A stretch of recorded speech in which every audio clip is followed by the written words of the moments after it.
All right, welcome back. Hello, welcome back to The Biggest Loser on Twitch.tv, starring yours truly.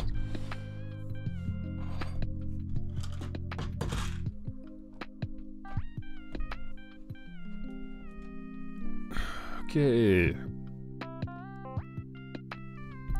Didn't stream Wednesday because I had accounting to do, weirdly enough. And yesterday I was working. Is that like Hassan's name or something? At least he's a good looking guy. We can always give him that.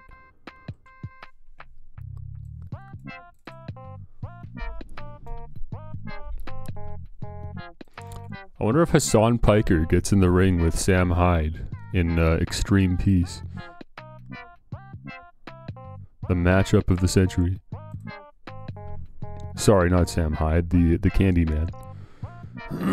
Let's do Pokudoku.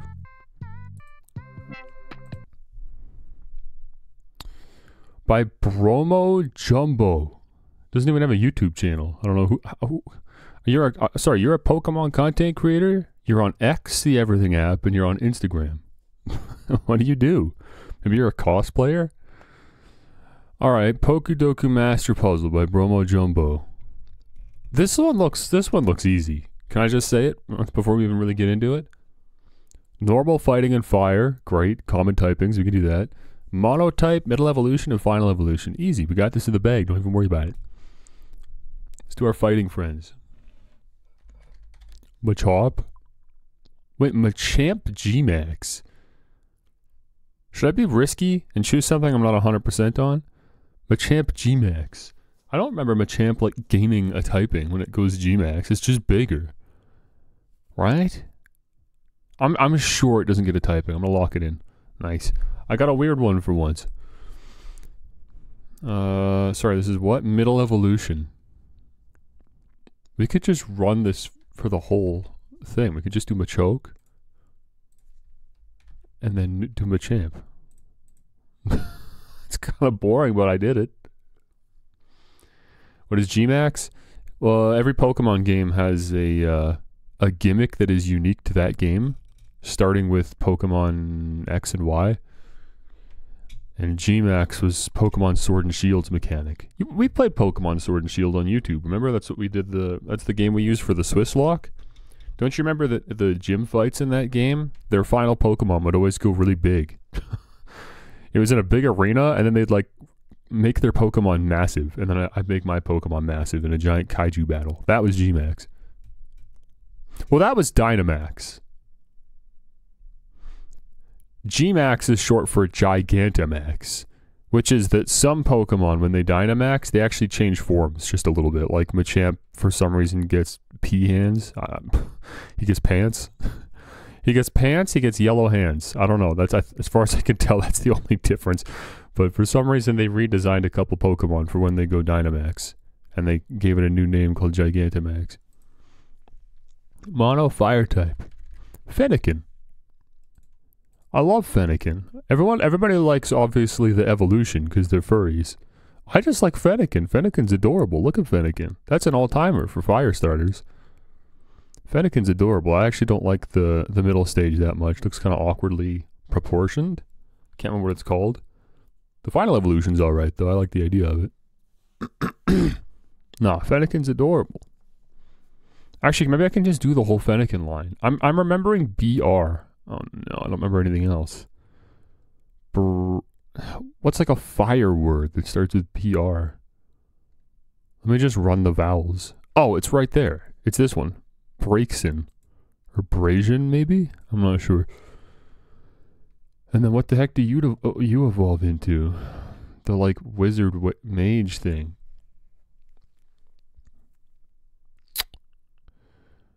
Oh my gosh, the fire psychic type, man. Delphox, that's it. Oh wait, I've done this one before. Man, I want to do the whole line. Okay. Mega Delphox. Okay, it's not a thing. It's not a thing. Alright. Okay, any final fire stage then. Jeez, I don't know. Rapidash.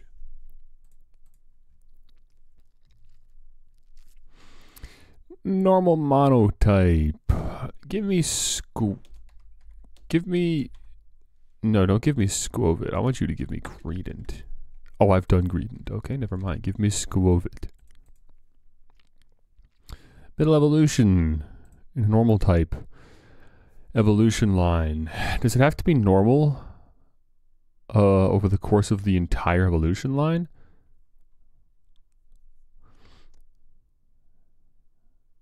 I don't really know what I'm thinking of anyways. I guess I was thinking of like Marill, but I'm pretty sure Marill's just a water type. I don't think you're a normal water type. Okay.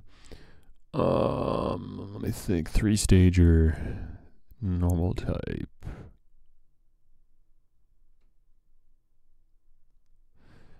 I wonder if there's any Scarlet and Violet Pokemon. Can't think of any. Oh wait, actually, never mind. I just thought of one. Arboliva and Smoliv. What's the middle stage here? What's in between Smoliv and Arboliva? Is this even a 3-stage? It might not be. Yes, it is. Yes, it is. It's Doliv. There it is. Doliv. There you go. I have no clue why this is a normal type. I don't even, like, Game Freak themselves could not tell me why this is a normal type. I wish I had the privilege to ask them why this thing is a normal type Pokemon. It's very obviously a grass type. And it is a grass type, but it's a normal and grass type. It is, as far as I know, the only normal and grass type Pokemon. Like, what? Where does the normal part come from? What's normal about this thing? I like it though. I like this line. I think this is one of the better looking Pokemon in Scarlet and Violet. I just can't explain the typing. Just email their customer service. I promise you, Pokemon does not have customer service. Okay, normal final evolution. I mean, we could do the Arboliva. Let's do it. Run that. Cool. I don't care about Bromo Jumbo's picks, bro. Actually, do I care about any of this? This is all pretty straightforward. All of these probably have like 50 options available. I don't really care. Okay, nice. Easy puzzle today. I don't know why that was a master puzzle.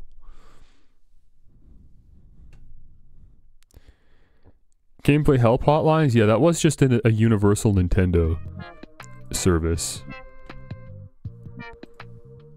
That was, as far as I know, that wasn't a Pokemon thing.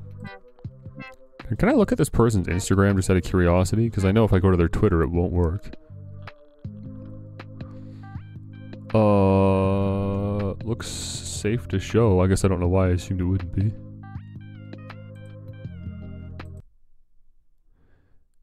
They do, they're an artist. to fan Pokemon. These look really good. Cool style. Look at this one. It's timber, but he's got like a candle. Ancient Kalosian timber. Oh, this is like... Oh, I see. Pokemon Legends ZA. So he's doing fan Pokemon for the game that hasn't even released yet. That's a cool idea. Looks cute. You're in audio mode only? I'm not going to describe it to you. I'll just say this is a very talented artist who's making some very cool looking Pokemon that I'm sure you would like. You already called out their profile picture. So just make sure to circle back to this part later, because they've got some really good looking Pokemon. Holy, this Meganium? What the heck? Dude, if these were real Pokemon designs, there are huge swaths of internet users that would make these Pokemon their like entire personality. That's how good these are. And they draw good people too. Look at the people drawings. This is a great artist. What the heck? I love these. Look at that. How his toilet wrote him with the Spiritomb. This is a great artist. If I had an Instagram account, I would follow them. I don't know what this SpongeBob reference is, but that's funny, I guess. Sure, why not? I'll give it to you. I trust that it's funny. I love looking at artists, man. All their cool little drawings. Look at these little Animal Crossing fan characters. Ben has custom Ben 10 characters? These are sick too, bro. I wish Ben 10 had better looking aliens. I remember the ones they introduced like halfway through the show. They were kind of crusty. These are sick. This was awesome. Bada boom.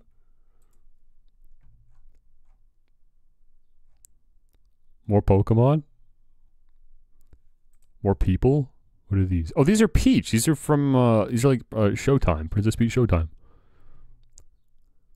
Mechanic Peach? That's so cool. Come on. The giant toad bot? Come on. That's cool. Samurai Peach is like kind of real, actually. We have that in Mario Kart 8, or Mario Kart World. Okay, I'm done. I'm done creeping on this person's art. Very cool. Your Pokédoku was lame, but your art's good. Oh, let me blow my nose.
Okay.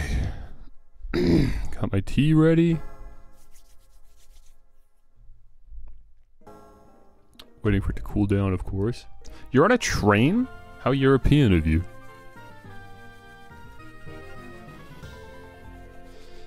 I will probably go my whole life without ever riding on a train. Which is funny, because Canadian history is rooted in trains.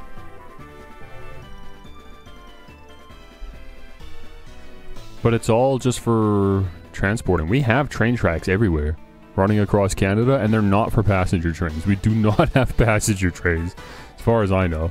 Some cities, including my city, have like rails. I was thinking of putting the Canada tag on my Twitch stream, or maybe a Canadian. Canadian streamer, Canadian gamer, Canadian gamers.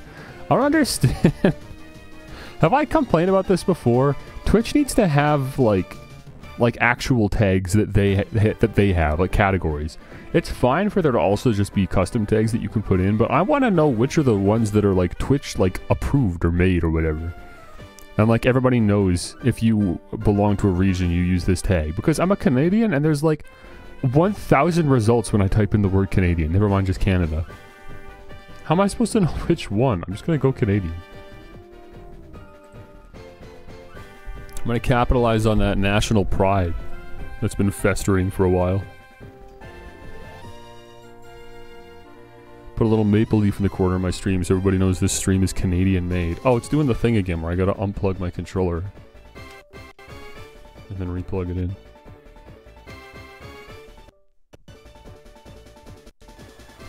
There you go.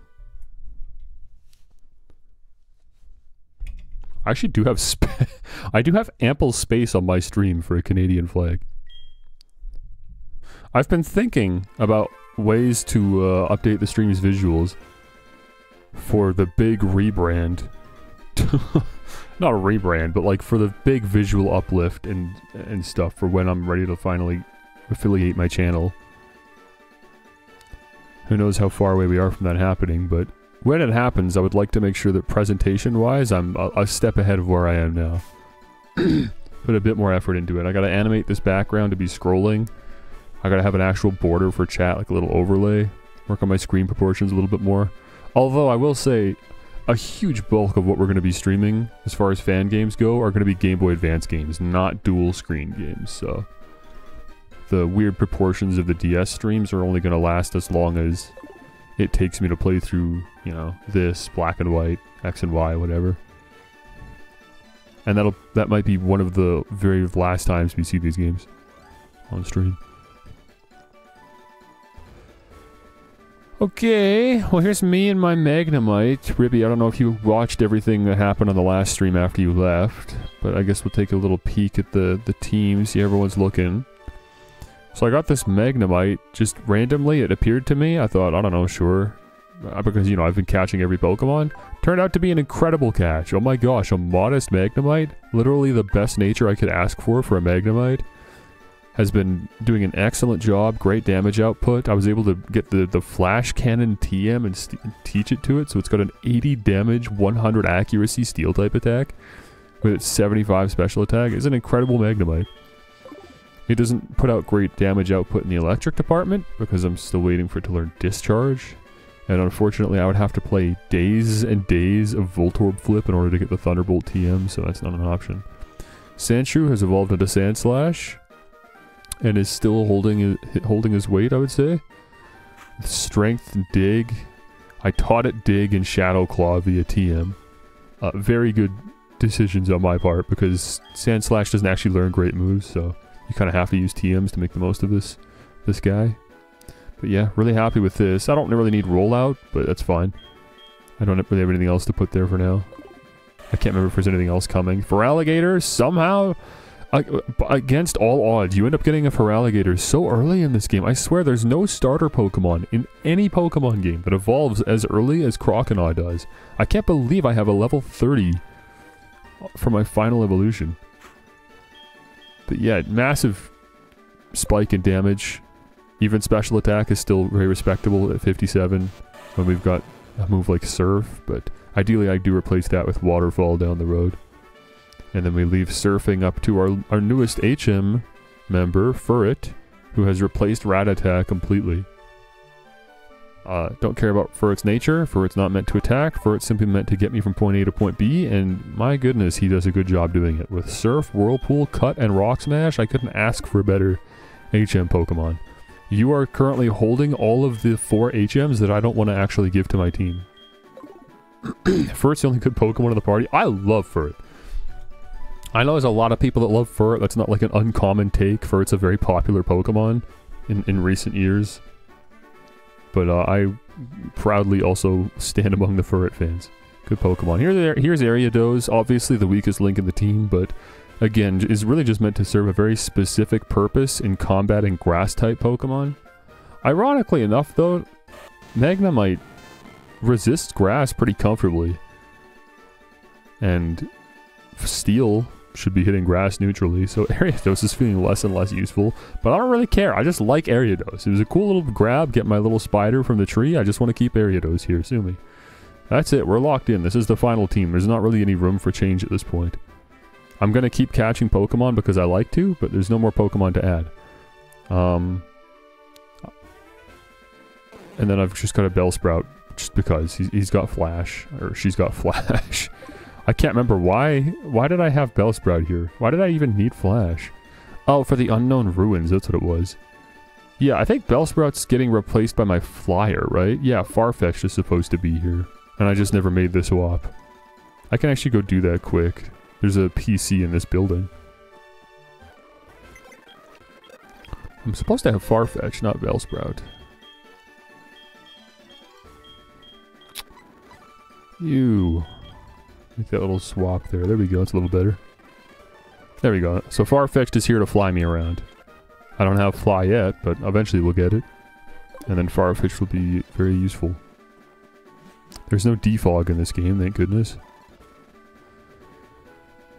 My berries, I grew my berries. I have many berries now. 24 Oran berries. It was actually such a good haul. It was shocking how many berries I got from my little berry pots. So good, dude. I love the berry mechanic in this game. So let me actually do some planting right now that we're talking about it. Let me put some berries in here now that we're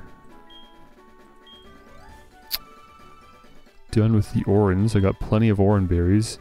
Again, the reason I wanted Oran berries is because I distinctly remember there's a reason to have Oran berries in this game later.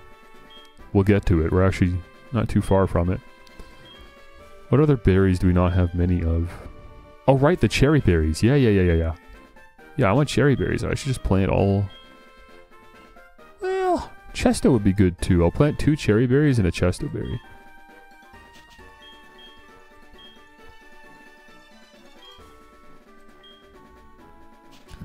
There we go. That looks really good. Then we'll water.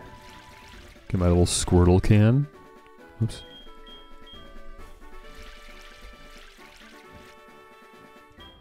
Excellent. We'll check on those at the end of the stream.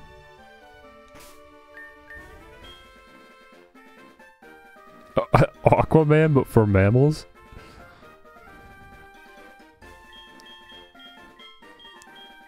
I don't know what it is with our cat. He does not like me, man. I go up to pet him, he just stands up and walks away. He's like, nope, not interested. Fine, I give up then. I don't care. I'm out here to make a connection. You're not my cat. I just live with you. I tried my best. I've extended an olive branch. Wait, what do you have right now? Oh, the Silk Scarf. You've got the XP share. I don't know why Ariados has the XP share. I think maybe you were falling behind, but you're certainly not anymore. So I'll peel that off. Magnemite's got the Shell Bell. I think that's fine, but it's certainly not necessary. What other items do we have to maybe give to everyone? Miracle Seed. I don't have any grass users. Quick Claw. Did I have any Slowpokes? Can't remember. Choice Specs is supposed to be on Magnemite, but only for major battles. Yeah, not a lot. The Poison Barb to Ariados, I guess. Okay. So here we are at the Pokethlon. Oh, hello, just when you least expect it. I'm Cameron the photographer. Sure, give me a picture.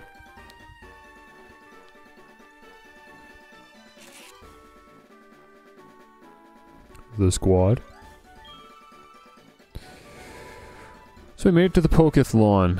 I'll go mess around with what's going on over on the left there in a minute. Let me just walk in the dome and let's start running some games here. Get familiar with things.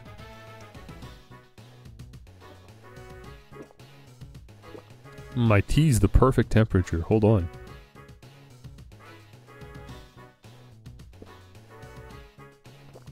It's like 30 minutes.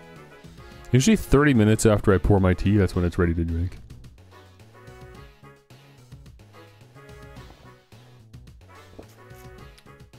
That's the good stuff. Okay, Pokéthlon. Man, it's been a long time since I did this. This is a very, very touchscreen heavy section of the game, but it's a good time. So let's hope that clicking and dragging on my little bottom screen here will be good enough. I've never emulated the Pokéthlon before. I always played it on my actual DS. Excuse me. Hi Spike, you here for the Pokéthlon? Me too. I'm surprised we're seeing Whitney again. I've been so excited since its construction. It's so close to Goldenrod City, you know? Is it? Oh yeah, I guess so, yeah. Huh, were you gonna participate in the Pokéthlon looking like that? You're not prepared at all, are you? So, were you a medium or a small? You look more like a medium. Okay, I'll get you a jersey that suits you. You want to look your best if you're gonna participate in the Pokéthlon, don't you? Wait right there.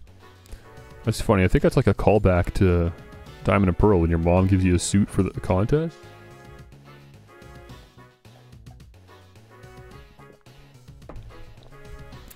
This is just right for you. There you go, I got a jersey. Whitney looking out for me. You look perfect. Now that you're ready, I will... Oh no, where are my Pokemon? I have to go back. See ya. What do you mean, where you're... Just keep them on you. In the Pokemon world, you forgot your Pokemon at home? It's like forgetting your keys.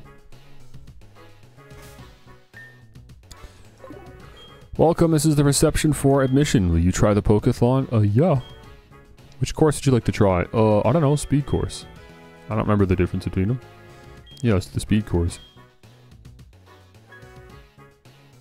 Oh, I guess the implication is that I want fast Pokemon for the speed course. I don't actually have a very fast team. Okay, this actually might have been a bad choice. It's okay. It's okay, we're just gonna have some fun. We don't need to even win. We can just have fun. The Pokéthlon will begin right now. Your team color is red. Good luck.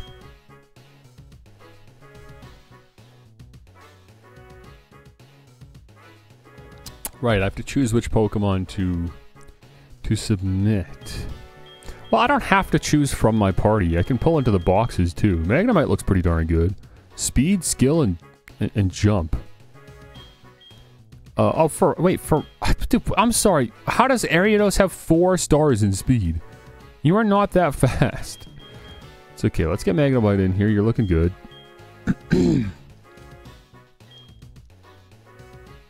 Feraligator's not bad as an all-rounder. I wonder how you improve stars. I can't remember. But Ariados, good speed, good skill, same as Magnemite. I want to find someone that's got good power, stamina, and speed. I guess that's Feraligator, actually. Yeah, Feraligator complements Magnemite very well here.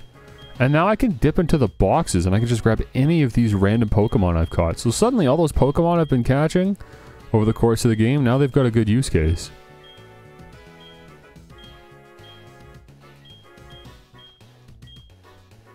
Geez, Zubat. I'm gonna specialize a little harder. Hoppip, hello? It's crazy. Oh, look at Venonat. Holy smokes, why is Venonat so fast? 5 big fat orange stars. You're my strongest contender for the speed category. And you just got 2 or 3 stars across everywhere else. Voltorb's got very low stamina. I could see that kind of screwing me. Okay, I'm gonna do Venonat. Why not? There we go. Okay, my 3 contenders are Magnemite, Feraligator, and a random Venonat that I caught at some point. I don't even remember where I got you. Welcome to the Pokéthlon. Today's event, the speed course. It will shine brightest today. Let's meet the competitors. There's no chance. I'll knock them all. Wait, what? I'll knock down all Pokemon competition. Team Spike, Magnemite, Feraligator, and Venonat. And then everyone else with their little baby Pokemon. Together with these 3 Pokemon, I'll get stronger. I'll get bigger. Okay, Team Chase with its Rattata, Sentret, and Sandshrew. Wow, you're energetic and hardworking. I won't get tricked by your cuteness. Wait, who's talking? Who are you talking to? Who's Susie talking to? Pikachu, Teddiursa, and Vulpix. Do you think you can keep up with me? They call me the Victorious Victor. No, they don't. Who? Who does? Not me. I ain't never heard about no Victorious Victor before. Alright, we're ready. Aim for the top. Let's Pokéthlon!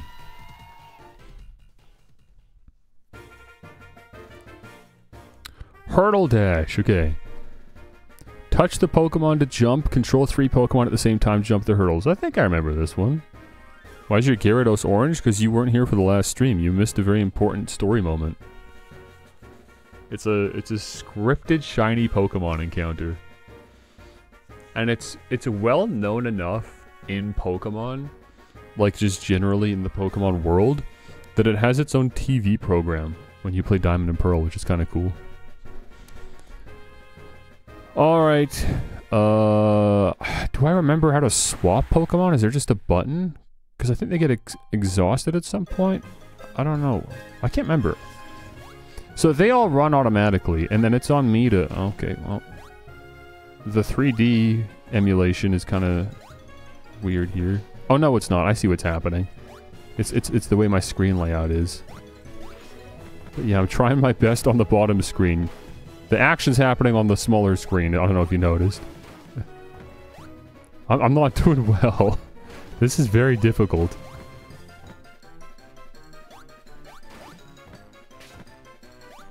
Well, I guess overall maybe I'm not doing so bad. Like, maybe I don't have anyone in first place, but to occupy the 3rd, 5th, and 6th slots, that's not bad. Unless... Is there someone that's in, like, 1st, 2nd, and 4th? No, 1st, 2nd, and 8th is my competition. So I don't know who aggregates higher there. It's either me or Chase. Okay, Chase won. He got a collective 102 seconds. I got 109.8. Okay, I mean, not bad. For my first time doing Hurl Dash in a long time, I forgot what it even was. I think I did alright. Yeah, so one thing I am realizing is potentially a problem, at least for some of these games, is the way the emulator, here, I'll just show you. Let me just change screens so you can see what it looks like on my end. Because I've got the top screen and bottom screen on the right here to sort of emulate how it looks on an actual DS. But the thing is, DS developers account for the gap between the screens. There's normally like a big, you know, the hinge of the DS is in between the two screens. And so without that hinge there, things move from the top of the top screen to the bottom of the top screen, and then they just disappear. And to like a seam in the middle that doesn't have any visual distinction, and then they just appear on the bottom screen. It's actually very disorienting. So that made the last game a little tricky. I mean, made it through anyways, 2nd place. Just add a hinge on the stream overlay. No, but there's like, I have to separate the screens somehow. It's less about the hinge and more about there not being a gap between the screens. I don't know how I would do that. First event is finished. From here on out, it's for real. Oh, pennant capture. I remember not liking this one. You gotta flick your Pokemon around and try to get them to hit flags. Yeah, and you can take them from other Pokemon too. Yeah, I'm bad at this one, and I'm gonna be even worse on it now. Haven't played it in years, and I'm on a mouse. Oh my gosh. This is so hard. I'm getting owned by the AI already. Come here. Come here. Give me them flags. Oh, wait, I've got 9 flags. Holy smokes, never mind. That's actually really good. Okay, I went on a good little circuit there. I don't need to just grab like 1 or 2 flags like them and then head to the front. I can stock up on flags, do a whole circle. Steal them from others. Never mind, I have 0 flags because they're stealing mine. So this isn't going well. Okay, just give me these 4. Yeah, I'm getting last place here. Yeah, I'm getting last place here. Give me your flags, man. How come when I hit them, they never have flags? Oh wait, this is good, this is good, this is good. Get back, get back, get back. Nice, that was 9 flags.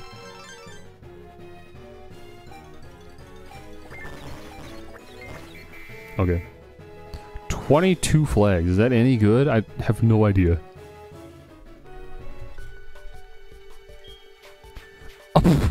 Not great. I wasn't like phenomenally behind. Like 3rd place had 25, 2nd at 28. There's like increments of 3 or 4 at a time. But yeah, notably that is still last place. I would have needed 11 more flags somehow. Oh, that's tough. That's tough. Pokeathon's not easy, man. Pokeathon's not easy. This event's results will be determined by points. Suddenly we're at the final event. Victory could be in anyone's grasp. Well, Well, it's not in my grasp. I think we can discount me specifically, unless I want to make a real comeback here on the relay run. Quickly flick to dash, flick as fast as you can to go faster, switch when you're tired. Good. This one I remember. This is what I thought the first event was going to be.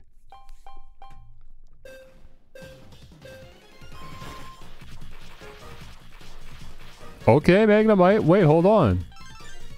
So this one's mostly just about memorizing the course so that you're not running into these obstacles like rocks and stuff, because those greatly slow you down.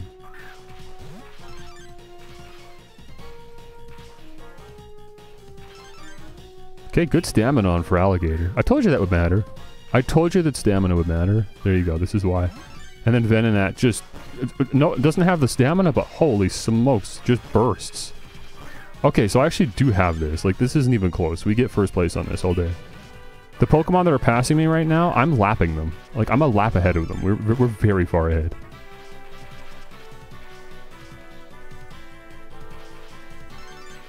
How many laps did I have to do? 10, maybe? For Alligator's got great stamina. He can just do this last lap all by himself. Oh, 10 laps. Maybe it's... Oh, I see. We're seeing how many laps we can do in an allotted amount of time. It's not first to complete X amount of laps. Man, it is harder than it looks to not hit things.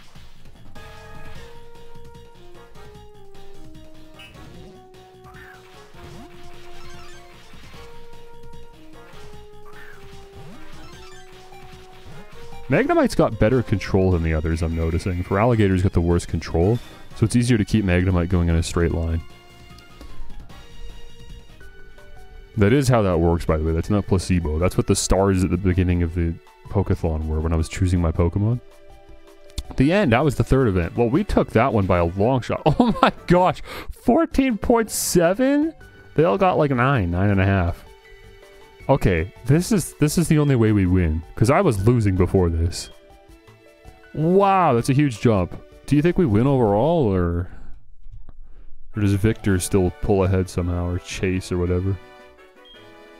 Which team fought the hardest? We've got the results, but first, who's overflowing with fighting spirit? A challenge bonus for Pokemon on Team. Yeah, it's the bonus stars from Mario Party. 34 points for Team Spike. Okay, we kind of all got about the same. It's not going to really make a difference, I think. Unless we were already just a few points difference in the end anyways. Continuing on, the individual prizes. There wasn't one this time. Moving on, the points leader. Team Susie's Pikachu. Okay, Team Susie's Pikachu. I just got the most points overall, I guess. Good for you. Prize for effort. The Pokemon that dashed the most. Team Spike's for Alligator. That makes sense. Because he had the most amount of stamina. He got the most amount of time on the field. Finally, we'll add up the event points.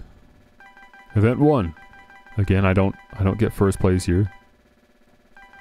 Okay, me and Chase are like neck and neck right now, but here he really flies ahead. Oh, dude, I win! Watch this. Oh, I clutched up so hard in the relay race.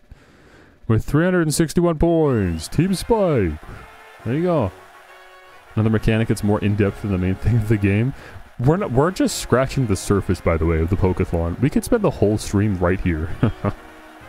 Team Spike was awarded with the Speed Medal. Team Spike beat its personal best at the Speed course, because I'd never played it before. Alright, I won one.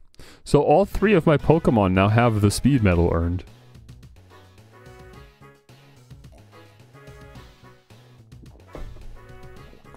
Good job! You'll receive athlete points based on your score. This time Spike's score was 361, earned 361 points. For winning these events, you'll be awarded another 100 points. Please join us next time. So, athlete points. How do I spend those suckers? I can't remember.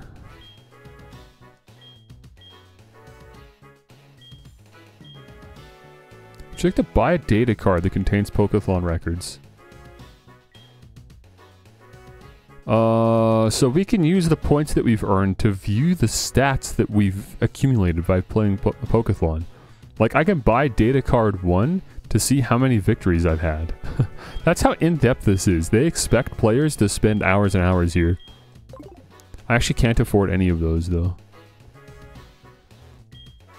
Oh, you must be new here. Welcome to the athlete shop. Have you and your Pokemon been exercising? Flying sweat, breathing in unison, newborn friendship. We support your Poke athlete lifestyle. The athlete points you've earned can be used here for prizes. Let me say this again. Welcome to the athlete shop.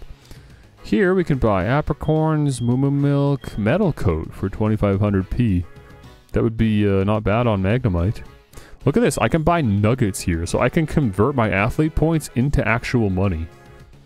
I believe a nugget sells for 5,000, right? So that means every 100 Poke athlete points is $1,000.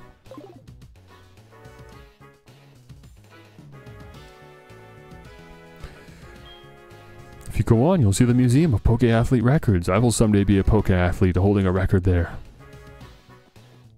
Yeah, we can go down here to see the records. Yeah, I mean, again, Pokemon's just changed so much, man, over the years. If Palworld came out for the DS back in the day, I'm sure things would have been very different.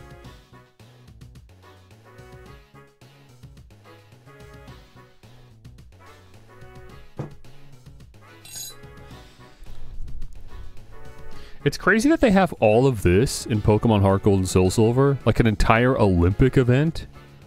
And then in Pokemon Scarlet and Violet, there's like a hill that you can slide down for one of the gym challenges. You do it one time. And you're supposed to go through the flags, but you don't actually have to. It's just if you want to. You can actually just put the controller down and let the gravity and the physics just take you to the bottom of the hill. And then you win. And that's it. And there's another spot point in the game where you push like a ball around for a little bit, I guess. And you push it into the goal one time, and then that's it. And then there's another part where you gotta press a button.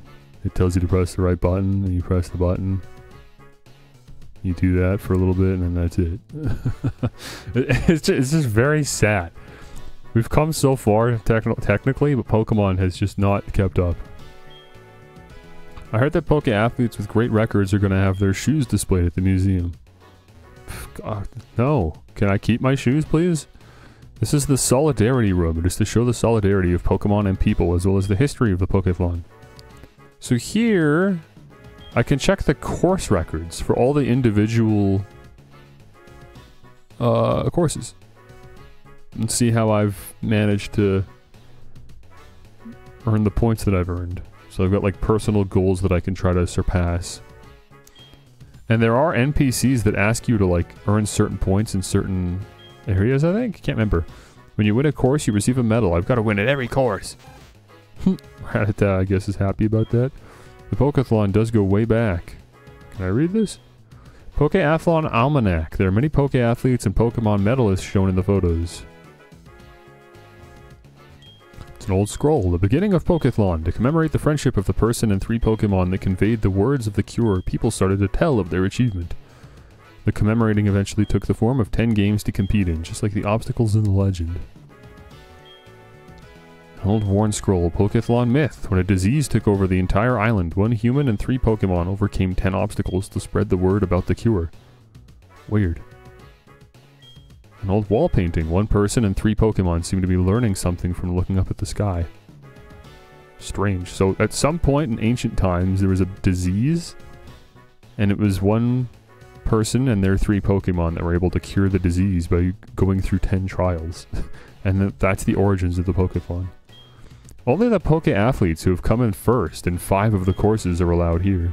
Oh, a prestigious room. Okay, well geez, I guess I gotta do some more Pokethlon then, don't I?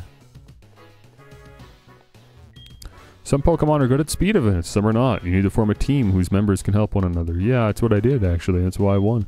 The score you achieve in the Pokethlon will become athlete points, and you can exchange them for prizes. You may be the last team to finish, but your score will still count. You know what? I've tackled over 500 times, finally. Haha, you're doing fine, but not as good as me. I wonder if any Pokeathlete could be better at tackling than me. Ah.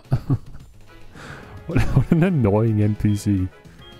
Oh, interesting. You can read these little plaques and they describe the different minigames. I mean, they just give very brief descriptions. So they have 10 events. Which Pokemon should I choose? Wow, you have such good eyes. Can I tell you about my last dream? It was a weird opener. I used to love jump events. The record I have from when I was fully active as a Poke athlete is 998 jumps. Just 2 more. All I had to make was 2 more. I had to retire due to my age. Could I ask you to jump 1,000 times for me? Well, the record may make you dizzy, but you're still young. You can do it. I'll just sit and wait. Great, okay. They're counting my jumps. There are 5 Pokeathlon courses. They are divided into speed, power, stamina, jump, and skill. You have to choose your Pokemon carefully according to the course. Okay, I think we've basically learned everything we can. Let's do another one. Oh wait, this is the multiplayer one. Wait, what's in the top floor? I don't remember there being a top floor. What the heck is this? Oh wait, we can go out to the field. We're actually in the seats. This is how you watch the Pokéathlon. This is the seating area. That's so cool. Participate in the Pokéathlon to reduce stress. That's the way to go. My mom will finally participate. I was starting to worry because she never exercises.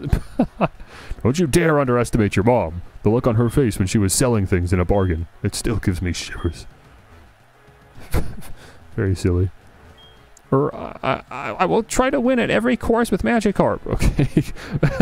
You're like a Pokemon YouTuber. You're trying to make a good thumbnail for your video. Well, I won every Pokéathlon course with Magikarp.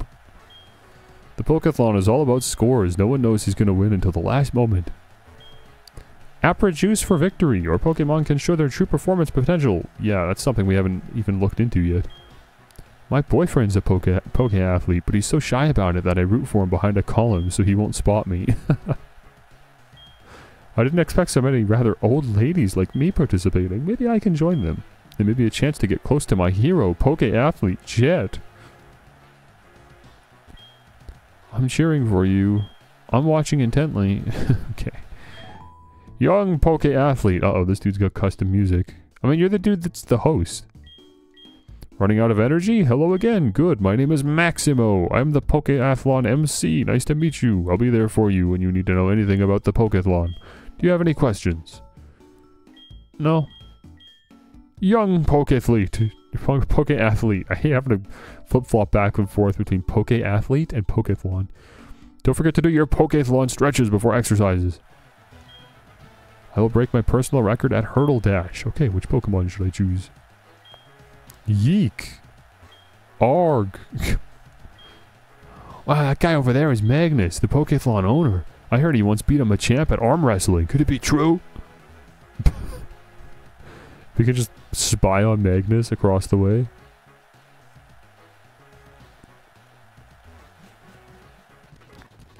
Alright, cool. Let's do another event. Let's do the power course.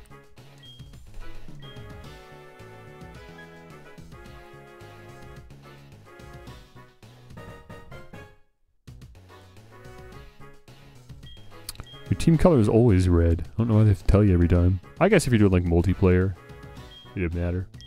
It'd change. Okay, well, for Alligator's another pretty strong contender for this one, I guess.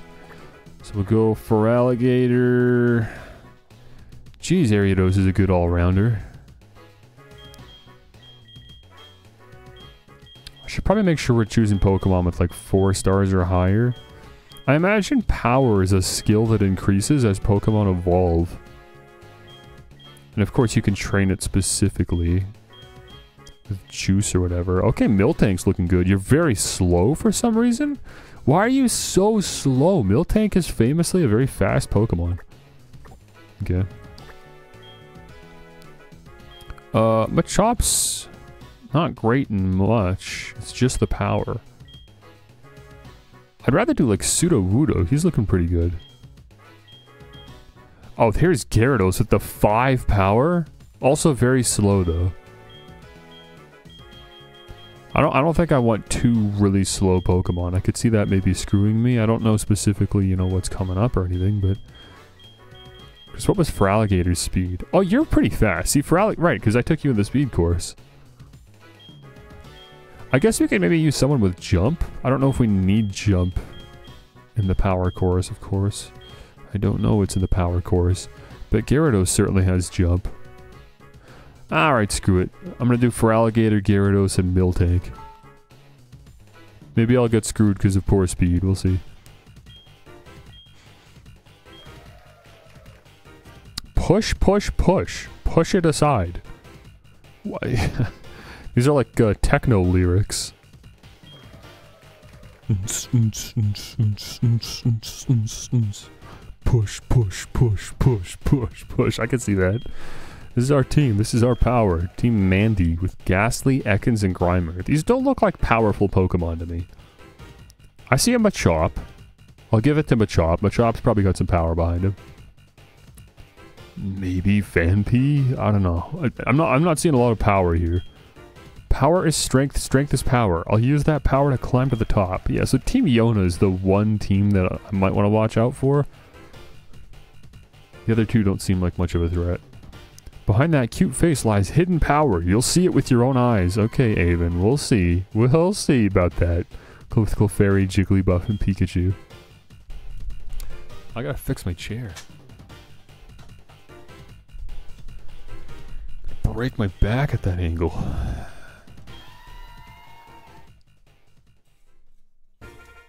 Alright, what are we doing for this? Block Smash. This one I remember. This is just a click game. You would just tap the screen as fast as you could back in the day. I remember it was very easy for me. I imagine it's not going to be any harder on a mouse.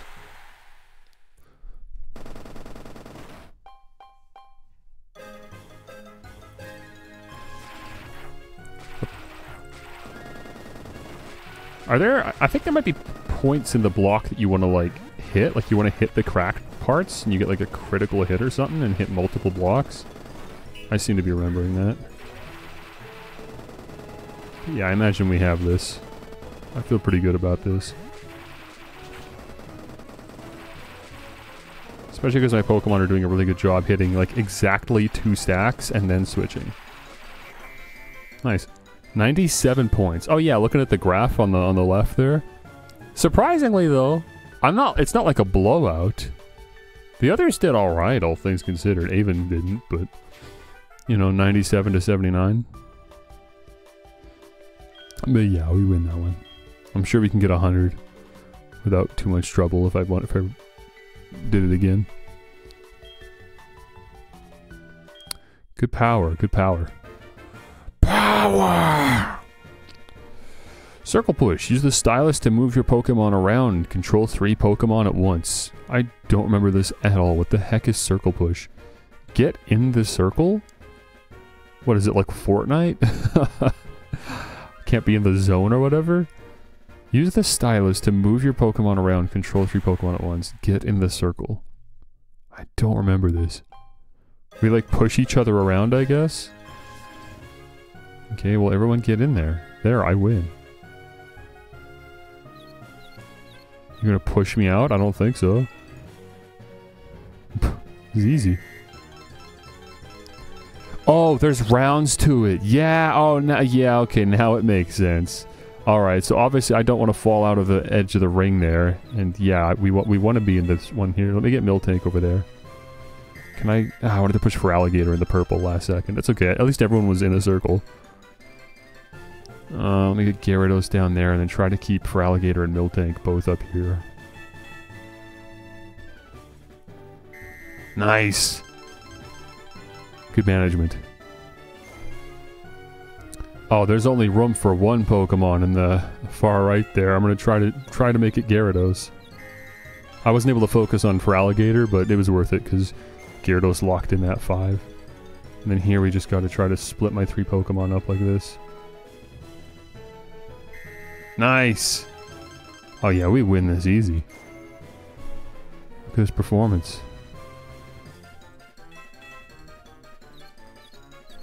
Oh, that one was tough. I got screwed on that one. They barely gave me any time for that one. 41 points feels good. That feels really good. How'd everyone else do?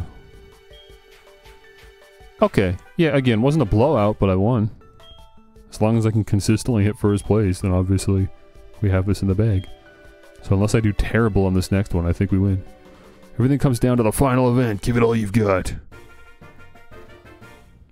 Goal roll. Get the ball in the opponent's goal. Control 3 Pokemon. Use the stylus to move around. Flick quickly to dash. So it's soccer. It's Rocket League. This one looks like it's gonna suck. Let me keep some goalkeepers here. Uh-oh, come on. Miltank, get in there. Push it in. There we go. I gotta keep my 2 Pokemon as goalkeepers here. So it doesn't really matter if I score, right? It's just about... Oh no, yeah, no. If I'm the one that scores the goal, I get points. So yeah, the speed did matter. I called it. I said, I bet you speed's gonna matter at some point. Yeah, here it is. So I gotta make sure that Miltank's the one... Or maybe not the one doing this, because for alligators, the one that I've got that's got decent speed. Yeah, the AI kind of suck at this, I'll be honest.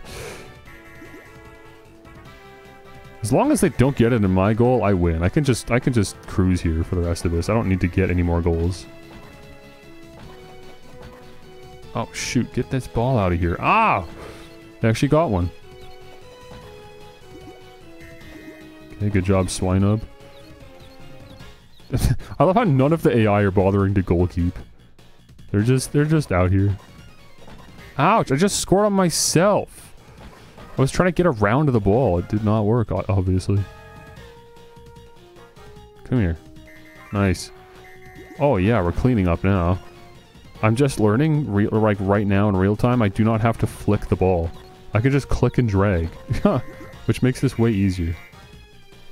I think we won 3 points. I feel like everyone lost so many goals. Like, there's no way we lost that, even though I did have to eat a couple.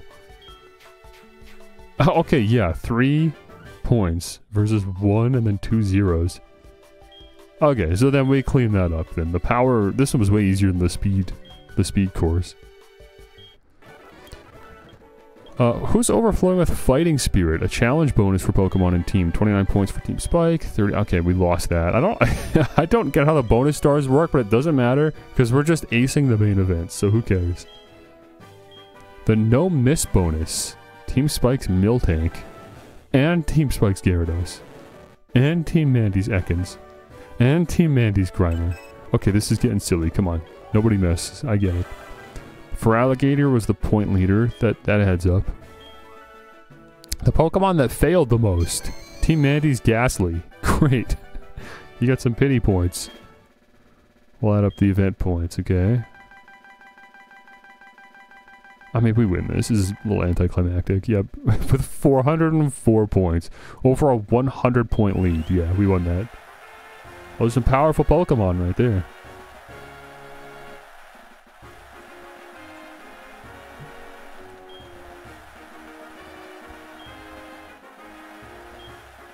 Cool.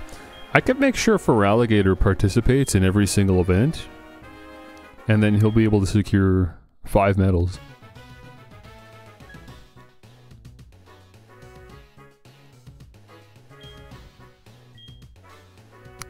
$404 points, plus 100 for winning.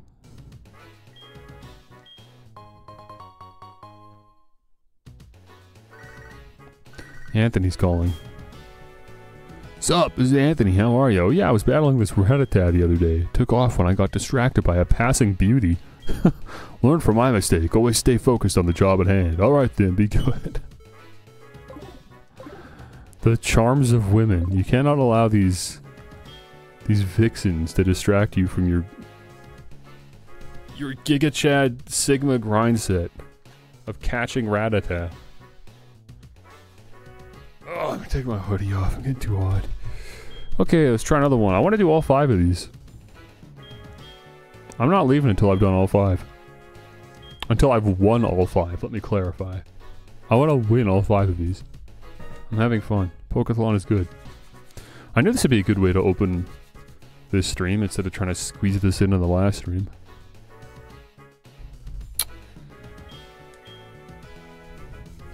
Okay, so what did I choose? Skill course. I don't know what skill means. Actually, now that I think about it, skill might be like why Magnemite was able to hold a straight line while I was doing the relay race. It's like control, kind of. Well, Sandslash has that skill. I'm gonna bring Sandslash. But Ariados has that skill. Okay, we got some skilled users here. I would say, yeah, stamina and jump are notable weak spots. So I could bring Feraligatr for stamina, even though you have low skill. But if we have to do any jumping, we do have a problem. But yeah, I like the idea of trying to get all 5 medals on Feraligatr. Okay, the skill course. Who am I up against today? What am I saying? Always aim sky high. Aim for anything in the sky. I really hope this isn't me saying this, but I think it is. Its skill is like a well-oiled machine. The result of the calculation is... Okay, a psychic user. The accuracy of bug-type Pokemon. I'm a man who knows all about them. You are not a man. Period. My Pokemon are always protecting me, so there's no way that we'll lose. Team Alley. Meowth, Togepi, and Chansey. It's a cute team. I like that team. As for skill, I don't know. It's hard to tell what skill really is. Visually, I can't just look at a Pokemon and say it's skilled. Snow Throw. Hit as many Pokemon as you can. Quickly flick upward on your Pokemon to throw snow. Touch to hoard more snow. Okay, so we're hoarding snowballs and chucking them. Oh, I don't remember this one. Dude, what? Okay. I don't know if it's worth touching. Man, I'm kind of getting stunned here. And it really is just me versus... Well, yeah, I guess you can give it a little bit of a spin. Yeah, you can really... Never mind, you can really stun the opponents if you sit there and you hoard a nice snowball. But yeah, I still have to do a good job aiming, which I'm not really doing. I'm just kind of chucking them out and hoping that they hit. I'm getting into that top left corner a lot and not actually hitting any Pokemon in the process.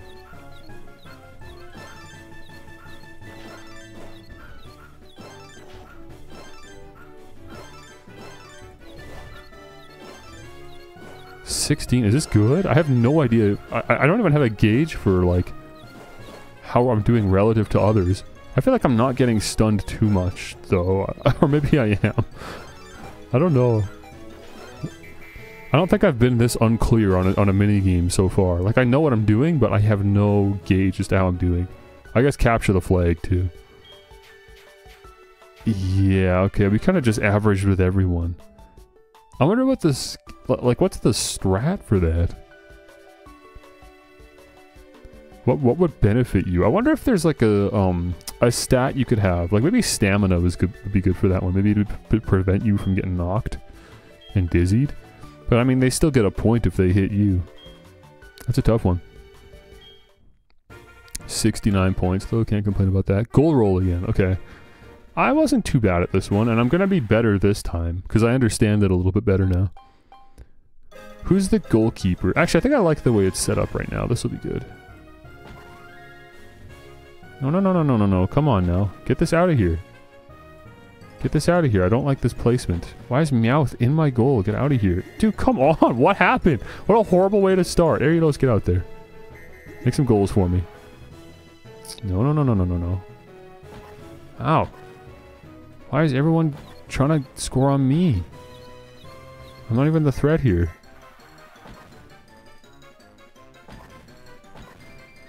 Okay, I gotta get out there. No, I don't. Never mind. I changed my mind. I'm scared. I need my goalkeepers. Nice. Come on. How long is your commute on the train? Can you even hear me at this point? Oh, I just got 2 goals back to back. Okay, I'm killing it this time. Oh wait, I'm exhausted. Feraligator's... not Feraligatr, for goodness sakes. Ariados has been hit too many times.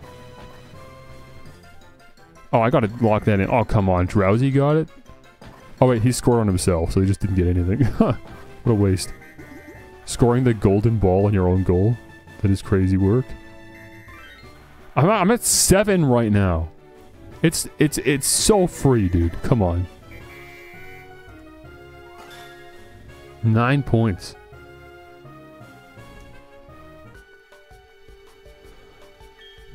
Zero, 0, 1, and 9. Oh my gosh. Gold roll is so easy, actually.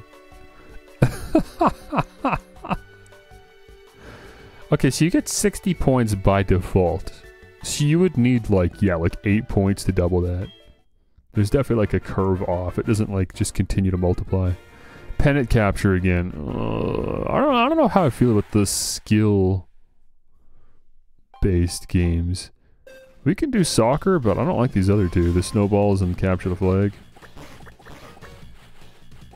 Why do I have no flags? This is so frustrating. I do not get this one at all. Like, I pick up flags and I run into other Pokemon and I can't steal their flags? What do you mean? That's like the point of the game. That's the name of the game. And don't forget, first place last time got like... Oh, actually, I don't... No, I said don't forget, but I actually forget. I think it was in the 40s nearly for flags. And I'm at 15 currently. If I can't hit like at least 30, we're going to be like demonstrably behind in points here.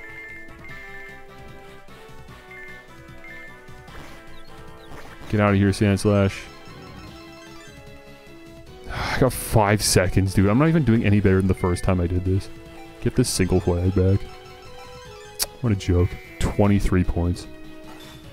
I think the strategy to this one really is to just do it over and over and over and memorize the spawn locations for the flags. And then just really lock in and get like a pattern going. Yeah, I got literally last place. We were all pretty close for points though. A 5-point difference between first place and fourth place, that's not so bad. For how far away we won the soccer game, we're good. I think from games alone, I am the point leader, but I could get screwed on the bonus points here, the bonus stars. First, who's overflowing with fighting spirit? Once again, I get last place here. I just have no clue what fighting spirit is or how you want me to get more of it. Maybe it's like berries and stuff. That might be all it is. It's like increasing your it's like using Poppins in Gen 4. Hang on, I gotta clip this hangnail off.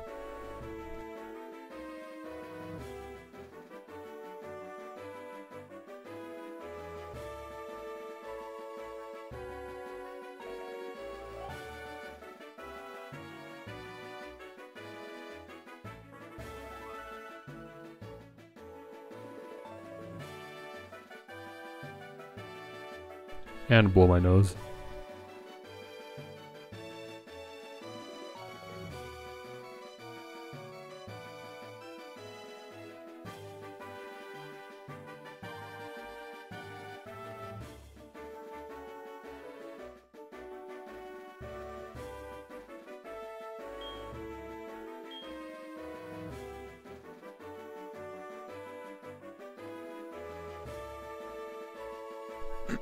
Okay, no miss bonus. This is the one that everyone gets.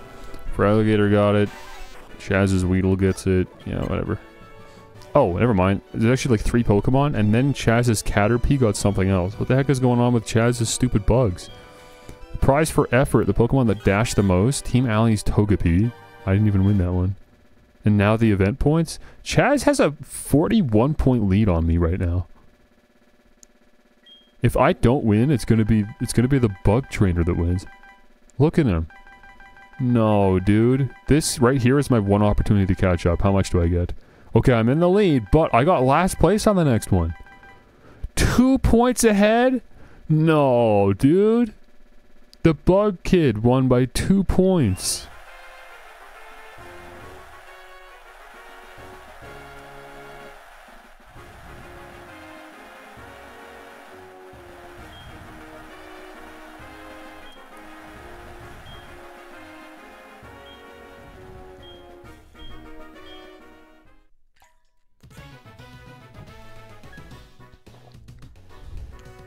Gotta play on uneven number day at 3 o'clock to increase the spirit. Yeah, I've gotta play on June 8th at 11 a.m. to get a 10% increase to all my stats. Because that's actually the day that Pokemon Dash was released in North America. There. We got there. I don't know. Walt. This is Walt. How are you? You like Pidgey? As for me, they're alright. There's all kinds of things in this world. Why did you call me about that? Hey man, you like Pidgey? Ah, they're alright. You know, there's all sorts of stuff out there. Bye. What a weird phone call. Okay, I've decided, before we hop back in, I'm gonna go to the parking lot out here. Talk with everyone out here. There's more to Pokemon than battling, thanks. Yeah, you're who I want to talk to. Energy drink, welcome to the Apra Juice stand. Huh? What's that confused look about? You don't know about Apra Juice? There, take this. There, now I have an Apra blender.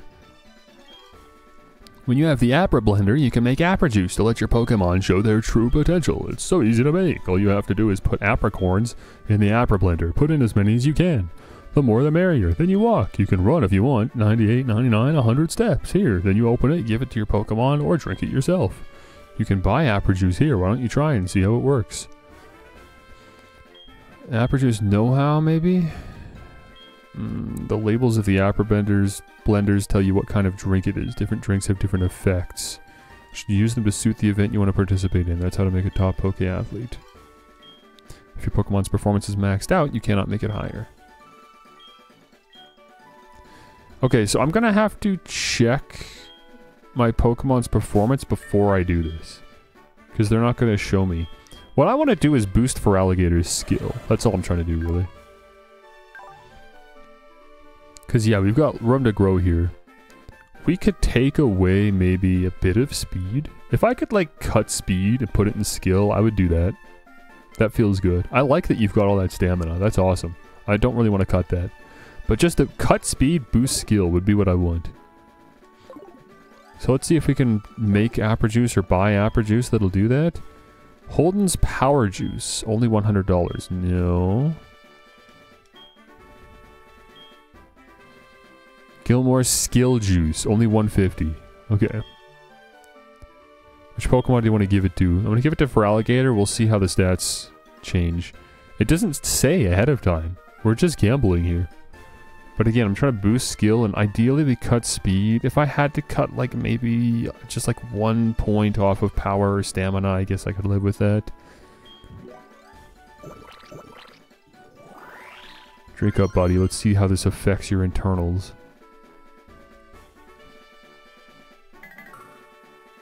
Okay, lost a point in speed, put it in skill.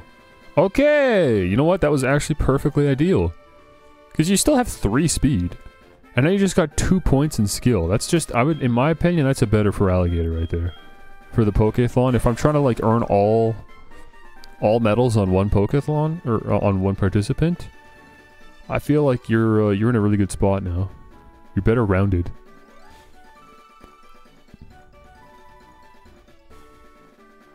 Like, I'd like to re-increase the speed somehow, but at the expense of what? I don't know. I think this is already the best we're gonna get. Okay, well then let's try the skill list again, or the skill, event.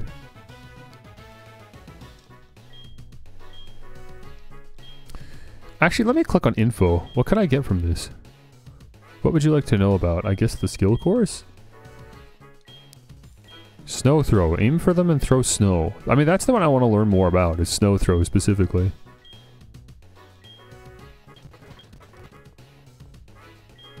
Lamp jump. I remember lamp jump. Relay run. Here's snow throw. On an incredibly cold playfield, millions of balls of snow await. Aim and throw. Time it right to show your skill. Yeah, I don't get any insight here. I just gotta keep running it. Oh, I'm gonna pull my nose again.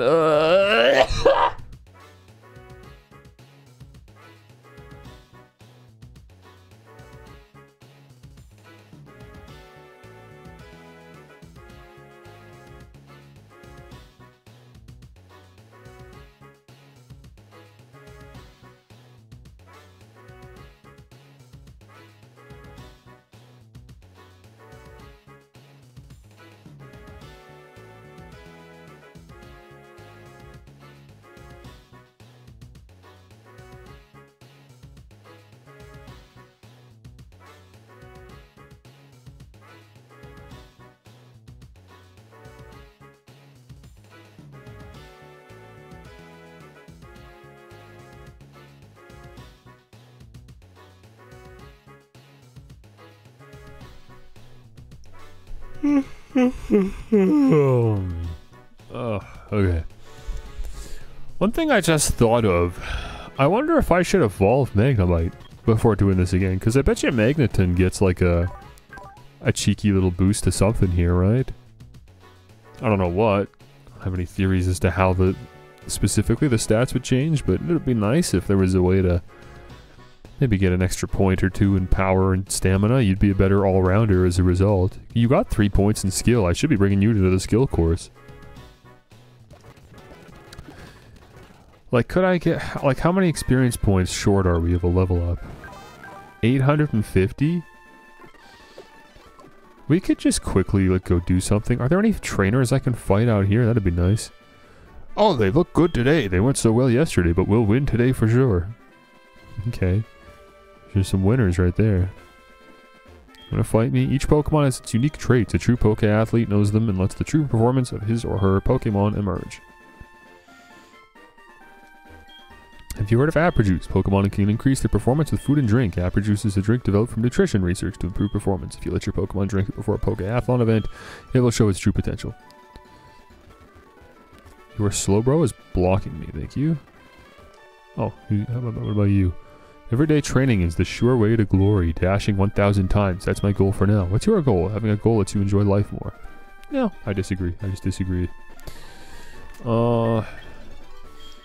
What I'm gonna do is never mind, I can't fly. I don't know why I thought I could fly. We haven't gotten that far yet. When the heck do I get the ability to fly? Don't tell me it's in, like, Mahogany Town. I gotta, like, make the trek all the way down to an island before I can learn fly. Hopefully we get it in Olivine City, but, like, the next gym battle is in Mahogany Town. It's not in Olivine, because we're gonna have to do that whole thing with the Ampharos. It's tough. It's tough. It's gonna be a while. We gotta do things the good old-fashioned way for now. Our own 2 feet. But yeah, what I want to do is go up to this route to the left of... Man, that Stantler actually gave me so much XP. We could have just fought in the grass, but I just like the feeling of making progress. I don't want to fight random wild Pokemon. We're supposed to be going this way, you know? Might as well clear out some of the trainers if the plan is to earn experience points anyways. Max potion. Oh, dude, I forgot. Remember this sucker here? We gotta have this out while we're exploring. I should go do this at the Pokémon Dome. Maybe we can find some items.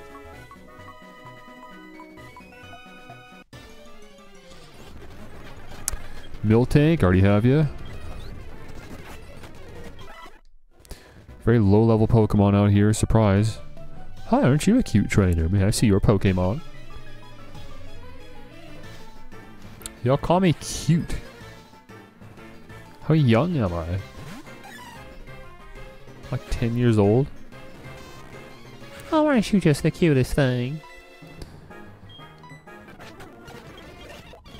There we go. I hit level 30 just off of 1 Hoppip. Magnemite can't learn more than 4 moves and he wants to learn Magnet Bomb? What is that? I don't even know this one. The user launches a steel bomb that sticks to the target. This attack will not miss. I feel like I've never heard of this move in my life. Interesting. I don't want it, obviously. My Magnemite is a special attacker, but that's a cool, like, idea for a move.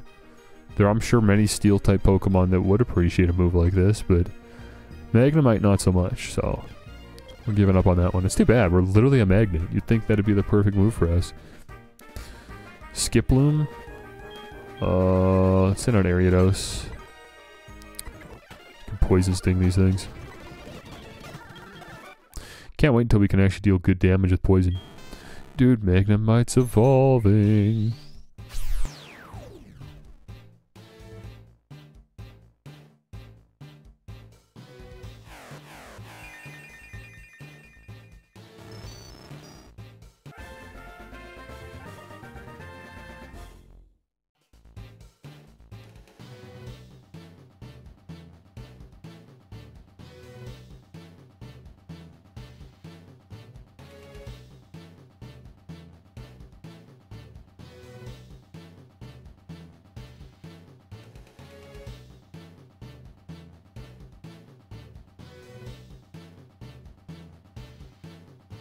You thought I wasn't talking out of reverence, but I got you. I was just blowing my nose again. Magneton wants to learn Magnet Bomb. Give up, bro. It's not happening. Okay, we've got to take a look at Magneton now. First of all, 94 special attack. It's not even close. You are my strongest attacker, and no one will come close, because this is now a team of fully evolved Pokemon. And they're all the same level. Sandslash's attack would be like 70 right now. Feraligator's got 72. Harrieto's 67, maybe might be 68. Everyone's like sitting at the same spot. And then just Magneton with 94. That's huge! That's such incredible offense at level 30. We got such a winner here, because not only do we got like a modest nature, we must have like the right IVs or something. I don't know. This Magneton's crazy. Oh wow, look how the stats changed. So your speed actually went down upon evolving. 3 stars is still fine, I think, for most situations. Your power is even worse somehow, but your stamina has gone up and your jump is now big orange juicy stars. I don't know what that means. The game hasn't explained what the like withered and juicy stars are. But yeah, I would like to, you know, maybe equalize this a bit. Power is important, you know. I would like you to have some more of that, so I'd be okay with maybe having the power juice. We'll see how that affects your stats. But yeah, got more stars to work with.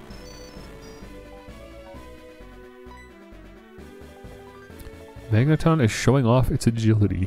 Okay. Hey look, it's a Magnemite. Can we run from this? Okay, I was gonna say our magnet pull ability might actually make it so we can't run from that. Cool. Oops. We'll leave with Sandslash. Get my man out here. Oh. Check it, there's nothing. Okay.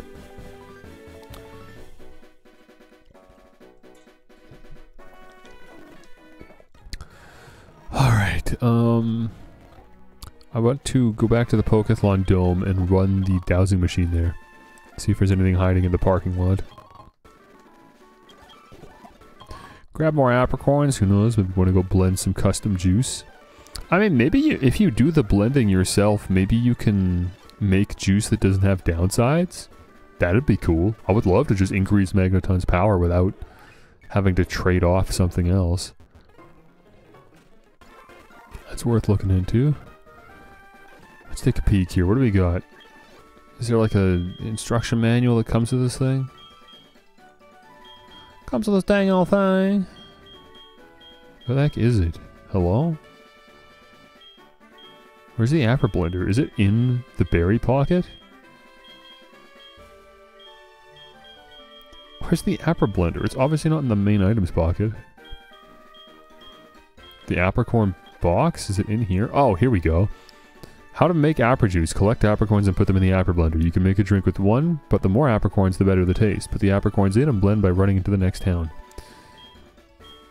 Oh, for goodness sakes, of course they don't explain it any better than that. Look at this. A red apricorn. It assails your nostrils. A yellow apricorn. It has an invigorating scent. Mysterious aromatic scent. Smells a bit like grass. Has a nice sweet scent. It doesn't smell like anything. It has an indescribable scent. That's all we know. I might just have to go to Bulbapedia for this one, man. What a joke. I'm not going to sit here and waste apricorns trying to guess how this mechanic works, because the game doesn't want to tell it to me. Apra Blender, maybe? Is it on the Apra Blender page, or what? Yeah, here we go. Oh, brother. Look at this. Another instance of absurdly just over-the-top complex game mechanics that aren't explained to the player at all. Look at all this. All these charts and stuff. Oh my gosh.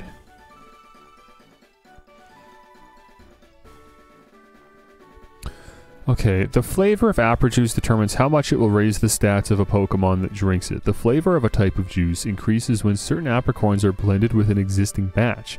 If the apricorns added are of the same type as the juice and have a strong value, and have a strong value. Got you. A juice with a high flavor can raise performance stats by several levels, whereas a juice with a low flavor will only raise it slightly or not at all. A juice's flavor maxes out at 100. The mildness of a batch of apple juice determines whether or not the juice will have a negative effect on a Pokemon, such as lowering certain performance stats. A milder batch of apple juice will have a smaller negative effect. The more the player walks, the milder the juice becomes. Walking 100 steps adds one more level of mildness. Oh, okay, so you're incentivized to just keep walking.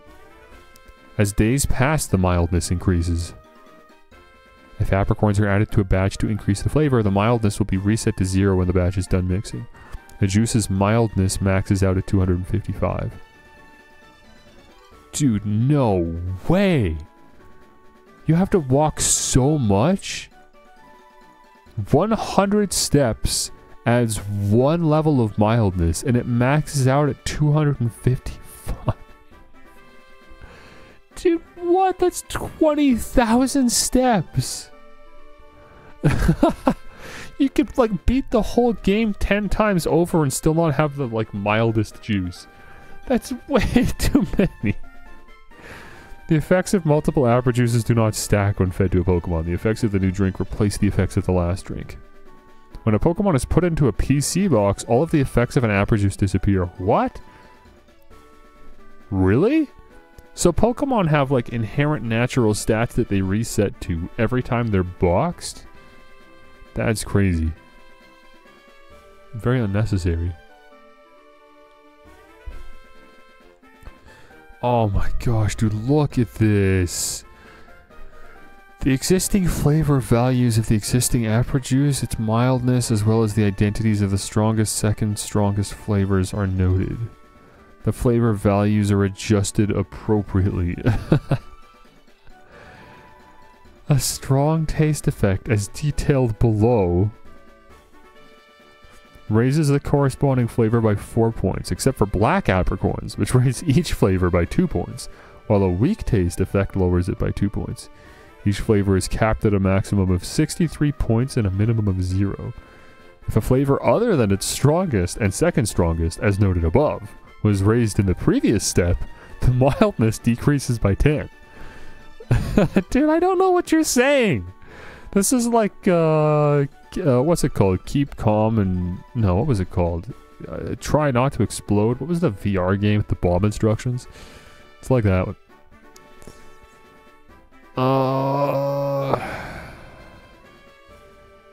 What is the TLDR on this sucker, man? Spicy, sour, dry, bitter, sweet. Okay, interesting. So it's kind of like Poffins, because these are also the attributes that decide contest stats. And then black apricorns just strong all across the board. Wait, what was weak again? It boosts it, or is that like where you get like negative effects? Yeah, weak taste effect lowers it by 2 points. Hello? So then black's the best. Right? What am I missing here? What's the asterisk mean? Why is there an asterisk on all these?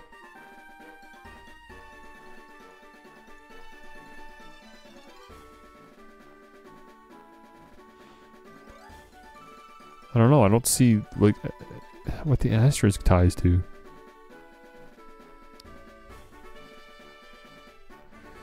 And we're going for...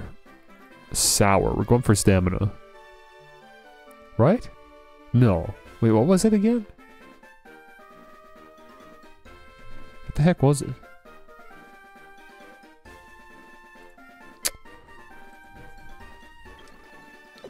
It took so long that I don't remember anymore what I wanted out of Magneton. Power. We're looking for power.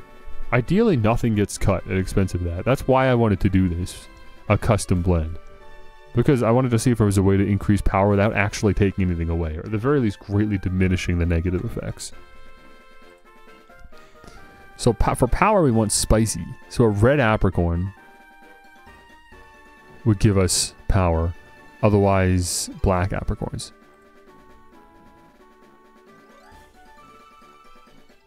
Spicy. So we need these. The ultimate spiciness. And then we can get a secondary flavor if we want.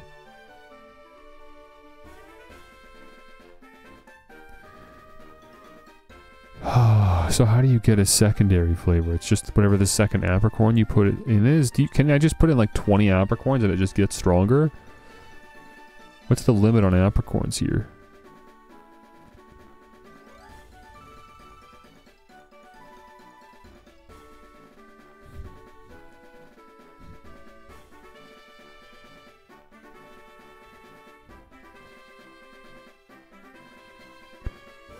I don't understand how you, like, where do you get the strongest flavor from?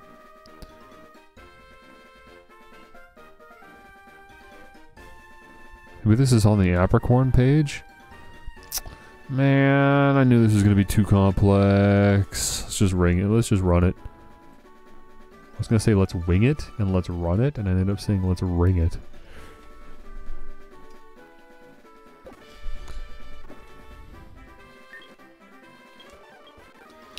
I got 2 red apricorns, not a lot, but put one of those suckers in. Can still put in 4 apricorns.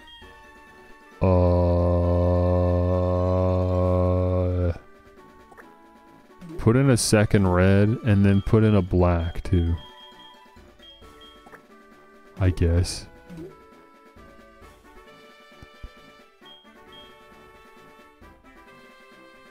Yeah, that'll work. So now I just run? I guess. Sply Cowdy, it's Arnie, how are you? I'm always with my Venonat. It's so cute, I just love it. I was wondering, do you happen to have Pidgey? I can't seem to catch one. What is its weakness, I wonder?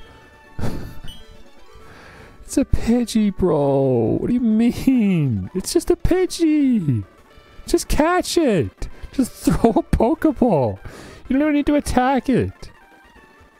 Like, what are we doing? Everyone in this world is so incompetent. Protein. What was protein? I wonder. Base attack stat. Give that to Feraligatr.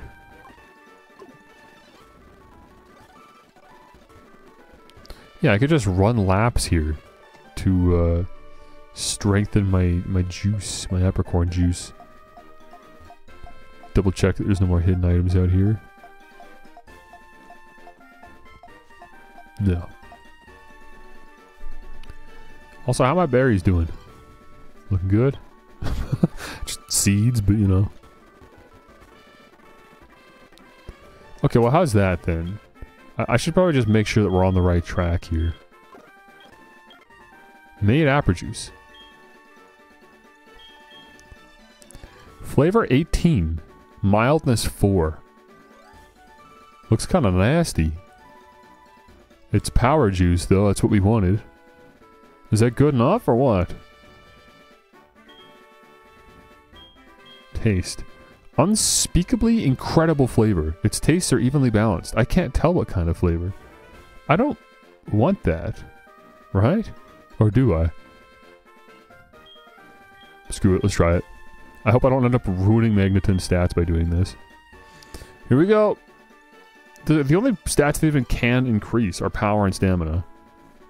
I don't know what this is going to do.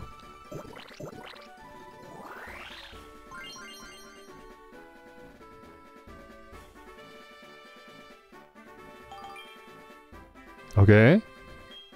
Oh. Alright. Well, okay, we did it. Awesome. I did exactly what I wanted to do. I managed to increase Magneton's power without decreasing anything. It says its speed is decreased, but it obviously didn't decrease enough because the stats or the stars didn't change. Stamina apparently went up just a touch as well. Huh.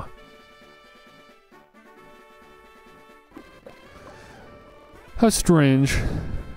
And the strangest part of all is just that it all goes away when you box the Pokemon. Alright. Let's try the skill course again. I don't actually feel any better about it this time, but... Are there any stats that we want to try to reconsider when choosing our Pokemon? Gyarados is stamina. Yeah, Sandslash doesn't have good stamina either, though. I mean, obviously, these two are locked in, like... Those two for sure. So who else do we want to bring in for skill? Gyarados has such strong skill. Maybe the stamina doesn't matter that much. My other two have decent stamina. I think that's still a good team. I like that.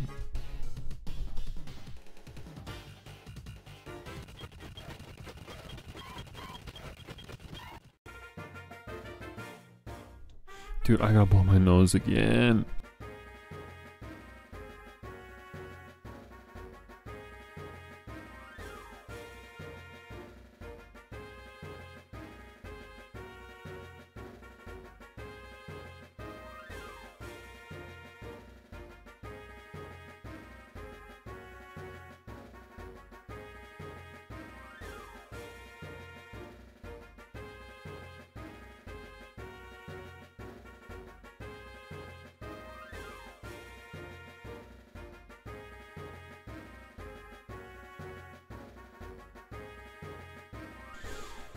Okay, Snow Throw.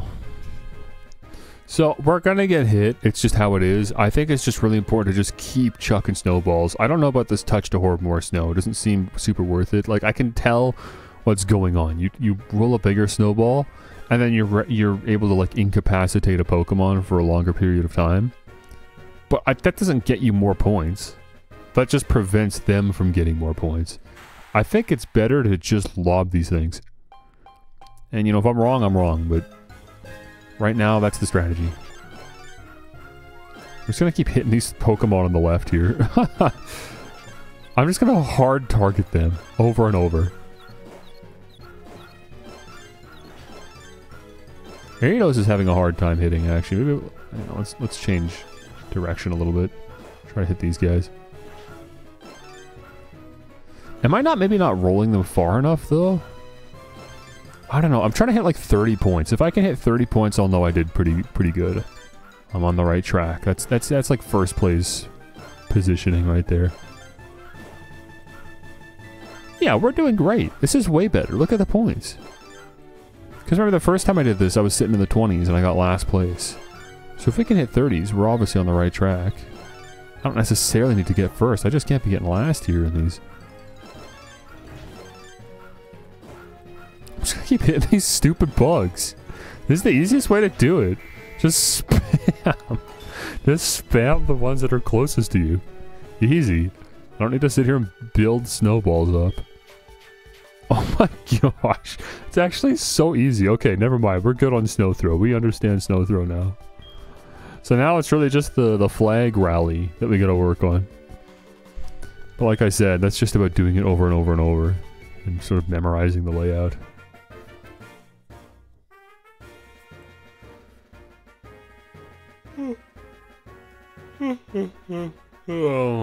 And obviously we know we've got this one down.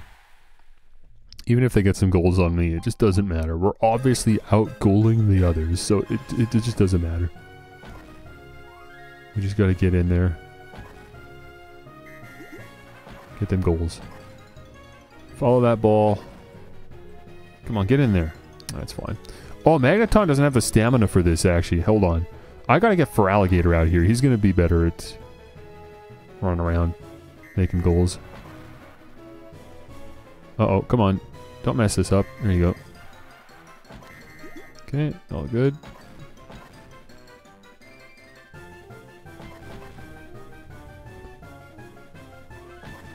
Man, come on. It's definitely harder than it looks, but it's obviously still not that hard. No, no, no, no, no, no, no, no, no, no, no. I don't know how to get it out of there when it's that close.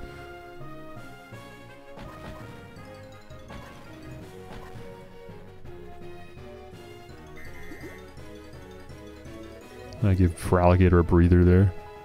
Come on, man, get in there. I've only got 3 points. It's actually not as many as I would like, considering I had like 9 last time I played this. Oh, no you don't. No you don't. I got all 3 Pokemon here. There's no way we're letting them get a goal in here. Get this ball out. Come on, man. We gotta play defense here. Ah, man, they push right through. Alright, still have 3 points. I'm getting goals. What? I mean, look, I'm pretty sure we won, but I don't know how we only got 3 points there. I swear we scored like... Maybe we only got 5 goals, because I know they scored 2 on us. Wasn't the blowout that it was last time. Still, I mean, we're getting first consistently. Can't complain. Yeah, look at that. Sweet little 115 there. It doesn't scale in a way that is very tantalizing for a blowout, you know? I get like maybe 30 extra points just for getting like an extra 6 goals. You don't really need to go too hard on that. Alright. What is the plan here, man? Maybe, actually, oh, man, what if it's randomized? I didn't even consider that. Magneton! Bro! What are you doing? You're just getting bullied around by bugs. Don't let them do that to you. Pick up flags, return. I want every Pokemon to get out here, get 9 flags, and then circle back.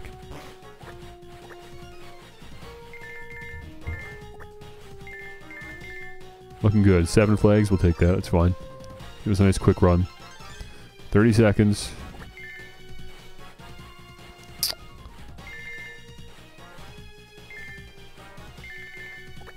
Okay, 6 flags will have to do, I guess. I've never even gotten 30 points on this. Never mind the fact that winners will get like 40s. So I would love that. Come on. Okay, that's 30 points. No, it's 28. Shoot, I need 2 flags. Come on, Feraligatr. You can do this. Yes. Yes! Guy hit 30. I'm happy with that. That's a new record. I have to be happy with it. Best I could do. I should have stayed out longer though with Feraligatr, as I'm recognizing. Because I didn't have enough time to actually load in another Pokemon and get out there. My time management could have been better. Oh, I got first place! Wait, that went so well. I wonder why. I don't like feel like I did notably better like in the gameplay department. Okay. Well, geez, we win then. We win the skill event. I don't think the bonus stars can screw me over here. I think we got this. Once again, last place in Spirit. The no miss bonus for Feraligatr. And Ariados. And Togepi. Okay, come on, man. The points leader. Team Spike's Feraligatr. Very good, man. Look at this. The Pokemon that failed the most. Certainly not mine. Team Chaz's Yanma. Okay, and then obviously we win in the points here, so easy. Well done, team. So Feraligatr is up for 3 medals now. Dope. More sick points. Might be time to buy some point cards. Because what the heck else am I buying with these, man? Overall data. Oh yeah, I guess there's no point in checking. We gotta buy the cards first. I've got 1,700 points, so I can actually afford any card.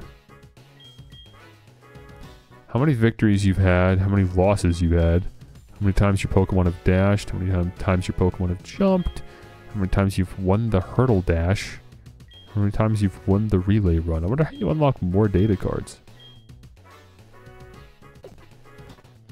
It's not really what I want to spend my points on. I don't know. I think this is a daily rotation. There's no way this is just it. I think this is on a daily rotation, so I could come back here for different stuff tomorrow. Because the metal coat's not super tempting. Not great stuff to buy with points, if I'm being honest. Okay, let's try another course, stamina course.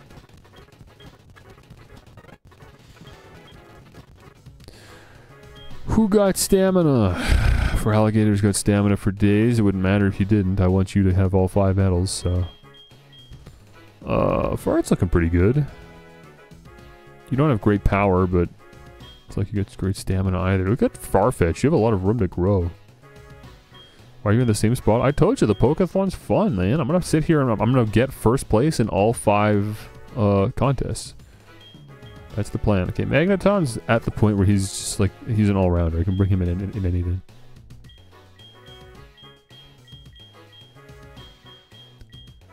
Huh, I don't want... Bellsprout's got crazy stamina potential.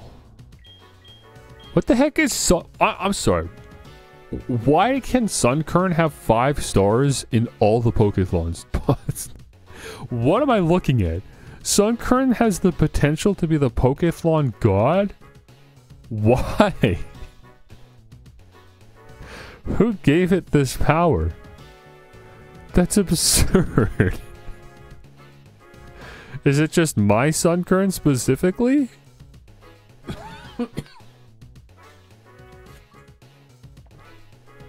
That's very funny. If I was better at making my own apricorn juice, maybe we'd be able to do something. Onyx looks pretty good. I mean, you got great stamina. You don't have good skill. It might not matter. 2 stars. 2 stars in power and jump. I mean, we've got great ups on Magneton, so no worries there. Notably, I would like a faster Pokemon. A fast Pokemon with even just decent stamina would be appealing to me. Can we do that? I want to see a 4-star speed with 3-star stamina. That's what I want. Togepi's got the potential. No, I want Oddish's stars flipped there. Oh, look at Stantler. Stantler's just a great all-rounder. Look at you. I'm liking Stantler. I'll take Stantler if I can't find what I just specifically asked for, which was 4 speed, 3 skill. Oh, there's Nidoran female. Perfect. That's exactly what I wanted. I'm happy with that.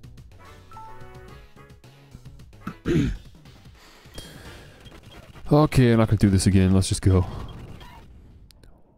What are our courses today? Ring drop. Haven't done this one yet. Push your rivals out of the ring. Use the stylus to move quickly. Flick to tackle. Lightly touch to jump. Flick to tackle. Touch to jump. Why are we jumping? What does jumping do? Maybe I can like dodge incoming tackles?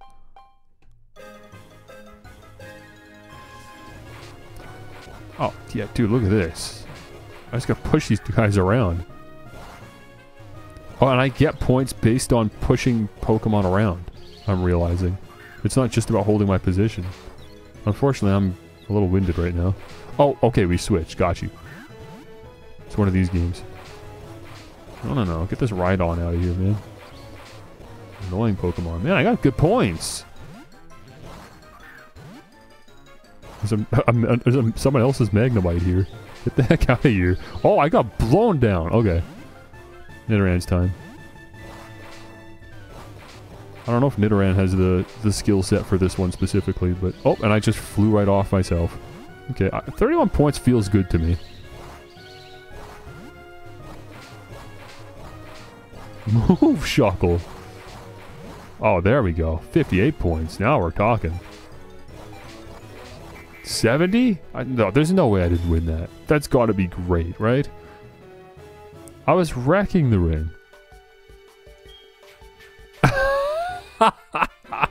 Yeah, no, we won that one. Some of these games are a little too easy. Some of these games put up a good fight. Some of these games not so much. That one was brutal. If I was running around with a bunch of little baby Pokemon, yeah, I imagine it's harder. But I mean, if Feraligatr gets in there, it's over. I feel like even Nidoran is putting in good work. 105 points. It's gonna be hard not to win this one at this point. Oh, and we get Relay Run? It's over. No, it's over. This is a blowout. This is an absolute blowout in the stamina course. Wait, hold on. Wait. This Poliwag's kind of putting in work. I'm actually getting owned by this Poliwag. What? That didn't happen last time. Last time I did Relay Race, it was like very obviously I win. I'm actually getting past now. Look at that Voltorb just zoomed past me.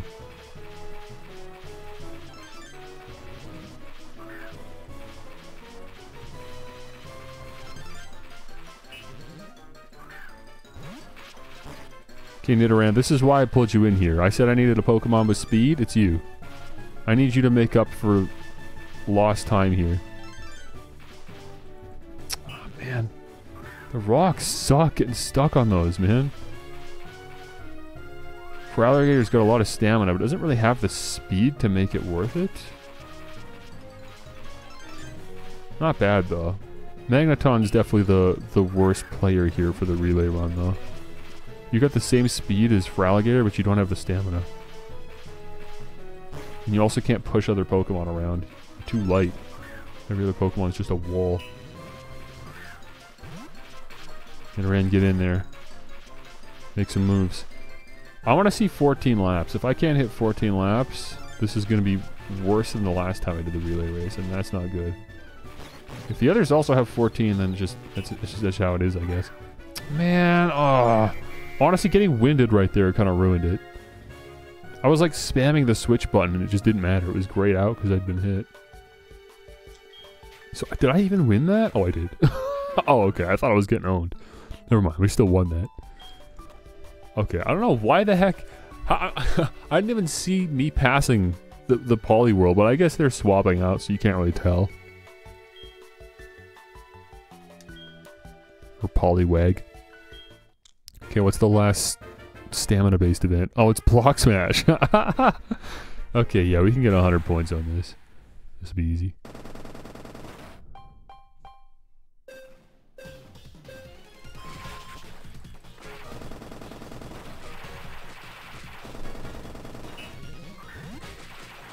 Oh wait, Magneton's not really meant for this though. Yeah, because I don't have a super power focused team. I need Feraligator to do all the work, so we actually might not hit 100 here. I mean, we're still gonna win, but...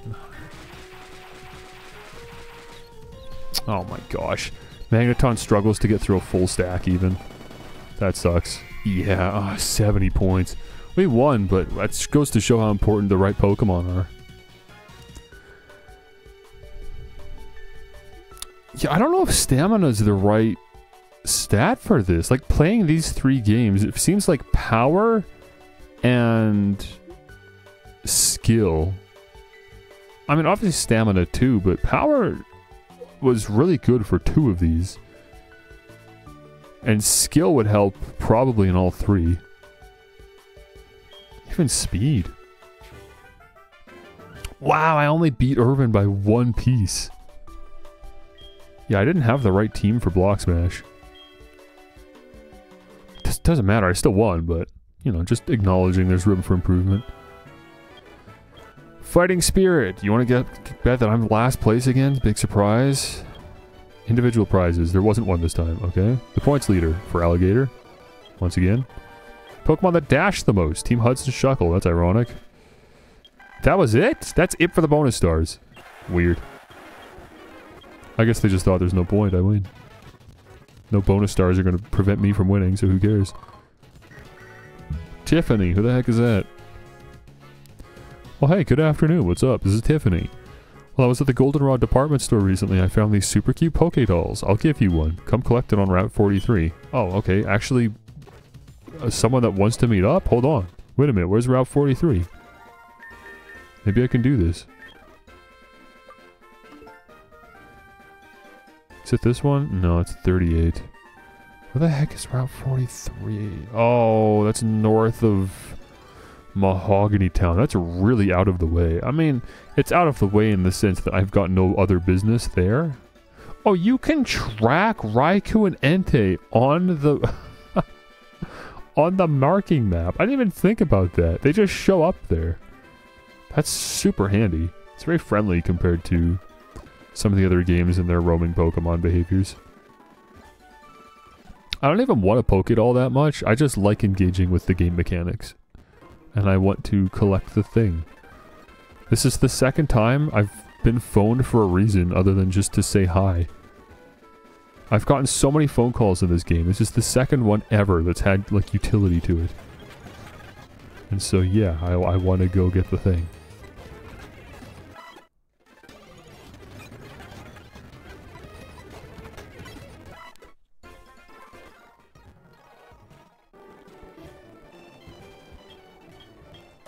Sure wish I could fly, bro. Man, they make you wait a long time to get fly in this game. Oh, I should get some more apricorns. Don't know why I care. I'm not planning on making more Pokeballs. I'm not planning on blending more Apra Juice, but...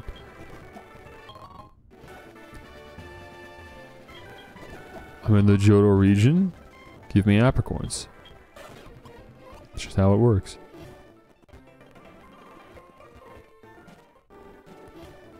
Okay. Which one of you is Tiffany? Because I don't remember. I don't know who that is.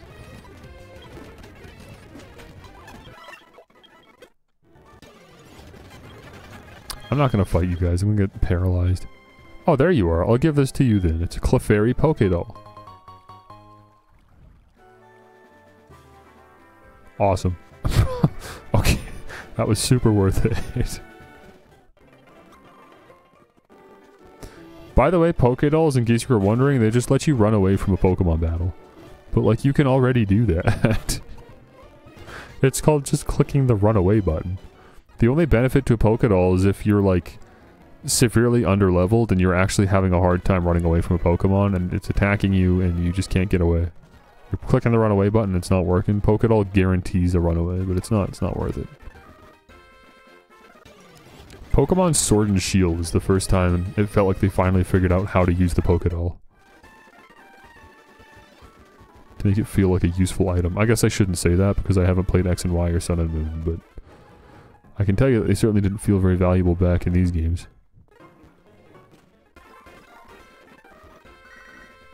Ralph? Sup, this is Ralph, how are you? I've been spending more time with my Goldeen than I have with my kids. It's a bit sad, actually. You call your mom sometimes, too. No, I'm good. She calls me enough. Okay, one last event. I would like to join the jump course.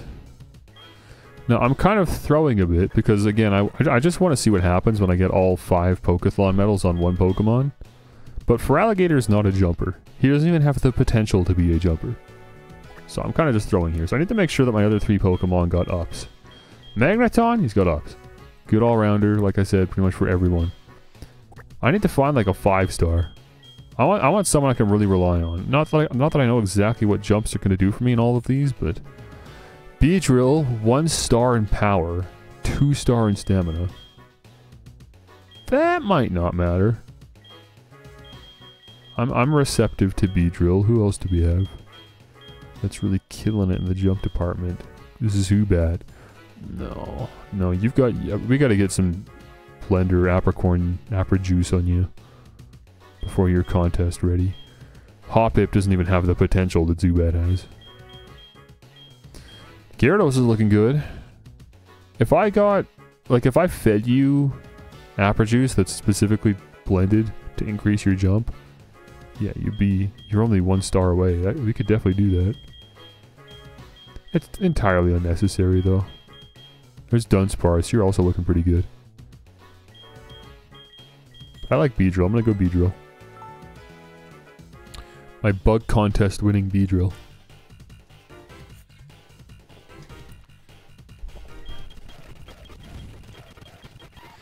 Not reading all that.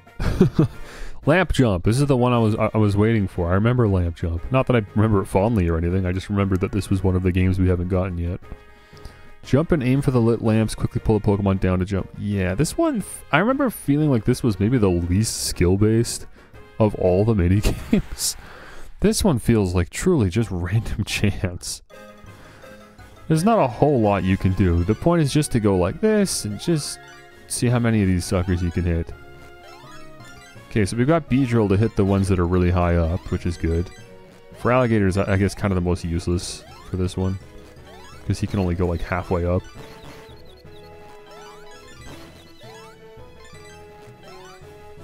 I mean, is this good? 146? It sounds like a big number.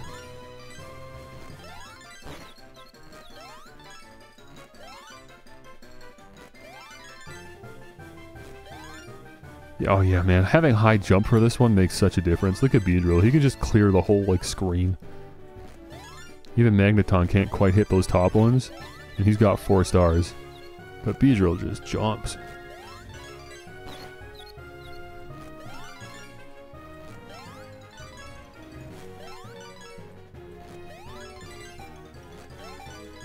Okay, this feels like an insane amount of points. 366?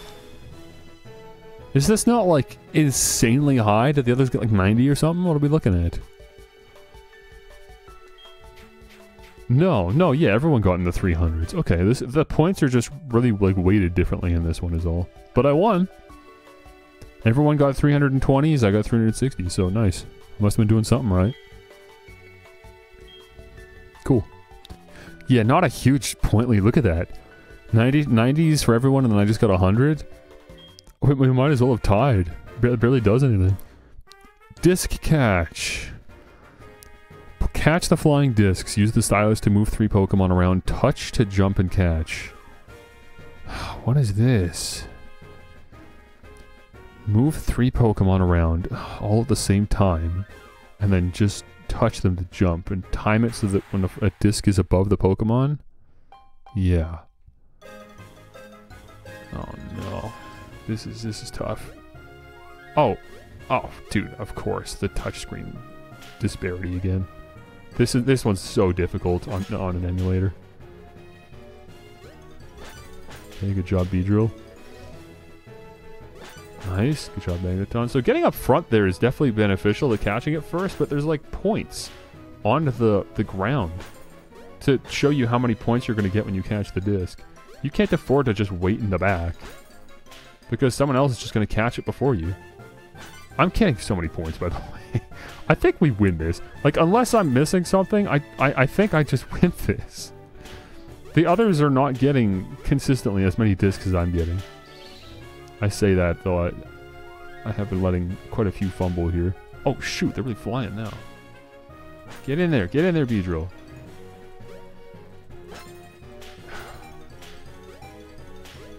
Okay, good, I grabbed that one.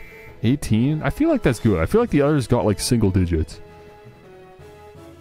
Maybe some 10s or 11s. What are we looking at here? Oh my gosh, yeah, 3 and 5. Mandel, though, he really clutched up. He got 16, but I ended up pulling ahead just by a bit. I didn't like that one, but I won anyway, so I guess it's fine.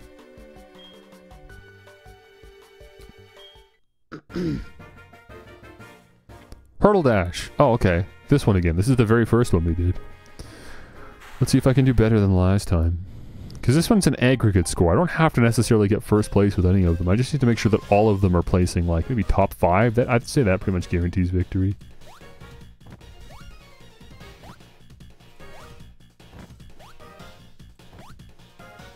Yeah, I'm definitely... I have a better grasp on it this time. So I expect to have some better results here.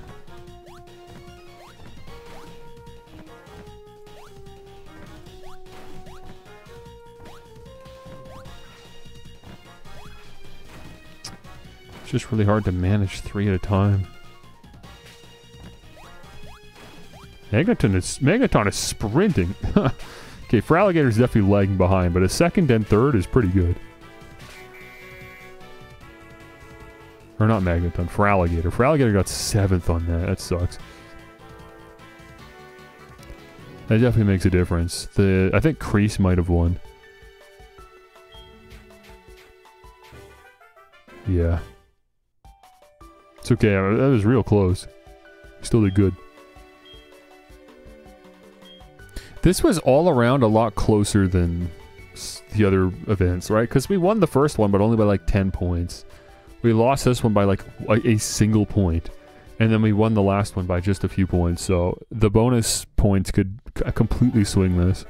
I don't feel confident. It's going to be basically RNG whether I win this or not. Challenge bonus, we always lose that, unfortunately. And right now this really matters. These bonus points. There's no individual scores. Good, Beedrill was the point leader. Oh, and Crease's Ladybug, okay.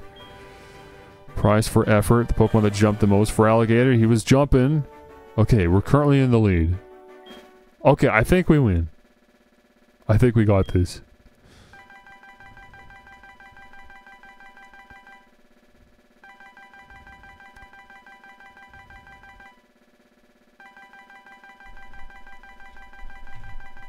Nice.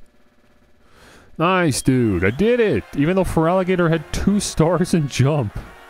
I managed to make this guy go through all 5 of the Pokethon events and win. He definitely got carried a little bit with Beedrill.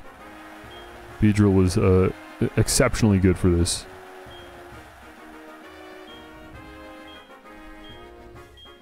Without Beedrill, this would not have gone as well as it did.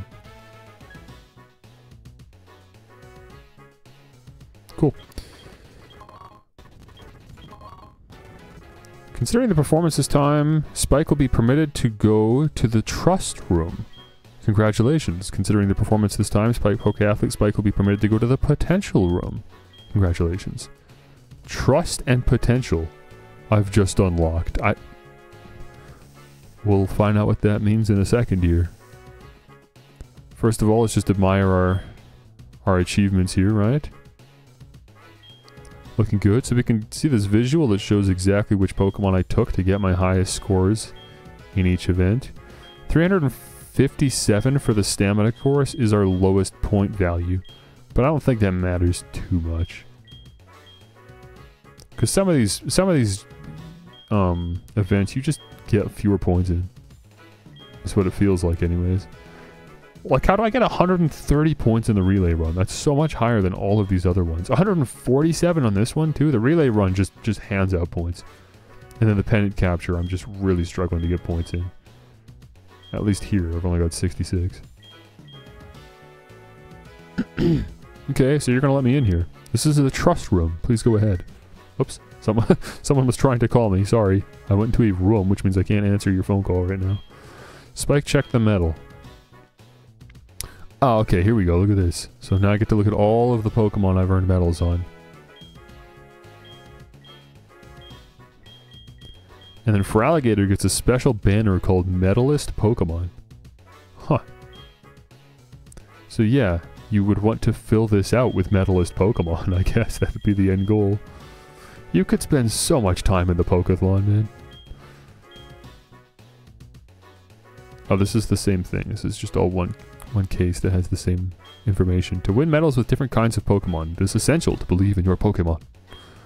Pokethon medals, those are the proof of the hard work of both Pokeathletes and Pokemon. Those Pokemon that have all 5 medals are called Medalist Pokemon to commemorate the trust they've earned from their Pokeathlete. I want more tea. My throat kind of hurts again.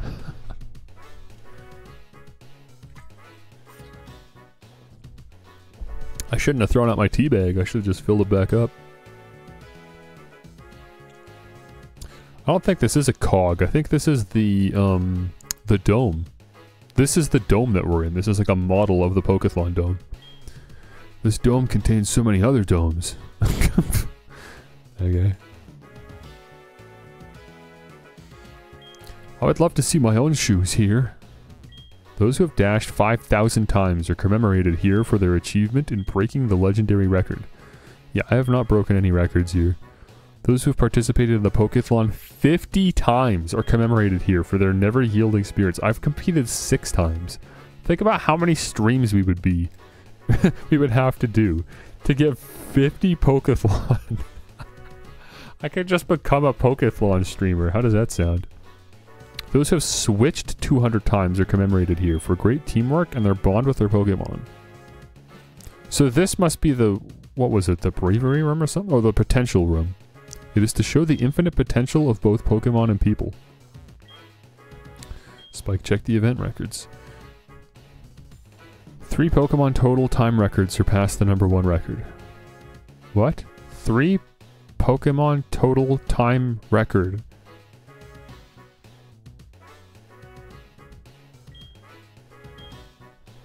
Okay, so collectively these 3 Pokemon have the fastest time.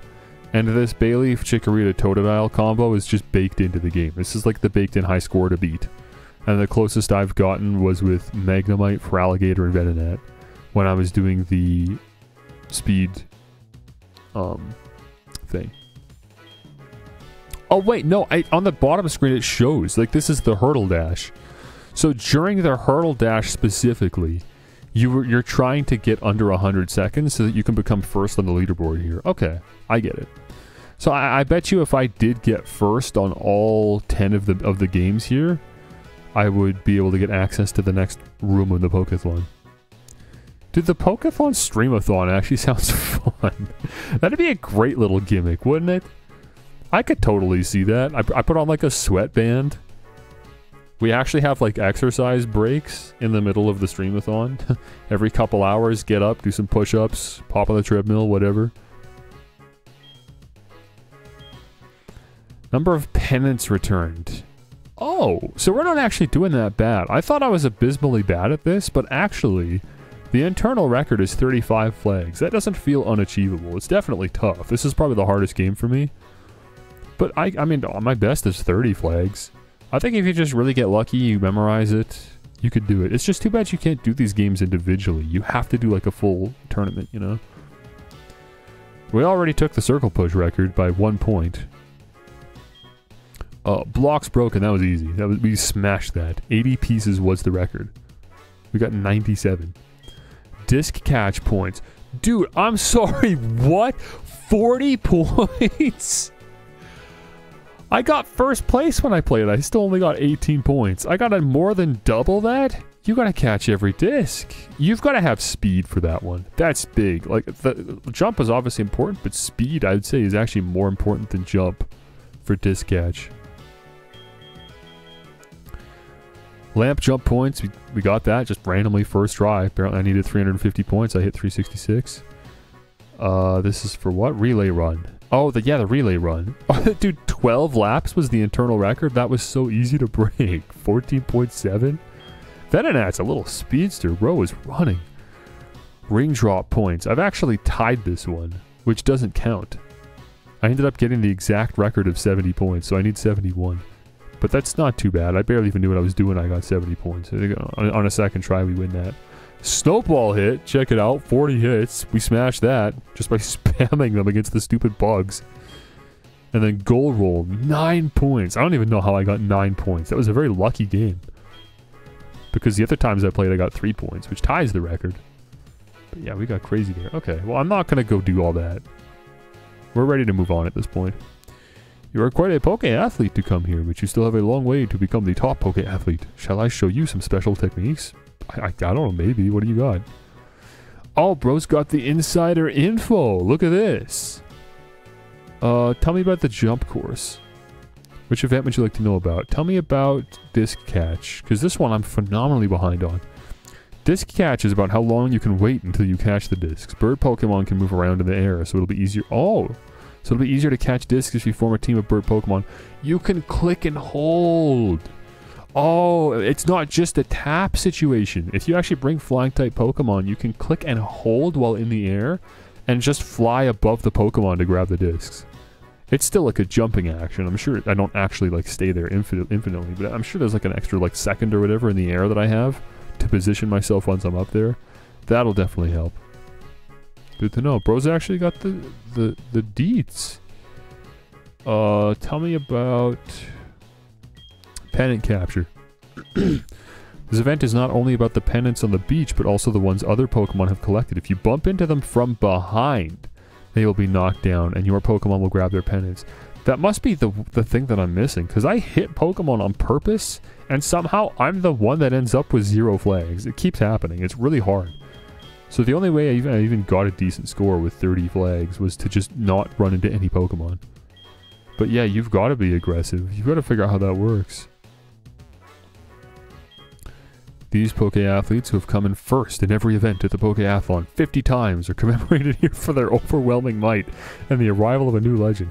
50 times! First place. Those who have won at the Pokeathlon 100 times are commemorated here for their achievement of creating a new legendary record. Who has done this? Actually, I mean, I played this a lot when I was a kid. I don't know how far I made it in here, but I probably didn't have the stamina to get that far, though. I've always loved restarting my games. I hit the Elite Four, I'm like, alright, let's start a new run. But kids that actually just like kept dipping into the same save file over and over, yeah, I could see that feeling more achievable.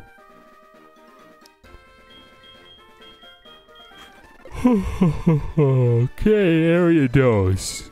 Man.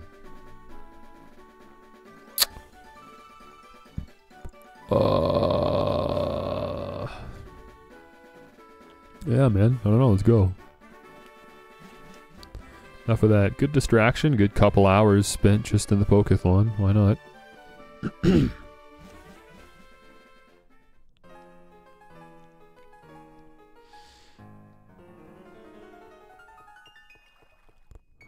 I want to have an energy drink already. I feel like it's too early and it's gonna make me hungry.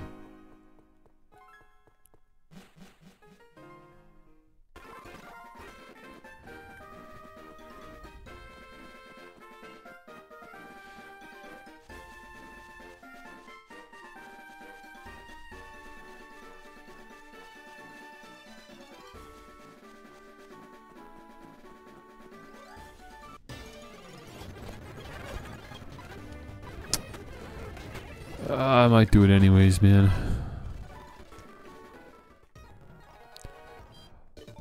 I've been having a really rough time going to bed lately. I got a new mattress and it's just not good at all.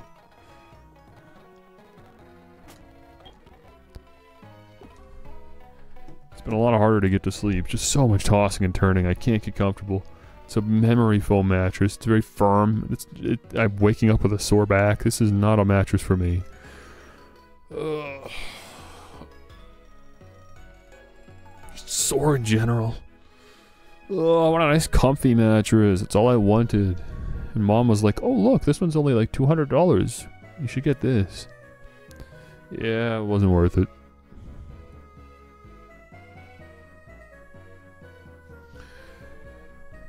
Alright, give me a second. Actually, maybe I'll go to the bathroom too, just really quick. We'll do a short PRB here.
Alright, I changed my mind. We're doing a proper meal break. I want some food, actually. Well, never mind. I've got chili in the microwave.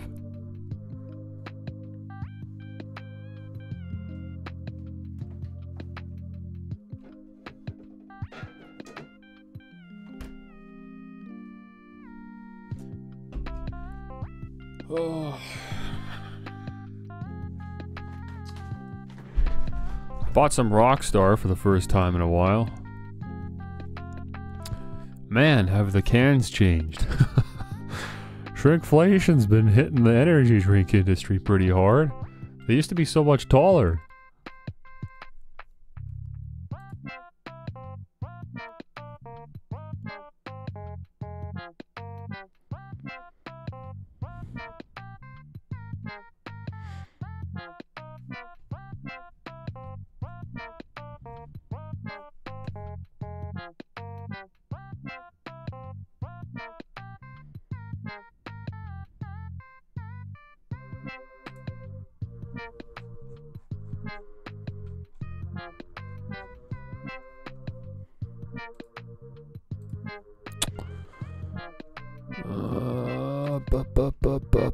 My watch later playlist is a mess. Are your caffeine pills actual pills or are they tablets? What's the difference? Oh, actually it says tablets on the container. I don't know what the difference is between a pill and a tablet. But apparently they're tablets. They're called wake-ups. I barely have them. I rarely have one.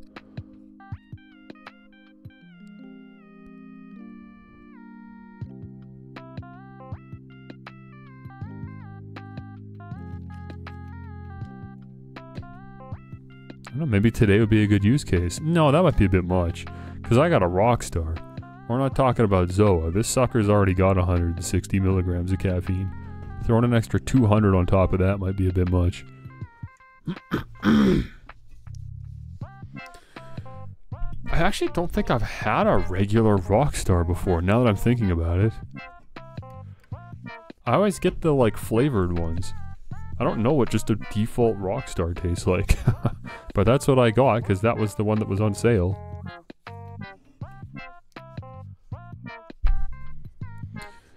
Open up caffeine pills and shove them into tea? I mean, I could just, you know, have a take one with tea. But, the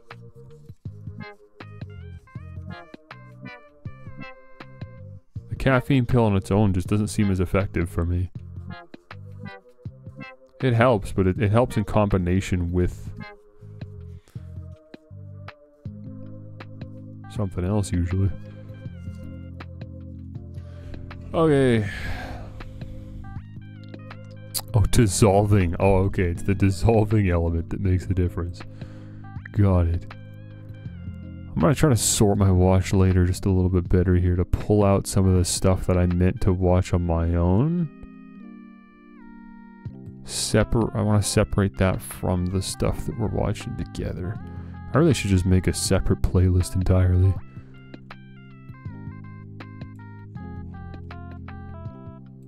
This is very, very messy.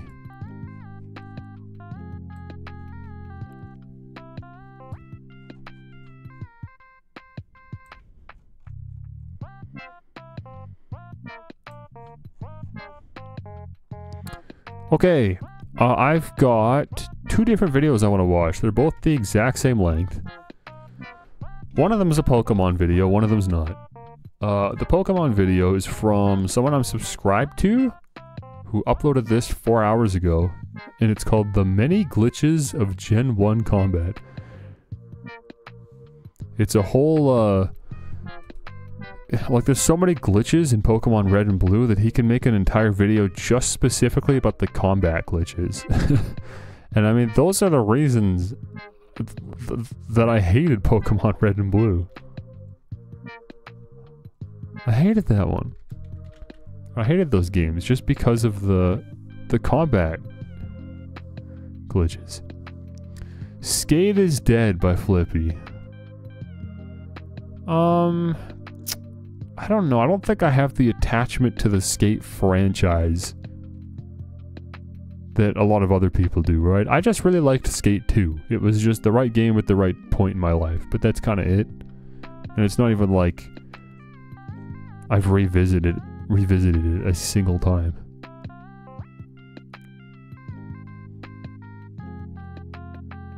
I don't mind adding it to the watch later, but I've got a very extensive playlist at this point, so don't expect us to come around to it anytime soon. Anyways, the non-Pokemon video is about rats.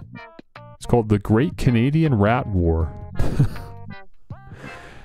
And it's talking, I guess, all about how Alberta, the province that I live in, is just for some reason rat-free.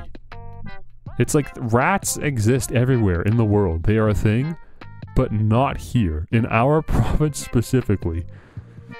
So I guess there's a video talking about that. I don't know. I'm interested. I want to see what the news, because I don't even know how or why we're rat free. I just know that we are, and it's actually one of the reasons that my parents have decided to move here. So that's an interesting video as well. I vote that. Yeah, I definitely want to see that. I think we should watch that. Canadian lore. Have you ever seen? I don't know exactly again how in depth this is going to be or whatever. Okay, I'm gonna go to the bathroom properly. And then go grab my food, and then we'll get going.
Okay.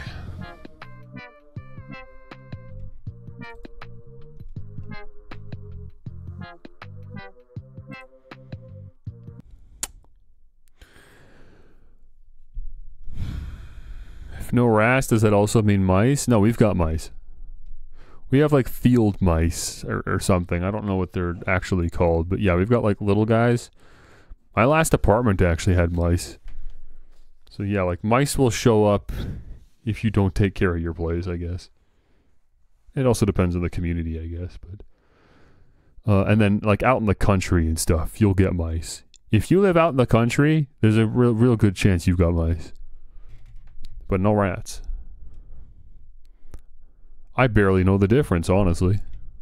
Yeah, I don't know exactly the basics we're going to be covering here, but should probably change the stream category today because we're not even watching a Pokemon video. So let me just change it to just chatting. This is a video by Strange Eons. I don't know how to say that.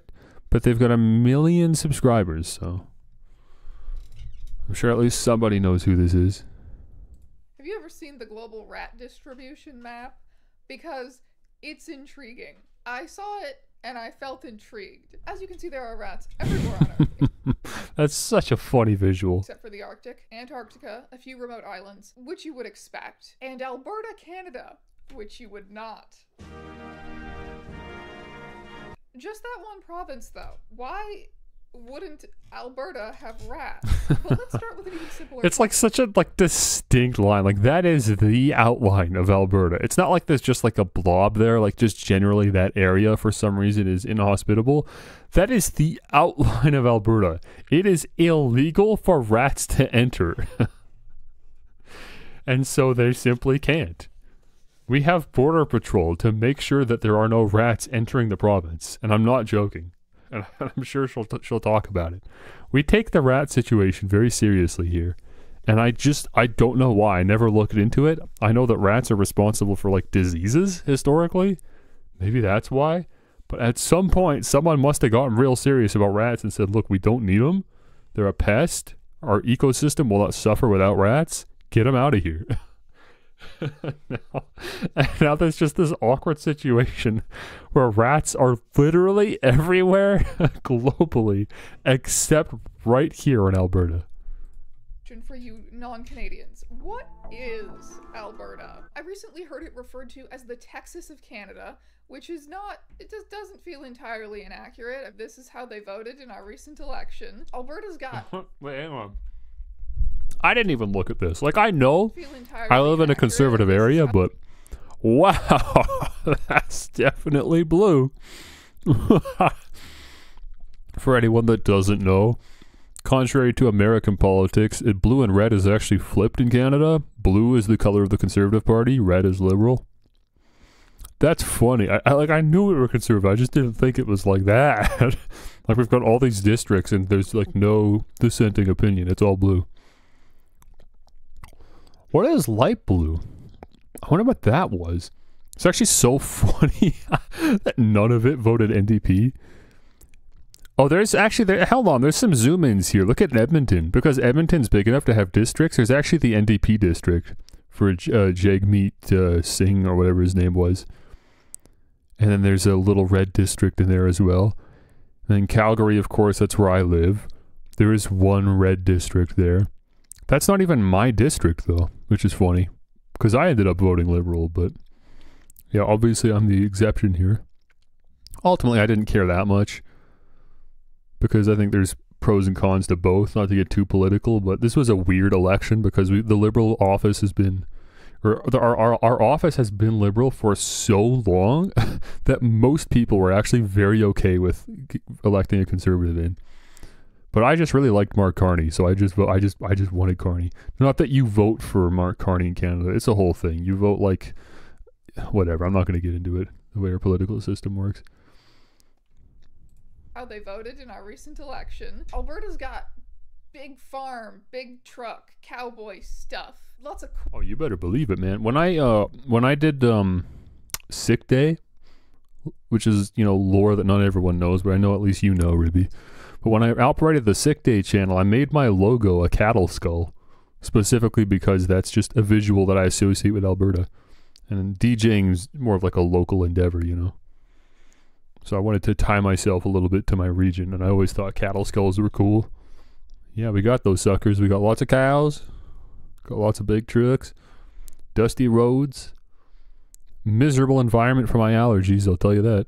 Quaint little town names like Frog Lake, Beaver Lodge, Dewberry, Forestburg. The crux of Alberta. Dude, the amount of forest bergs we have in Alberta. Dewberry. Like this, dude. I swear there's like 50 little towns in Alberta that all look exactly like this, where they only exist because back in like the 1800s there needed to be like a train stop with a grain silo. There's so many TF2 maps in Alberta. It's ridiculous. Yeah, like it really was just like they built a train stop and some grain silos, and then like a little town ended up building around that with like 40 or 50 people, and it was like a hamlet for a while, and now it's just like a ghost town. There's so many random ghost towns in Alberta. Forestburg. The crux of Alberta's economy is the oil and gas. Oh yeah, baby, and the oil rigs. I've been saying this, man. If they ever do a Pokemon game that's regionally inspired by Canada, whether it's official or a fan game or whatever, there needs to be a Pokemon that looks like an oil rig or an oil pump, oil jack. These guys in the back. They already kind of have a bit of a look to them. Like you could see how there's like a head maybe. You could turn that into a Pokemon, and that'd be a great Pokemon. It's like a poison type. Gas industry. They are very patriotic about their oil and gas industry, which is definitely a culture shock for me coming from down with the carbon tax. Toronto. The only time I have ever been to Alberta in my adult life was last November. I was there because my short film was playing at a festival in Calgary, so I was there for a few days, and then I went up to Banff for a few days with my family, and it was very beautiful, very fun, very fucking cold, very terrible for my skin, and my nose bled every day, and I had to start buying $20 moisturizer. I am not built for that kind of cold. I am a weak shit Toronto hipster, and I accept this about myself. But yeah, people think that Canada as a whole is cold. It's actually not true. We just have like very cold pockets, and there are areas in Canada that are far milder, and that's why Ontario, Toronto is like the biggest municipality or like concentration of people in Canada, is because they have got like the mildest climate. Also, like areas in British Columbia as well have very mild climates. But yeah, Alberta, Saskatchewan, this sort of central to Western Canada is definitely a lot colder. And obviously as you go north it gets colder as well, but that's a given. You know, very, very beautiful, very fun. That's my Spark Notes version of what? Yeah, we have dry cold. We have dry colds. It's not like heavy air that crystallizes everything. Like I've been in those environments before. Sometimes you get wetter days, but generally Alberta's a very, very dry province. So it's a dry cold, but it's still cold, man. You don't underestimate the wind on a cold day. In a province that doesn't have mountains and like natural land formations to, you know, break winds, especially Saskatchewan, but Alberta to an extent as well. Certain areas of Alberta, it'll like the wind will kill you. Even if it's only like -20, it feels like -40 once that wind gets going.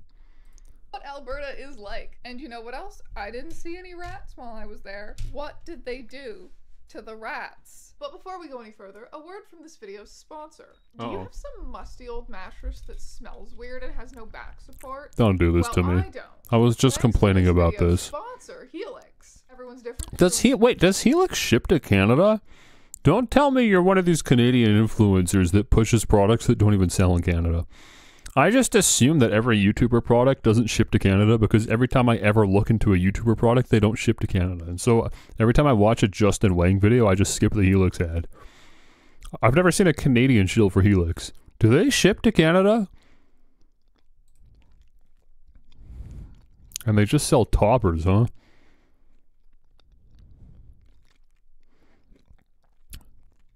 That feels more achievable, just getting a topper. But yeah, I'd need a nice cushy one, man. your warranty, financing options, and flexible payment in the US. The mattress comes rolled up in a box and then expands once you free it. It's super Yeah, that's the one I got. I mean, it wasn't a Helix mattress, but we ended up getting a mattress that came in a box and unrolled, and yeah, it just sucks. But it ain't no Helix mattress, so who knows? easy to set up yourself. Just make sure you... I don't necessarily need a cushy mattress, but it can't be firm like this one. There's probably some like middle ground that I'm fine with, but I'd also like to try a nice cushy mattress. Who knows? I'm a side sleeper. I don't know if that makes a difference for firmness or cushiness, but I can certainly tell you as a side sleeper, I'm not enjoying the mattress I have. Read the instructions before you try it. Don't do this. I don't know what this is, but don't do it. The mattress turned out okay, thankfully. She wasn't hurt by her traumatic birth. So if you're get a cheap memory foam topper then? I'd rather just get a good mattress. Like, get a refund on this, get my $250 back, and then reinvest it in a proper mattress. Instead of just living with the fact that I have a bad mattress and then having to buy a topper to go on top of it. I'd rather just get a good mattress. I don't think that's crazy. It can't be that hard to find a $300 or $400 mattress that's, just worth it. Market for a new bed. Remember to go check out Helix. They have a rather excellent Memorial Day sale on right now. It's 27% off site-wide and a free bedding bundle with any Luxe or Elite mattress. Click the link in the description down below or scan the QR code on screen if you are so inclined. Thank you so much again to Helix for sponsoring this video, and now I return you to that regularly scheduled video. According to the Government of Alberta website, Alberta is proudly rat-free. This means we have a zero tolerance for rats. There are no permanent populations of rats, and we do not allow them to establish themselves. Sometimes a few hitchhike into the province, and we deal with them quickly. Why is it important for Alberta to stay rat-free? Rats are an invasive pest that pose a risk to human health, property, and the economy. They can consume and contaminate crops and food, spread dangerous diseases to people and other... Yeah, you know what? That's actually, I bet you, one of the biggest reasons is because of crops. Alberta's industry is like, our economy is like built on crops. The crops we have, there's so many of them. Not to mention the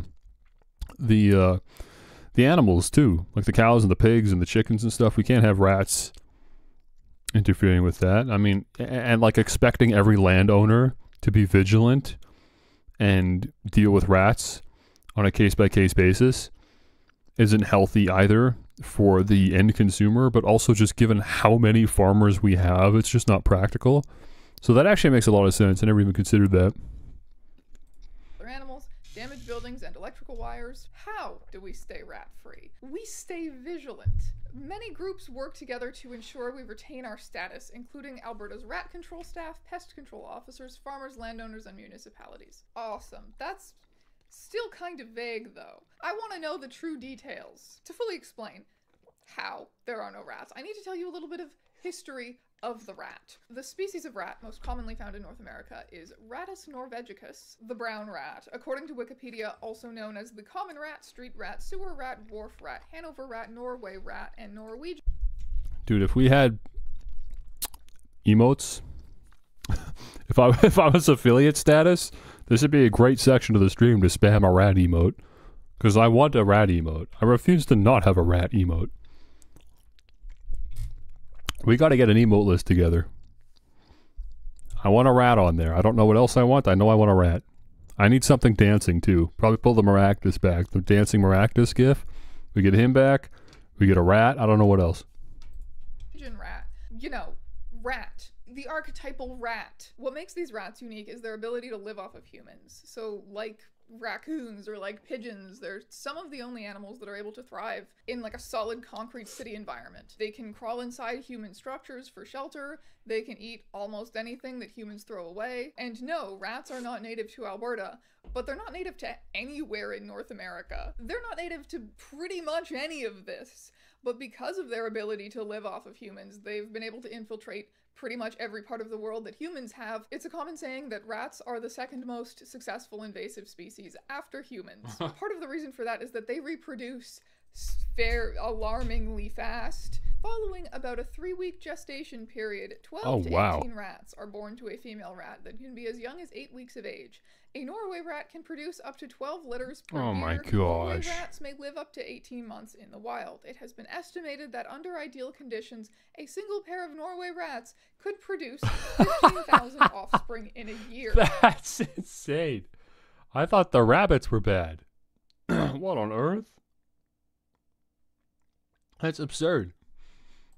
Once you have rats in a human settlement, it is almost impossible to get rid of them. Rats are thought to have arrived in North America for the first time by stowing away on human ships from Europe around the late 1700s. But recall, rats need to live off of humans, so they couldn't just spread freely throughout these ecosystems where they had no natural food source. They certainly would never survive somewhere like Alberta without humans' crops and garbage to munch on and structures to spend the winter in. They needed to follow people. And Europeans didn't really start settling in the Canadian prairies in massive numbers until the beginning of the 1900s. Then it absolutely exploded. What happens next may shock you. And this is because the Canadian government was giving away land on the prairies to European immigrants for basically free, for almost nothing. And this kind of idyllic cottagecore lifestyle that was sold to them seemed very appealing, especially compared to the hardships of life in Europe around that time. Okay, don't describe the early settlements in Canada as cottagecore, okay? We're not like that detached from reality. We could establish like a homestead conceptually without having to boil it down to cottagecore. And yeah, it needs to be said, they stole all that land from the people who already lived there. Okay, come on, bro. Look, there's been a lot of money and a lot of time spent repairing these relations with our Native American, Canadian friends and family, okay? All right? We don't need to keep bringing this up, all right? We got the reserves. We got the, accommodation packages and all that, okay? We treat them basically like they're real people, okay? They're just about treated the same as everyone else, okay? You don't need to keep bringing it up. So, early 1900s, Europeans began moving to the Canadian prairie provinces en masse. They built towns and farms, and so the rats descended. By the 1920s, they were populating Alberta's neighboring province of Saskatchewan. Rats were found in Alberta for the first time in the year 1950 on a farm near the Saskatchewan border in a town called Alsace. And that fateful rodent discovery was made by some officials from the Alberta Department of Health who were studying sylvatic plague. Yes, the plague, like the medieval one. Despite its strong association with the medieval era, the plague does still exist, even in North America, generally in the form of sylvatic plague, which is what it's called when it infects wild rodents. So like prairie dogs or squirrels. It generally doesn't have very severe symptoms for them, but it is the same bacteria that causes the plague in humans. It's just called sylvatic plague when it is in rodent rather than in human. And coming in contact with those rodents or fleas that have bit those rodents can still transfer it to humans, at which point it's just plague original flavor. But it rarely happens these days. Most people live in cities with good sanitation. There's a lot of education about not touching wild animals. Scientists carefully monitor infected rodent populations and immediately isolate any human cases, so we are mostly plague-free. According to the CDC, the United States' yearly plague cases are approximately 7. Canada does not have any public data on our yearly plague cases. We may not have any, for all I know. And if you do happen to get the plague from a prairie dog in New Mexico or a lab accident in Illinois, oh my god, that guy's life sucks. It is largely treatable with antibiotics. I know, that's seems like a pretty anticlimactic downfall for a disease that once killed a third of Europe, but the plague is largely treatable with modern antibiotics. Okay. There you go. But we are talking. Thank you, Fauci. This video is about the Alberta Rat War. So there's just so many tangents associated with the Alberta Rat War. It's okay, talk about rats. I'm here.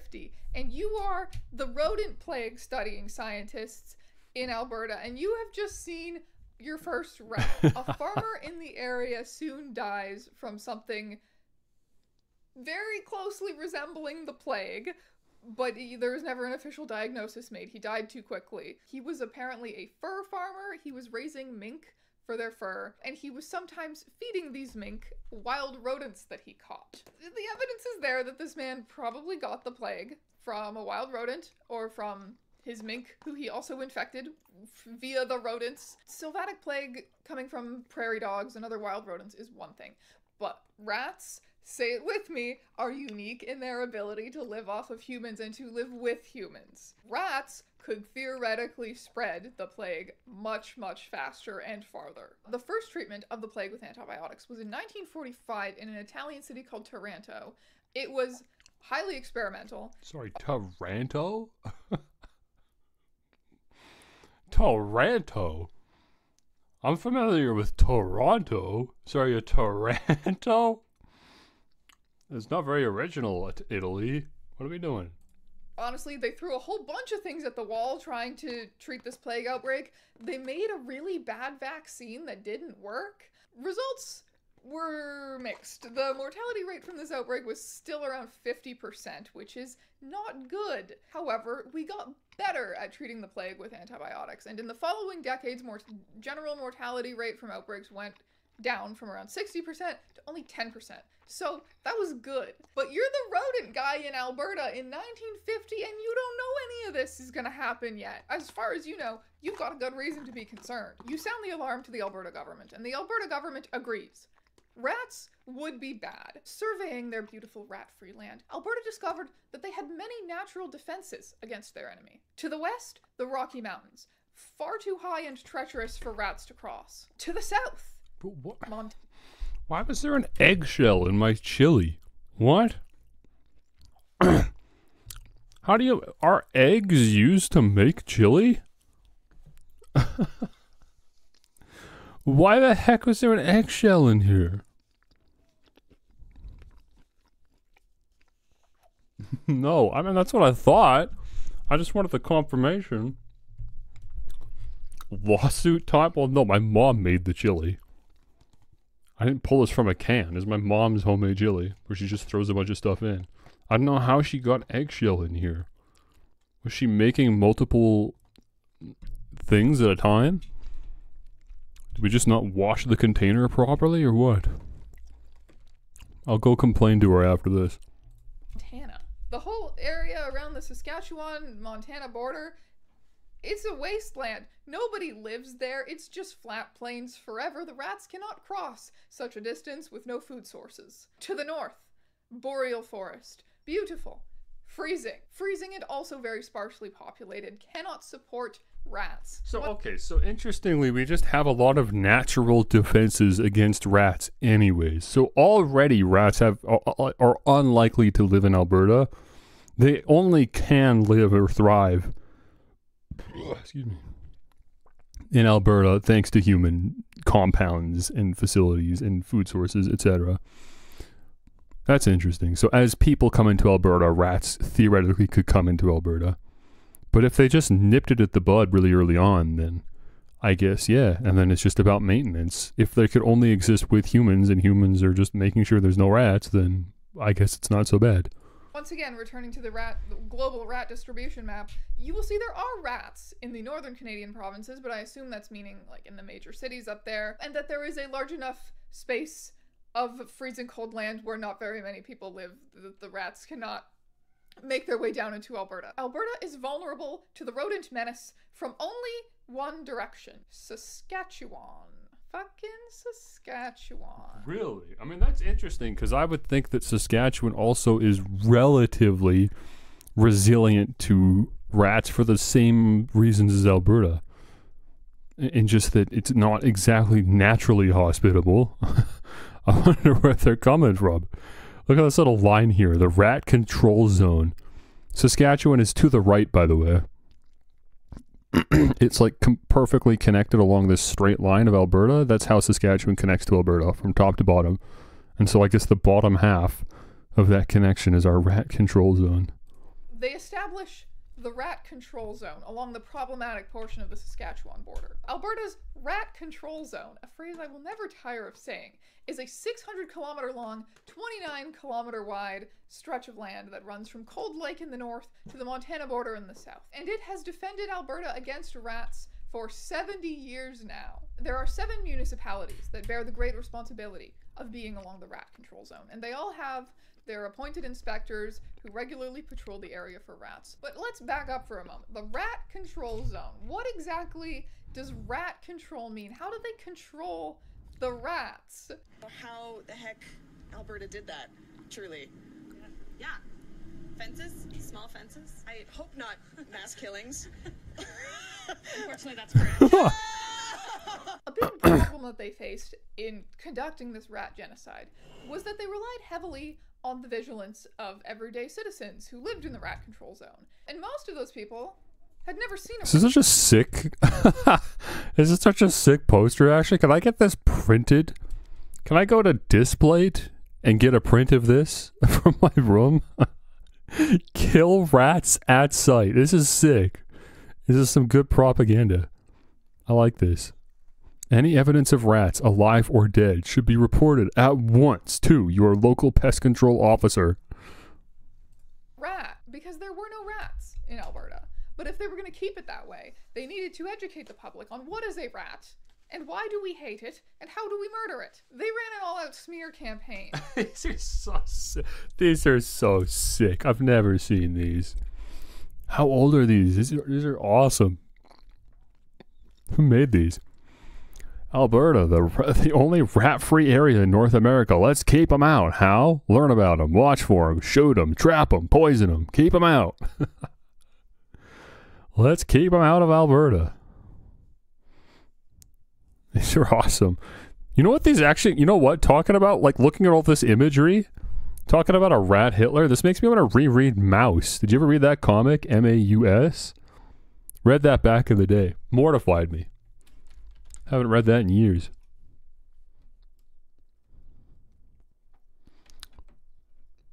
Art Spiegelman wrote it, apparently. Yeah, that's a book, all right. Didn't have that kind of stuff here. Yeah, actually, now that I think about it, maybe not. Well, it might be worth checking out. Might be worth circling back to. I don't know if I'd want a physical print of this, though. Bit sus. Bit sus having Mouse on the bookshelf. But yeah, it's a cool book.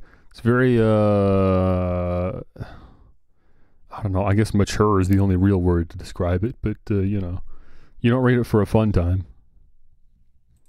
Against rats. The Alberta government had them officially designated as a pest under the Agricultural Pests Act of Alberta. This was war, you see. This meant not only that the government was able to mobilize to murder them ruthlessly, but that every citizen, were they to see a rat, had the obligation. That's true. This still, by the way, is a thing.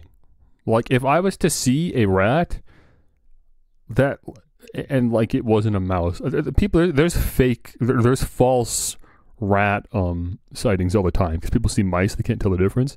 But yeah, you are to report a rat, and everyone takes it very seriously. If I ever did see a rat in my apartment instead of a mouse, I mean, yeah, like the whole place would get like ransacked and ran through by pest control.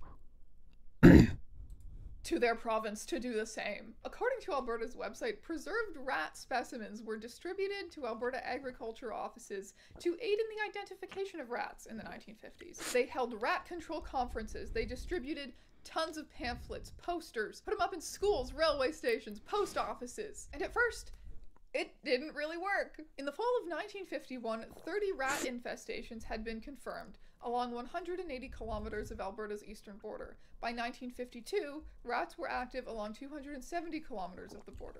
While most infestations were within 10 to 20 kilometers of the border, rats had penetrated 50 to 60 kilometers westward in 3 areas between Medicine Hat and Provost. They've penetrated the rat control zone. This is not a drill. They've penetrated the rat. This was very bad and not good. Clearly, a handful of farmers who had never seen a rat before were not doing the job in keeping them out. So the Alberta government hired this insane exterminator from Manitoba by the name of Napoleon. We actually had a rat Hitler? Wait. We actually had a rat Hitler. I didn't know that. I talked to some people, that had met my grandfather. They said, your grandfather, he had a unique interest for pest control. My grandfather raised rats. He had live rats, and he tried the different powders and experiments on them. He was passionate about it. He was very passionate about rats. Yeah, Peter Griffin's dad was gassing the rats back in the 50s. We use Volkswagens and Audis to gas moles with exhaust fumes. Why are they in there? They shouldn't be in there in the first place. They deserve it. What are they? Stay in your own lane. Don't go snooping around in the exhaust pipe. And killing rats wasn't just his business.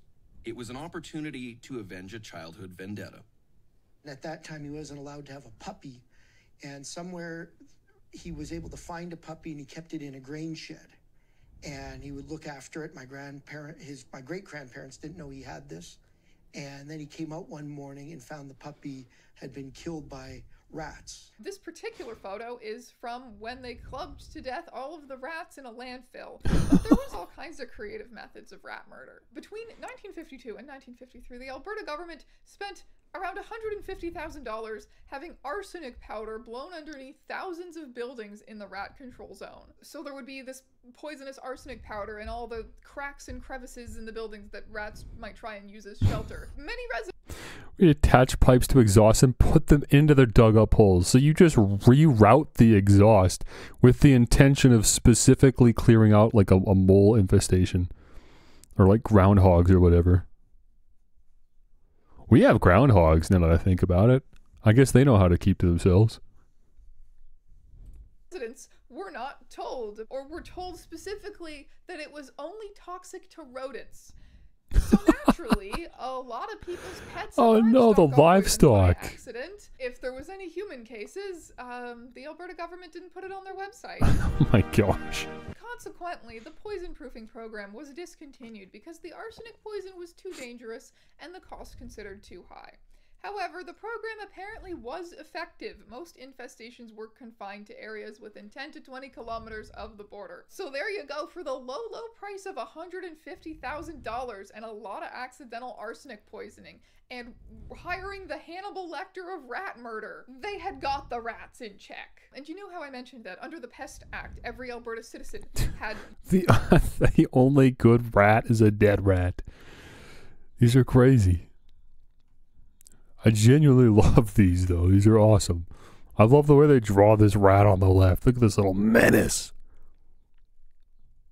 The obligation to fight the rat war, to exterminate any rats that they find on their property. Yeah, Alberta took multiple people to court over that. They seriously enforced this zero tolerance policy for the rats. They ramped up the anti-rat propaganda. They started working with the Saskatchewan government as well to try and improve their rat control so that ultimately less rats would make it across the border into Alberta. But still, the first 10 years of the rat control program were not easy. In 1955, so only 5 years after the first rat was found, there was almost 600 infestations. It would seem an impossible task to keep the rats at bay forever. But then... I should ask my grandma if she remembers any of this. She's the only one in my family old enough. She might have insight on this, because she grew up on the farm.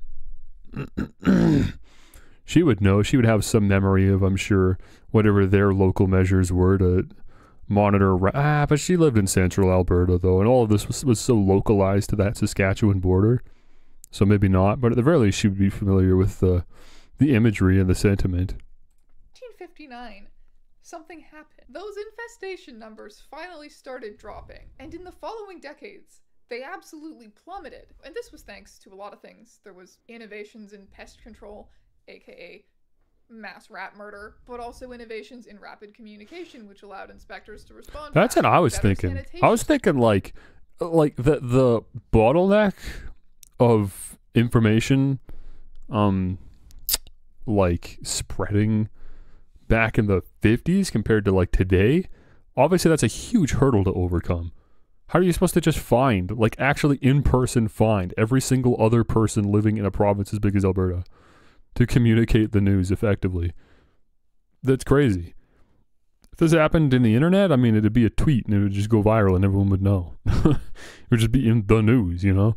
Of course, the newspaper existed, but like, you know, it's not like we're talking about a city. It's the province of Alberta. And again, a lot of the people living in Alberta are just living in homesteads randomly scattered in plots, running their own little farmland out in the middle of nowhere. Some of them probably didn't even have roads, at least in the 50s. And garbage disposal, as well as changing farming practices that were less hospitable to rats. And 70 years later, Alberta is still considered rat-free. It is home to the only major cities in the world that don't have any rats. And to make no mistake, the rat war is ongoing. The rats Actually, yeah, I never even thought about that before, but I currently live in, I assume, the biggest city in the world that doesn't have rats. That's interesting to think about. Their relentless assault. Like, I've only ever known what it's like to live without rats. I wouldn't even know what it's like to live in a city that has rats, even though that's apparently a commonplace thing in cities generally, at least big cities. And it makes sense if rats feed off of people, and there's a lot of people, and rats are able to mass produce. I mean, it's almost, yeah, just insane that we don't have them. Alberta to this day. Today, rats in Alberta are only allowed to be kept by universities, research institutions. I can speak. Great. Institutions and zoos. It is illegal for private citizens to keep rats as pets. Not even. Isn't that so funny? We have rats in zoos here because they're such like an oddity and you can't see them otherwise. Well, imagine going to New York and they've got a zoo. The New York Zoo has a rat exhibit. But up here in Alberta, it's like, what the heck is that thing? Look at that. It's like a bigger mouse. The fancy breeds, okay? This is very serious contraband right here. If I haven't made it clear yet in this video, I am a rat enjoyer, okay? As you can see, I decorate my titties with a rat image. I like them. I like seeing them on the Toronto subway. They delight me. They can ride the subway with me. I don't have any crops to destroy, okay? I'll be friends with them. Remind me not to go to Toronto. This is just another strike on the list of reasons why Alberta is my personal hell. But is there really no rats in Alberta? Zero rats? Zero rats ever. I mean, I've already said that there's some like research institutions and universities. Yeah, there's like every year, again, if you see a rat, you are to report it. And it is so rare you will see a rat. There are almost no reportings, right? Like if, like it is single digits, the amount of actual reports we get of rats every year. Single digits, like 3 or 4. Like, and with those kinds of numbers, rats just can't be allowed to populate. That's what my conclusion would be. That are allowed to have rats. So there's some rats in Alberta. Officials will readily admit that there's always some rats in Alberta. They make their way past the rat control zone by hiding on vehicles all the time. As their website states, rats are known to hitchhike. Yeah. They recommend that you always check your vehicle for hitchhiking rats if you've been out of the province. Rats can get in. Yeah, that's less about like cars. I think the main thing is because we have so much automotive transport, you know, shipping in and out. Yeah, and like cows and like livestock will be shipped in and out. It is not like difficult for a rat to hop on a truck that is like designed to have holes all over it so that, you know, the animals inside the truck can breathe and be fed and stuff. That'd be very easy access points. So I think that'd probably be, if I had to guess, the main reason. So it'd be up to those kinds of drivers to be very vigilant, the cattle transporters and stuff. In a province, I can't stop them from getting in. Albertans are very proud that we are rat-free, and I have a lot of pressure with my job. So when they say that Alberta is rat-free, they don't mean it's 100% rat-free. They just mean it's free of established populations, and that they are dedicated to keeping it that way. Wait, what did she have in her office? Right, yeah, like she needs to be reminded to report the rats. That needs to be printed everywhere but here, if you're the specialist. Maybe she has appointments. The Rat Patrol, which goes from farm to farm hunting the rodents down. Although in 2012, yeah, those guys a I've seen. infestation in the city of Medicine Hat actually threatened Alberta's rat-free status. But have no fear, the rat murder squad arrived. Oh my gosh, that visual. Yeah, Medicine Hat would be probably the biggest major, or like the closest thing to a major city that is the closest to the infestation zone, or that area of the Saskatchewan border. So I imagine around Medicine Hat, they are particularly vigilant. You could probably see actual officials there. But over in Calgary, because we're far enough away from that, yeah, it's really not an issue. But I could see, yeah. I could see maybe some of the areas as you get closer to that area, you might see maybe an extra 1 or 2 rats. Armed with various types of poisons and traps, they surrounded the city dump with poisoned hay bales, which they dubbed Operation Haystack. They set up high-definition cameras to track the rats. They set a bunch of snakes loose to eat them. It took them 2 years, but they did eventually eradicate all of the rats in Medicine Hat. The continued success of the rat control program depends on your vigilance, Alberta citizen. Because here in Alberta, we love oil and boot and rat murder. Just last year, a campaign was launched called Rat on Rats, and their logo is so delightful. It's such a cute logo for mass rodent murder. Rats are one of the most destructive invasive species in North America. Alberta remains the largest rat-free jurisdiction in the world. We are asking for your help to report observations of rats and any damage they may have caused. You can email rats@gov.ab.ca if you see anything suspicious. They even have a rat on rats. The government rat email rocks. Imagining some little child coloring in the lines of the words "kill him." And people do rat on rats, by the way. The whole rat-free thing, it's like a weird point of provincial pride for the Albertans. Yeah, I mean, when we had mice, like, I don't know the difference between a rat and a mouse, right? So at that point, it is now on me to tell my landlord, hey, there's a dead mouse in our kitchen. We just need to confirm that it is, in fact, a mouse. That is a thing we got to do. And of course it was. And yeah, that there were mice in that apartment. It sucks. But they're not rats, at least. Control people get hundreds of reports of rats from concerned citizens every year. The only problem is that Albertans still don't know what a rat looks like. They are snitches, but they suck at identifying rats. They report so many innocent muskrats. In a 2015 interview, one Alberta rat inspector said, yeah, I don't know what a muskrat looks like. One lady earlier this year who called to tell us she had found an extremely large rat in her basement. It turned out to be a small... Bro, come on. Okay, like, look, me not knowing the difference between a mouse and a rat is one thing. A beaver? Come on, bro. Beaver. This, I assume, is why the Alberta government has whole pages dedicated to how to identify Yeah, we have to rats. educate the public. And rodents commonly mistaken for rats. Yeah, don't drag the northern pocket gopher into this. He didn't do anything wrong. I mean, I can, just looking at that picture, I mean, I would probably assume it's a mouse before I assume it's a rat, but I certainly wouldn't consider that to be a gopher. Doesn't look like a gopher to me, not what I know gophers to look like. Yeah, and those guys there, on the bottom left there, the meadow vole, those are the ones. Those are, I think, the most common ones to run into if you've got farmland or if you've got, like, just a lot of trash. At the same place that you would find raccoons, you might find those guys. Might. Conclusion. This week I saw the global rat distribution map, and I really just had to know why. And it turned out that I also learned a lot about the plague. And that Napoleon Poulain existed, and it was pretty fun. So I thought I would share the fun with you. I'm having a lot of fun with this green screen also. I don't know how long she's going to stick around as a character on the Strange channel, but we're vibing for now. The green screen's good. Is eternal. It's kind of crazy that green screens were like kind of a phenomenon at one point on YouTube. It was like, what the heck? This person has a green screen? It is so commonplace and like expected now. It's almost awkward to see someone not using a green screen. Like, I get self-conscious about the fact I don't have a green screen. Like, if I'm going to turn on my camera, because, like, what is all this dead space behind me, right? That's just eating up, like, a rectangular block on the screen. That doesn't need to be there. We got to put, like, some images and GIFs in the background. Ain't no business showing you, you know, my bedroom. Why is that even there? Get it out of here. Never ending. It will go on so long as rats and Alberta exist.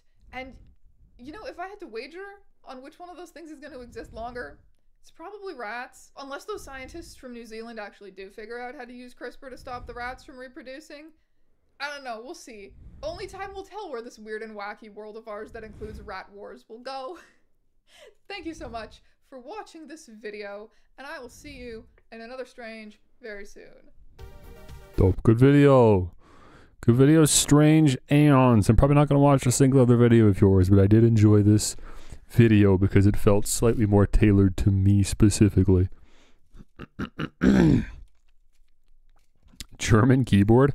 I actually thought about this yesterday. I've realized, I bet you Pokemon employees, like Pokemon North America, they must have like a key on their keyboard for the accent E.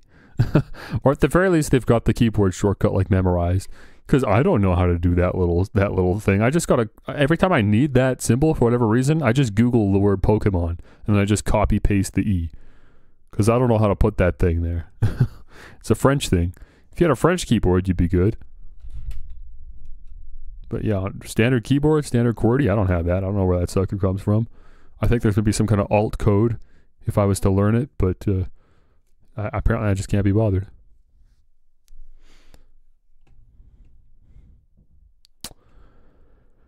Okay, my review of a standard flavor Rockstar, not good. Don't love it. It's my least favorite flavor. It's fine, it gets the job done. I'll drink it, it's fine, but I don't enjoy it. These things definitely benefit from having some extra flavor. Give me fruit punch, give me lemon, give me whatever you gotta do, lemon lime. But just a standard Rockstar, it's fine. I'm pretty sure this tastes pretty similar to what like a standard Monster tastes like. It's fine. I drink them because of their function, not because they taste good. Okay, let me go take my dishes upstairs and then let's lock in for like 5 or 6 more hours of Pokemon. Try to squeeze a full day out of this. I would love to get as close as possible to actually like beating the Pokemon champion today. Because I'm 3 gyms away. It's not impossible to do 3 gyms in one video, especially if we're talking about Olivine and Mahogany Town. Those should be back to back. So, yeah, I'll be back.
Go back to this.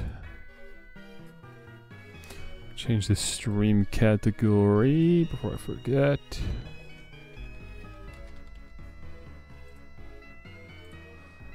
How are there 1,000 viewers for Pokemon HeartGold on Twitch right now, this second? It's nonsense.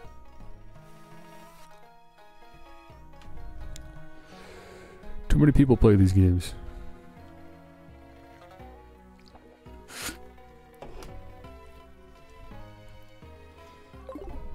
Oh, Todd's calling.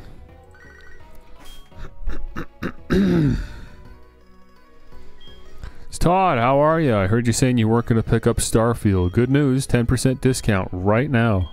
See you later.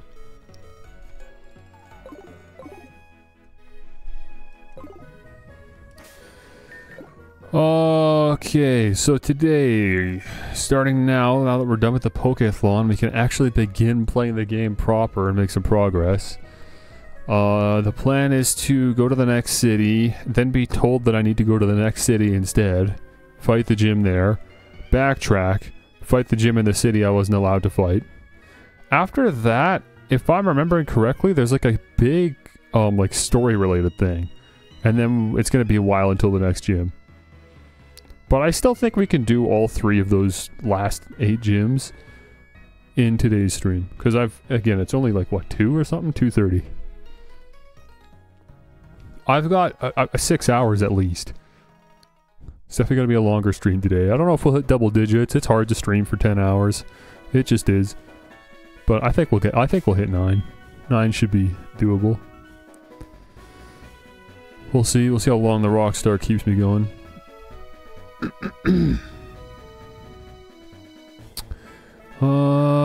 Anything else we need to address with the team? Are we ready to continue? I feel good about this. Everyone looks present and able.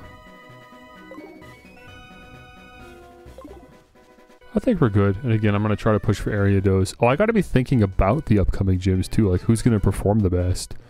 Certainly not Ariados. I'm just keeping Ariados, you know, at the same level as everyone else, just so it doesn't fall too far behind, but...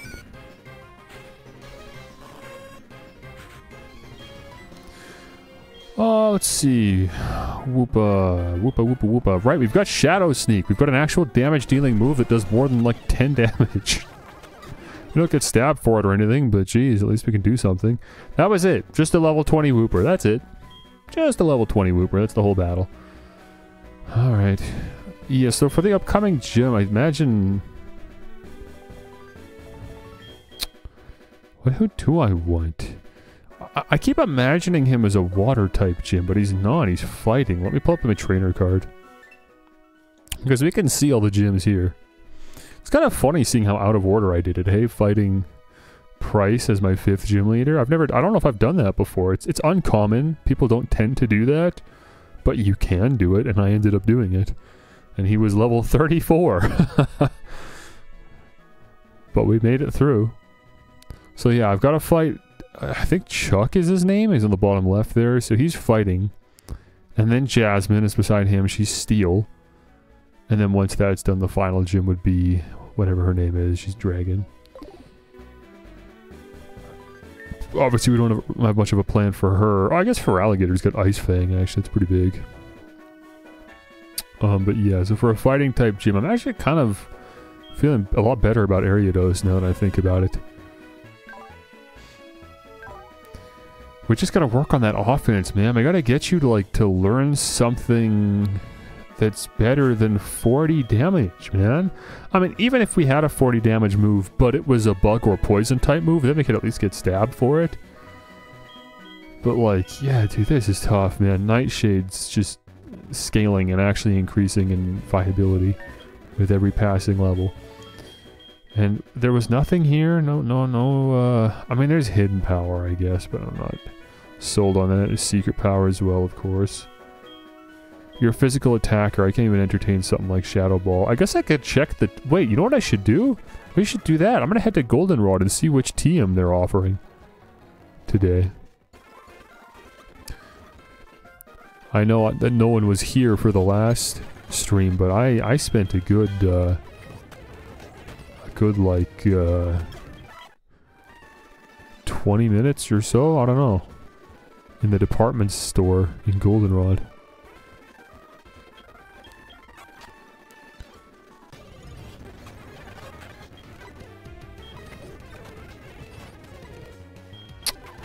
Shadow sneak. There. This caffeine tea smells like a piston Mountain Dew bottle. I imagine that doesn't smell any different than just urine. That's just the smell of urine. Unless it's like fresh, I guess. You don't rinse your bottles out first?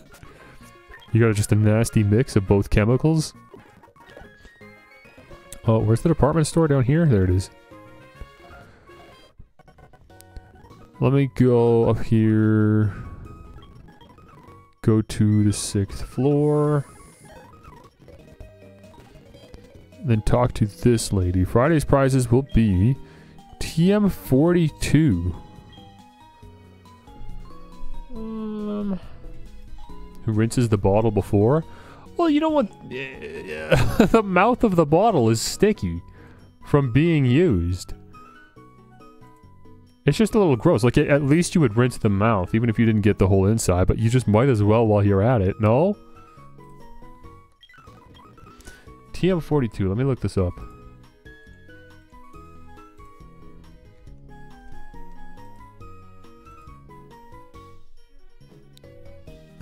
Why would the bottle implode from bacteria?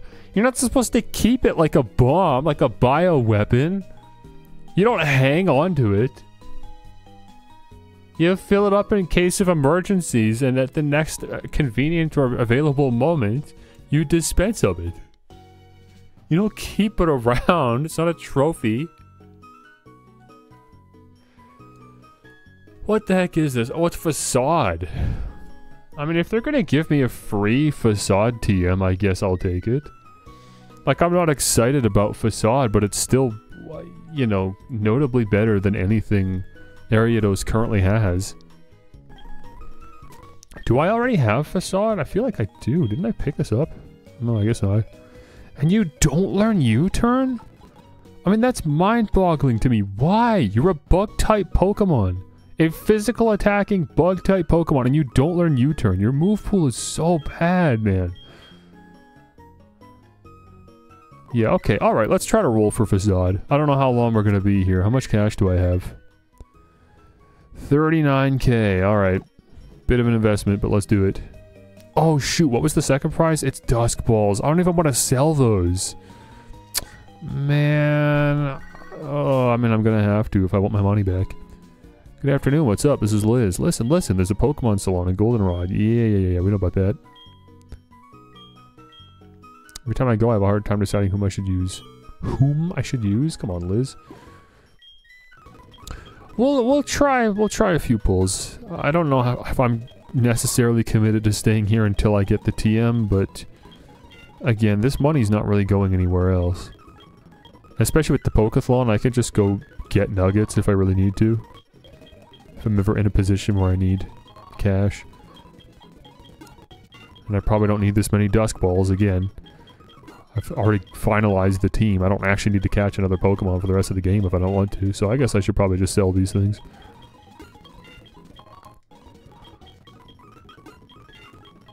Dusk Ball. Aspire Berry. Oranberry. Dusk Ball. One more pull. Okay, that's the last pull. Spent $3,000, didn't get the TM. How are my berries doing, by the way? Fine. Just little seeds. Okay, let me go down here. Let me talk to this lady. Let me sell all of the prizes I just got.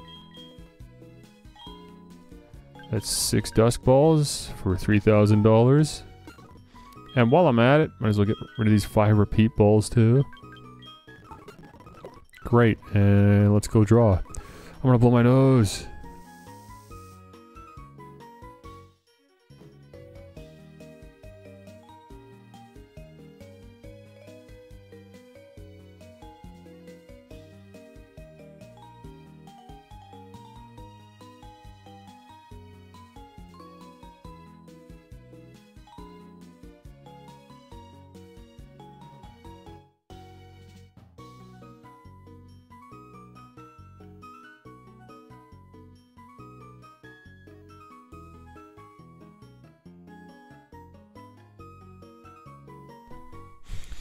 It's...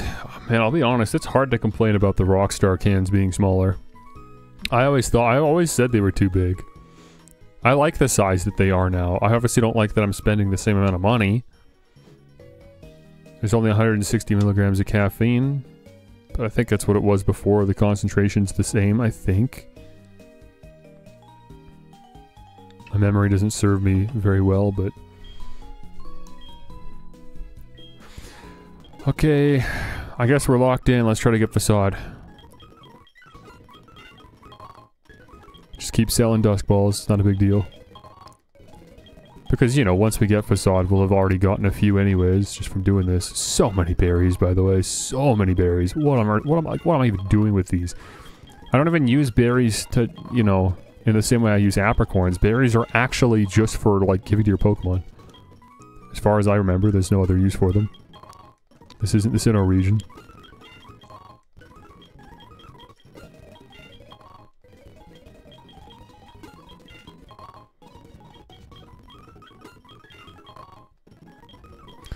Dude, they're just lying. Bulbapedia is just lying. Oh, there it is. I was gonna say, this is not 10%. This isn't the only time I ran this. Last stream I ran this to get Flash Cannon. This is like 4%. This is not 10%. These odds are not 10%, at least not for me. I'm getting exceptionally unlucky here. Anyways, here's Facade. It's a 70 damage move with 100 accuracy that you can teach to basically any Pokemon. That's better than every single move that I have, except maybe Nightshade. Because Nightshade scales and has very situational uses. Poison Sting does 15 damage. The benefit being that it poisons. I'm gonna say goodbye to Leech Life for now. We're not dealing enough damage with Leech Life. We've got like Dark type attacks on Feraligatr. And eventually Sandslash. So Psychics really aren't an issue. It's just not serving a lot of a purpose. Tully, how are you? My Quillfish has grown again. It was only about so big when I caught it, but now it's way bigger. Oh yeah, I lost a wild Goldeen. It was huge. Like this big even. I guess you can't tell over the phone. Well, I'll be seeing you. Okay. Ariados, I hope you can make good use of that TM, buddy.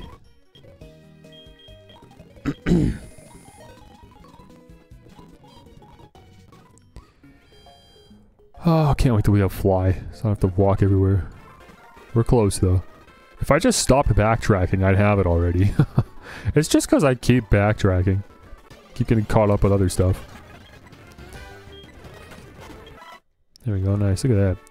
Did I tell you, Ribby, did you watch last stream? Did you see what happened with Snubbull? Do you need a recap, or are you up to speed on the Snubbull lore now?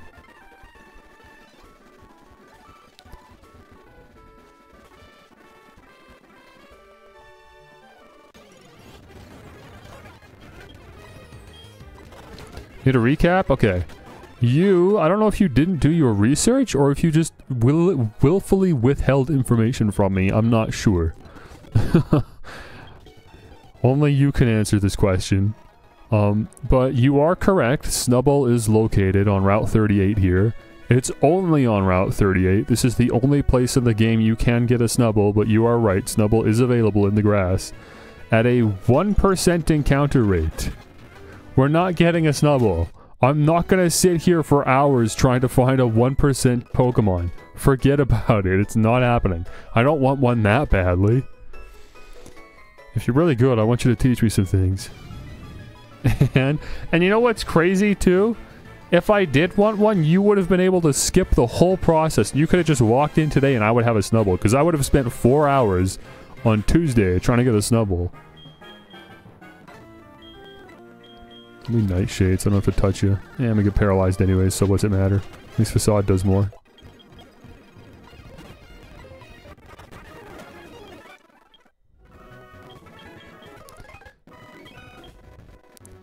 Wait, what were you talking about? Wait, what was this woman? I kinda wish I didn't speed through that dialogue. I gotta stop speeding through so much.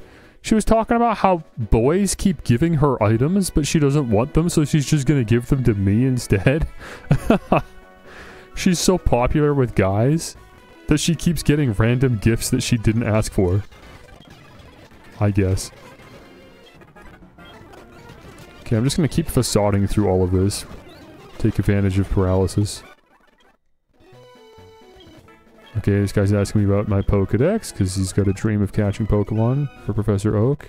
And you're blocking my path, so I guess that's it. I can't stop blowing my nose!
Oh, I don't know why I like live streaming so much. It feels like my body's working against me as I try to do this. Uh-oh, bird trainer. This might be a bad call. I mean, I don't have to use Ariados, I can just swap, but I want to take advantage of the fact I'm paralyzed, get some good facades off. Okay, he's stupid, he's not using flying type attacks anyways.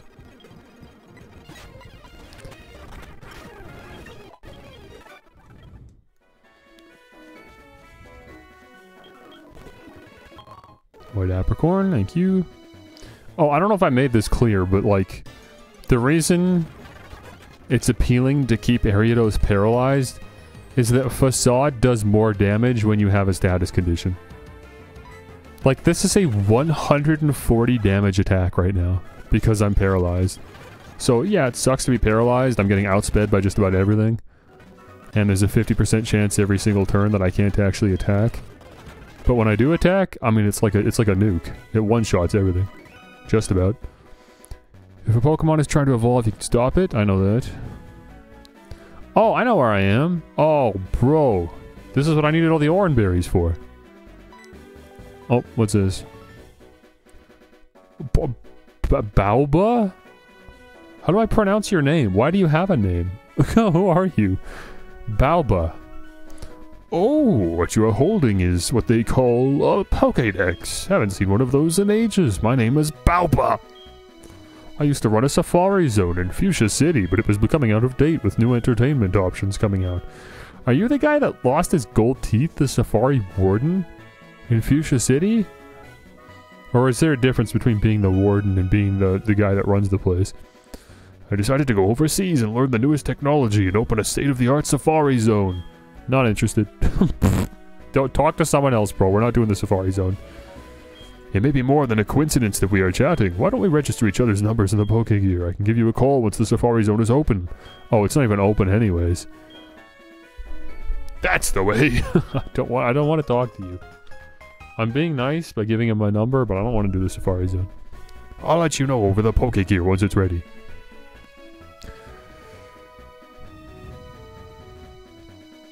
Is it here? I don't even know where the safari zone is in this game. Moo Moo Farm, enjoy our fresh and tasty milk. Don't mind if I do. I would love some Moo Moo milk.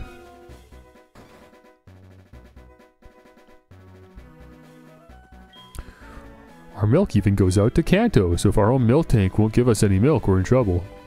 Are we having trouble with the milk tank? My milk tank didn't give me milk no more. Their firm's got famous milk. Most everyone wants to drink. No, you lost milk now.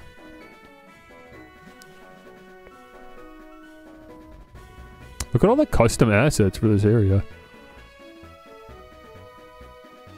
Well, here's the milk tank. Momo is sick. She needs lots of orange berries. Her name's Momo. They're both just saying the same thing. They're identical twins. Moo. It's cry is weak. Just take it to the Pokemon Center, man. Spike gave an orange berry to Miltank.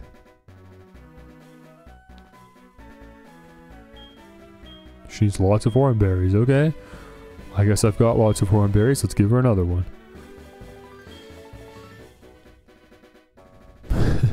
And you can just keep doing this. It's cry is weak. Give an orange berry. Keep eating, I guess. Just stuff this thing full of berries. Miltank became a little healthier. So we're currently 3 orange berries in. It is a little healthier. Give an orange berry? Sure. I don't know if I trust these children to tell me when enough is enough. I'm just stuffing this thing.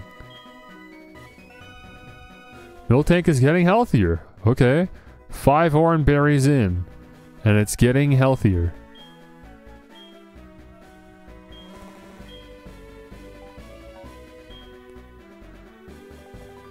Okay, there's 6. I'm not comfortable being a feeder. Oh, there we go. 7 orange berries. Miltank became totally healthy. This thing was missing 70 HP. And instead of taking it to the Pokemon Center, I fed it 7 orange berries.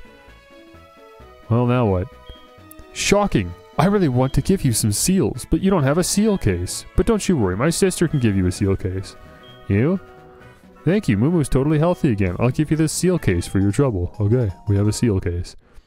That's funny, I forgot seals were in this game. I really didn't think they were. You can customize your Pokeballs, select ball capsules. Cool. We've got ball seals. I honestly thought that wasn't a mechanic in this game. I'll give you these seals for your trouble. The Fire Seal A's were put away in the seal case. The Party Seal B's. We got Fire Seal A's, Party Seal B's, Flora Seal C's.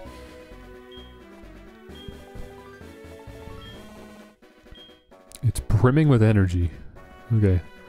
Well, I've got good news for the mom and dad here. Yeah, now you'll sell me Moo Moo milk. Gotcha. For just 500? Oh, dude, I can't even afford a dozen. That's so much money. You fixed our milk tank, huh? Now it gives Moo Moo milk again. Here's something for your trouble. Oh, we got a TM. Natural gift. Man, you know what? I've got so many berries. I could actually do natural gift. Like for the first time ever. Look at this. I've got 14 Pecha berries, 18 orange berries. I got a lot of berries. 10 shilling berries. Because I kept participating in the lottery. And of course we're growing berries with the pots too. Huh. It could be worth doing. I don't know.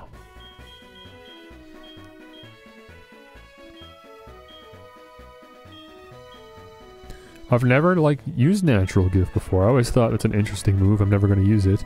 It's one of those moves you can teach to just literally anyone. I mean, obviously wouldn't teach it to Magneton. He's not a physical attacker.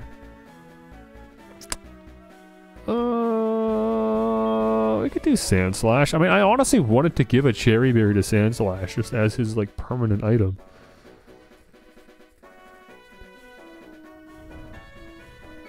Maybe. Maybe. I'm still not sure I know, because I'd have to look it up is the thing. The game doesn't tell you any more information. You would have to look it up, the details. This is Anthony, how are you? Lately I've been running across wild rat attack quite often. They're easily taken care of. Alright then, be good. Okay, you're not gonna believe this, but I gotta blow my nose again.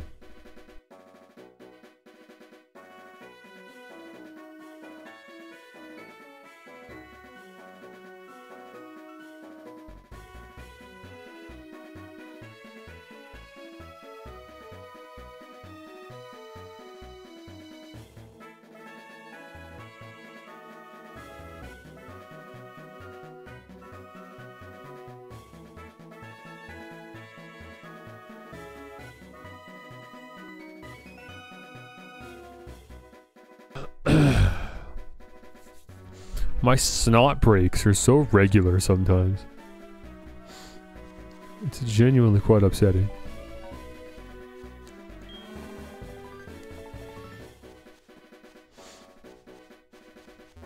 What is this? Drain Punch? Drain Punch is back here. Really? One of the best fighting type moves in the game. He's hiding behind the windmill on the Moo Moo farm. And we got 5,000 bucks. Oh, we're not even done yet. What's up here? Okay, well that's like what, 250 bucks? Wait, we're not done. There's another one. A PP up. Good all. Okay, can I actually T-Strain punch to anyone? 60 damage, yeah. Oh, 5 PP really sucks though. No one can learn it anyways. Not on my team. Are you a... yeah, you are a trainer.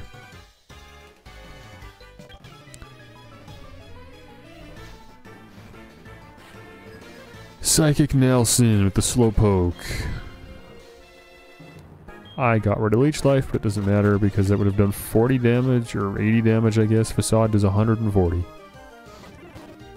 No, it would have done 60 damage. Wow, Facade didn't one-shot. That curse made the difference. There's just a bunch of trainers out here. Okay, well let's fight them. I just got back to Olivine. How about a Pokemon battle? Eugene.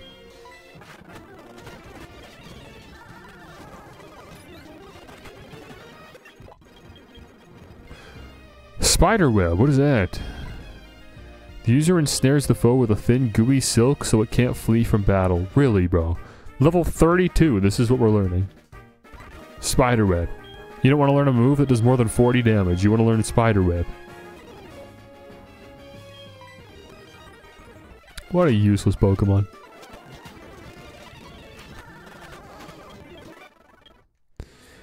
Ariados, I think we're going to take the back seat for a little bit. Let's swap someone else in here. Let's get Sandslash out here.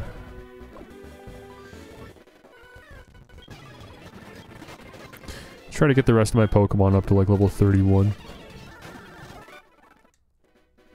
Let's be friends. I figure nobody who likes Pokemon could be a bad person. Let's chat about Pikachu and Slowpoke and Tentacruel and all kinds of other Pokemon. It'll be fun. Sure, man. Let's just talk Pokemon. Another Pikachu.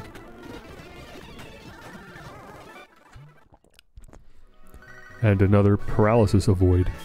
Good for me. Mom bought an item. I'll have to head to the Pokemart. There might be a couple queued up there, I'm not sure. Use headbutt on trees. Oh, this is it! We already made it to Olivine City. Well, geez, that took no time. I thought that route was way longer. It's actually very condensed. That thing you have, it's a Pokécure, right? Wow, that's cool. Oh.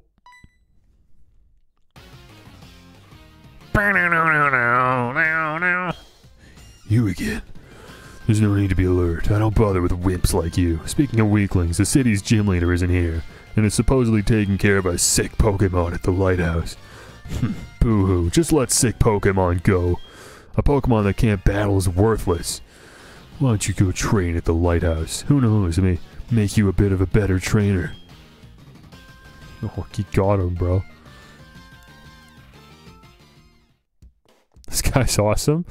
I honestly think he's probably one of the better characters in Pokemon's story, just generally. It seems to be so difficult for Pokemon to make an appealing antagonist. But I think they really got it with this guy. Canonically, his name is Silver, by the way. If you ever wanted to look up more on Silver, even though the game is also called Pokemon Silver, that's just how it was back in the day. Like, Professor Oak's son is called Blue.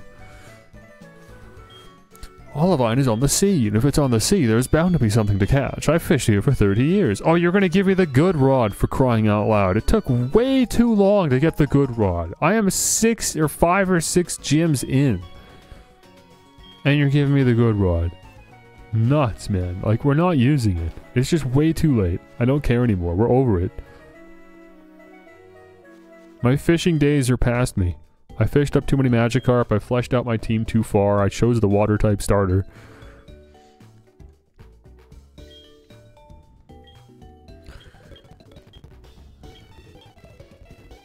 Wait, what was this? There's a person in Cyanwood City across the sea. I heard him bragging about his rare Pokemon. There, all done. It's sure to surprise anyone. Oh, are you a trainer? You came at just the right time. I just finished putting my... Oh, the ball capsules. Do you want to battle and be amazed by my decoration? Yeah, sure, why not? Okay, we get a ball capsule demonstration from this beauty in the Pokemon Center. Beauty Charlotte. Wow, flower petals on a grass-type Pokemon. How original. Level 16, by the way. You can turn your Pokeballs into your own special creations by adding seals. How cool is it to have a Pokeball that only you have in the entire world? Yeah, I'm sure you're the only one that combined flower petals on a grass-type Pokemon's Pokeball. Only you, Charlotte. Alright, let's see what we can do here. I don't think I even have that many seals, but maybe we can make something happen. Oh yeah, I mean, look at this. This is all I have. Fire, party, so like confetti, and some like black flower petals, I think? Let me see it. Okay, they fall. They're falling like purple-ish flower petals. And the confetti looks like... It's blue confetti. Okay. And the fire looks like... Okay, a little fire explosion. The ball seals look better in this game than they do in Diamond and Pearl, I think. Or maybe I'm just thinking of the Brilliant Diamond and Shining Pearl seals. The seals don't look good in BDSP. I'll just say it. I really don't think so. I think they look good here, though. All the 2D sprite work works together well. Let me just see. Who would I assign this to? How can I even do this? I think I have to edit it. Okay, hang on. We've got fire, blue confetti, and purple petals. I just want to see who I have. Like, who do we give these to? Does this fit any of my Pokemon? Not really. I'm gonna give Ariados the flower petals, and I'm gonna give...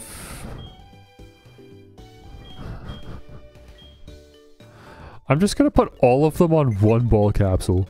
And put that on Ariados. How's that sound? I don't know what the limit is, but I'm just gonna put all of these on.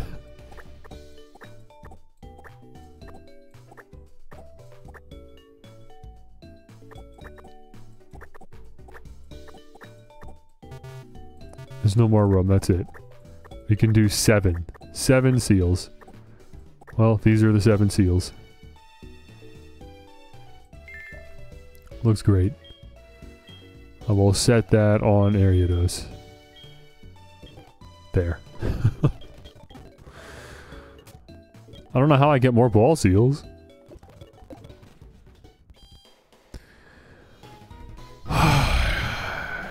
Dude, do I even need to say it?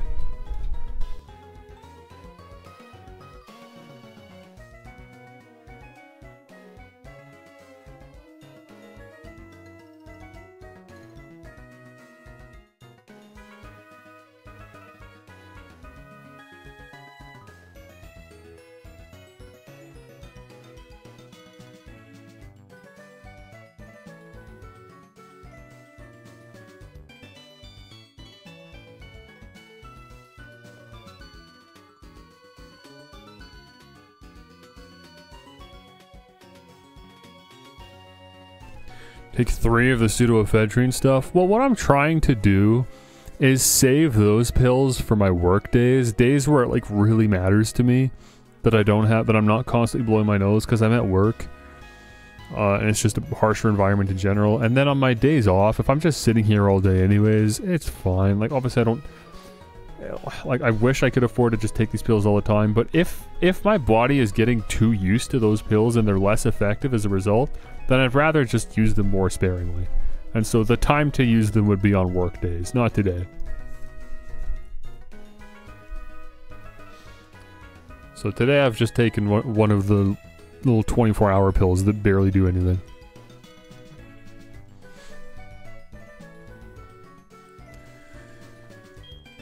You, young trainer, the sea is sweet. Sing with me. The sea is blue, the sea is salty. That's it. Cool song. I don't know why I'm checking the Pokemon art, but... Oh, right, because of you. Haban berries. Wakan berries. Wakan forever? What do you sell? Regular Pokemon art stuff. I don't know why I would have expected otherwise. You sell, yes, netballs. Good game design. The port city sells Pokeballs that are good for catching water types. What? That NPC on the right is not familiar. You don't have a familiar model. Like your colors and your hair? I don't know, you seem new to me. Do your Pokemon already know the move for carrying people on water? No, they don't. Huh. I don't know why, that's just not familiar to me. Like, all of the NPCs in this game are unique to HeartGold and Silver, I think. There might be a couple borrowed from the Sinnoh games, but I don't know, that one in particular is really not ringing a bell.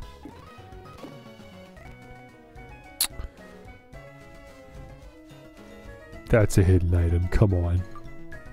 Come on now. You don't just put a rock at the end of a dead end. That's a full heal right there.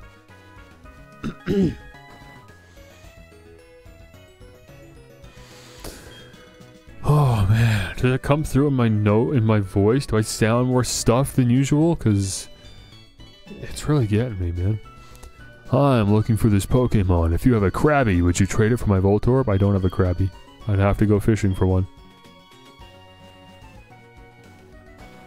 I like that he says you don't have one either, because every time you deny a trade in the games, they're always like, oh, you don't want to trade? But more often than not, the answer is just, I don't have that Pokemon. My sister gave me a lot of seals. Here, have some. There, I'll give you this. Well, who's your seal? Or, sorry, who's your sister? I already have Party Seal B. Oh, Heart Seal E. Okay, here's another one. Have more. The Foamy Seal D. What the heck? Who's your sister? I need more seals. Is it you? Whenever I get in trouble, Daddy always scares me. What? What does that mean? Along the way to Cyanwood, there are 4 deserted islands. Bad kids are taken to the islands as punishment. Okay. I guess that's what it means. Okay, I got some more ball seals. Let's see what they look like. Maybe we got some slightly more fitting seals to use. I got hearts and I got bubbles. Let's see what they look like. Okay, pink bubbles and red hearts. I like ball seals. I wish it was more like controlled the way that you get them. I mean, it's just totally random. I just have to make do with the seals I find. I don't get to be like, I want this specific seal. You know? Actually, let me edit Ariados's ball. I want more chaos. Give me... Take that fire out. Put the bubbles in the middle. And then... Take that out. Put that there. Put that there. Put these petals here. Put the hearts there. That was it, right? Yeah. Perfect.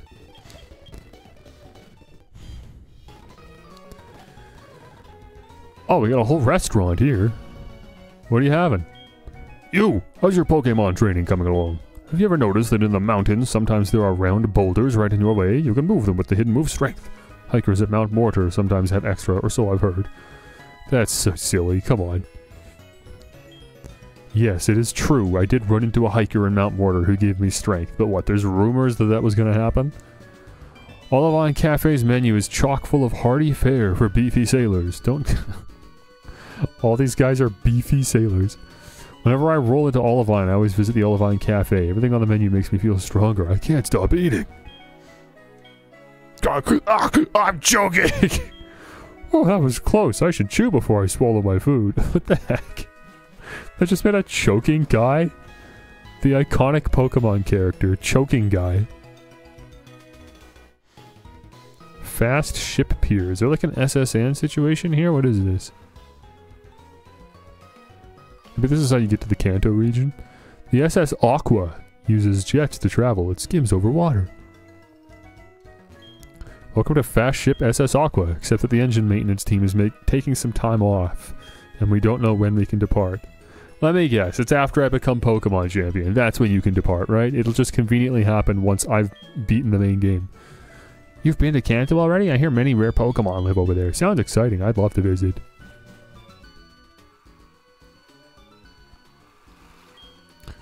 If I manage to come back safely from this journey and take my first steps in Olivine City, will you live there with me? Please, I beg you. He's only a crewman of a pleasure cruise. He has a way of exaggerating things.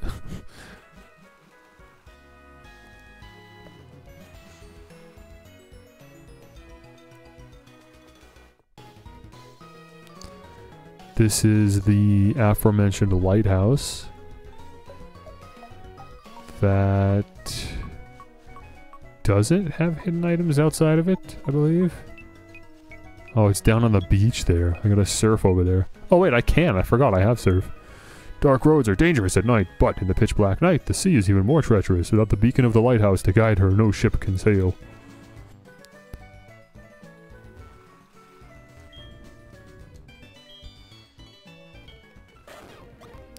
Thank you for alligator. Let's go on a little trip. Tentacool, I don't have you. Can I not kill you? What the heck wouldn't kill a Tentacool? Like, roll out if it misses the second turn, I guess. Yeah, no, you're gone. I can't not kill a Tentacool. I gotta switch. Ariados, get out there.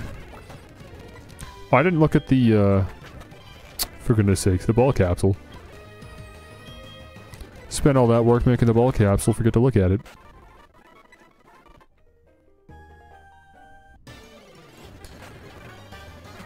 Level 25, yeah, sure, now the high level Tentacool shows up.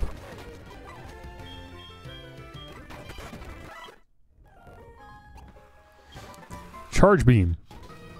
I think that's the... like 70-ish accuracy move. Oh, Rock Climb. I'm just seeing there's a Rock Climb wall there. Charge Beam. Oh no, this is 50 damage, 90 accuracy. The user may use any remaining electricity to raise its special attack stat. Oh, I forgot about this one. Yeah, what is it, like a 50% chance to raise your special attack or something? That's actually pretty cool. It's, you know, obviously it does more damage than... what do we have again? Thunderbolt? No, what's it called? Magneton, what do you have? Thunder Shock, there it is. Does more damage than Thunder Shock, but the 10 PP is pretty brutal. We could probably say goodbye to Sonic Boom, though. The 20 HP is really not carrying, I guess. I don't know. I don't know exactly what else Magneton has to learn yet. I'm not too eager to teach Charge Beam quite yet. It may or may not happen at some point.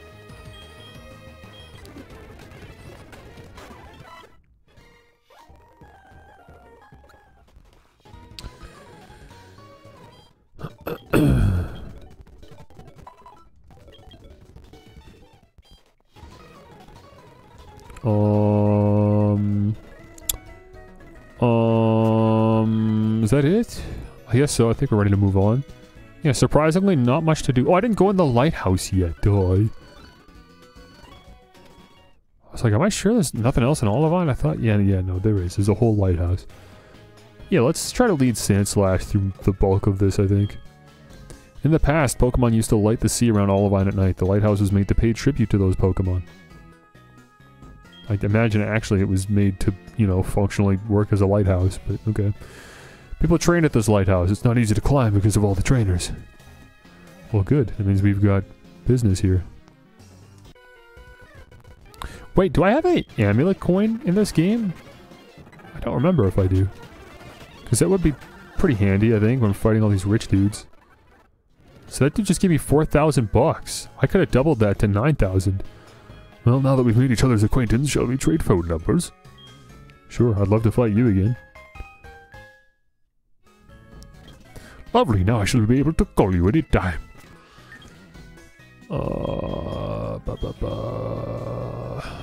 No, I don't have anything like that. Man. At some point, I gotta find that amulet coin or luck incense or something. Men of the sea, you're always spoiling for a good fight. Sailor Huey? Sailor Huey with the polywag.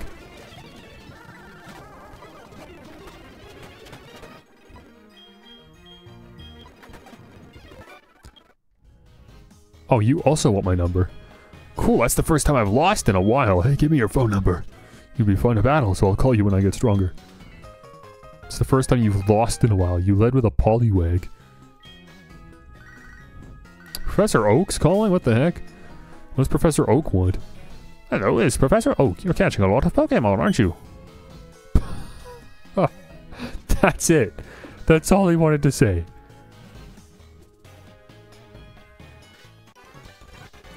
What are you here for? Just to stand around and gawk? I suggest you leave. Does it look like I'm standing around? I just came up here and I'm on my way to leave and you're stopping me.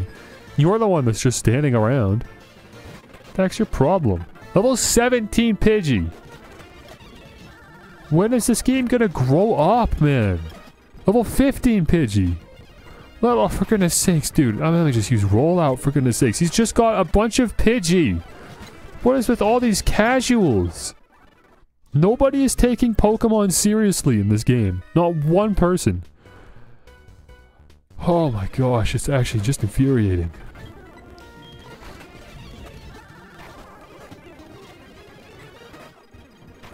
Two Growlithe. What do you have? I can't keep reading this trainer's all the trainer dialogue and stuff and thinking my way through battles. It just doesn't matter. They're all so just nothing. They're just a waste of time and nothing more. Okay, I just fell outside of the lighthouse. I don't know why I did that. My character saw a hole in the wall and they're like, yeah, screw it, I'm jumping. And miraculously, we're just okay, I guess. There's a rare candy. We'll just go in this door, I guess.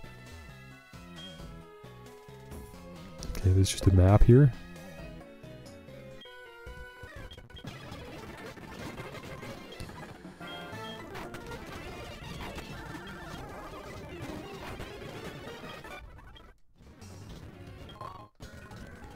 Ether.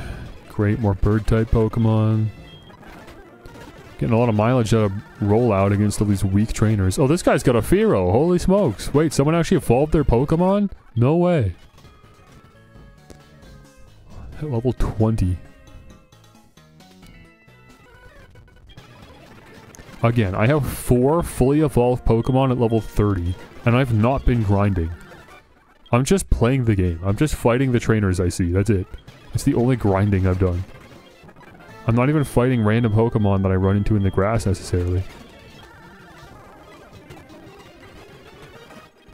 This game is so easy. Sandtomb. Sandtomb, man. But the accuracy just kills this move. I can't do it.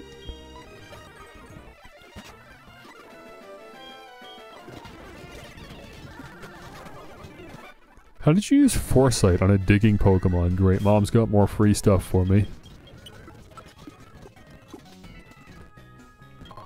Super Repel.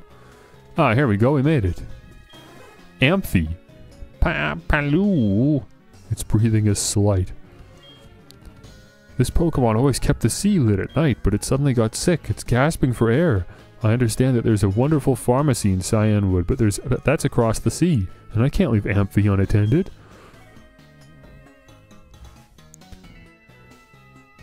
I don't know about that. I mean, what? He's not going anywhere. I can't leave him unattended?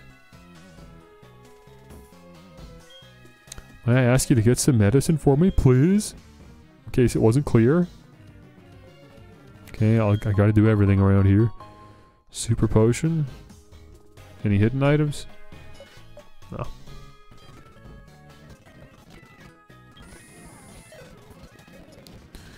Well, at least we can take the elevator back up now.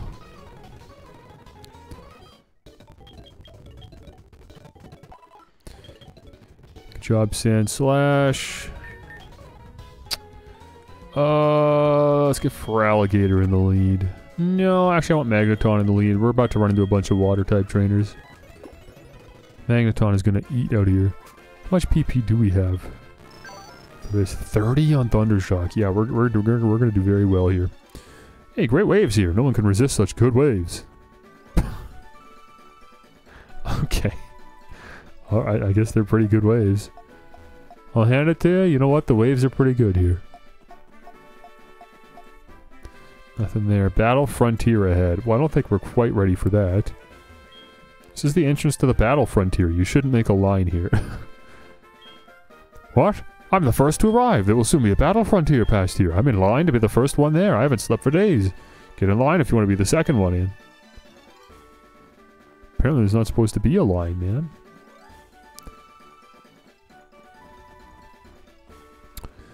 Okay. Well, time for the water route. Water routes, multiple. I don't know how much of this swimmer trainer dialogue I have the fortitude to read through. I think it would be best off just fast forwarding through all of this too. Man, this game gets unfortunately like boring and grindy very quick.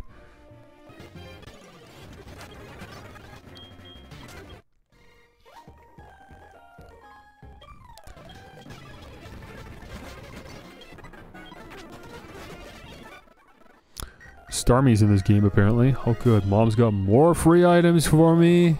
Thank you, Mom. Okay, we got Pluck. Can I teach that to Ariados? It's one of those TMs that you kind of just can randomly teach to different Pokemon, even if they're not flying types. Nope, never mind. Farfetch'd is the only one that wants to learn that.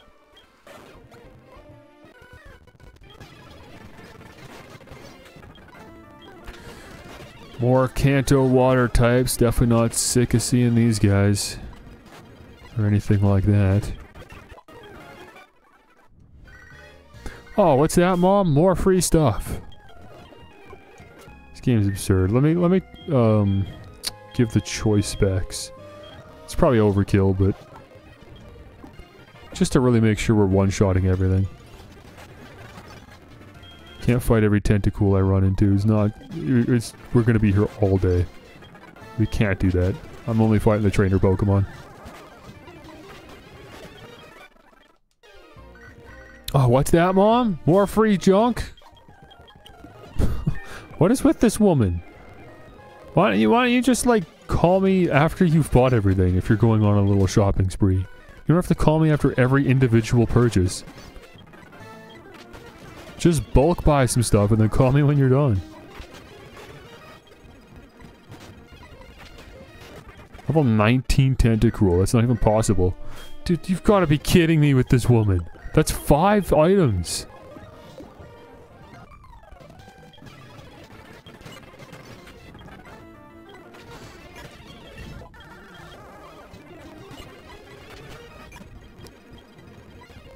Level 20 Seeking. Man, even when they evolve the Pokemon, they have to make them so underleveled.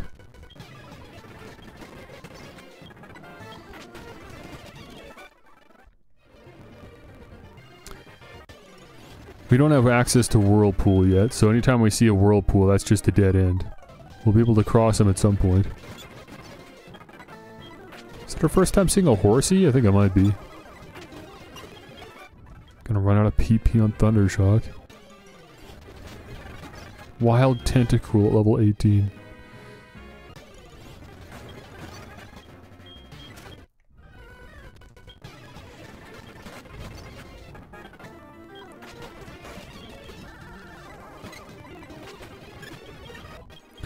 Oh, it's also brainless, man. I can't even believe I'm streaming this. This isn't even content. I've got nothing to say. This is Pokemon at its most boring. At its most monotonous. Water routes are always like this. People hate water routes, and I think it's largely because of, like, if you ask people to verbalize why they don't like the water routes in Pokemon, I think largely it comes down to the fact that every single water tile you surf on is a potential wild encounter, so you just run into a ton of wild Pokemon, and it's definitely tedious. I honestly don't think that's the main reason. Like, sure, that is annoying. You can buy repels and stuff, obviously. I think the main reason water routes are so annoying, and at least to me, is because every single trainer on a water route is using water-type Pokemon. It's just so, like, thoughtless.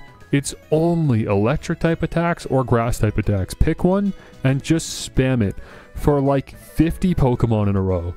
It's such a huge, like, session where you just turn your brain off and just get it done. It's so unengaging and interesting.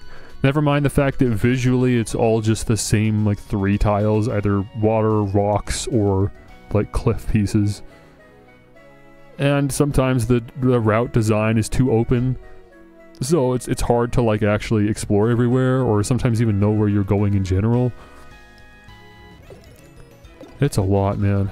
I gotta grab all this junk that Mom bought for me. I can't believe how many berries she just bought. That's crazy. Why did she buy so many berries? Why did you do this?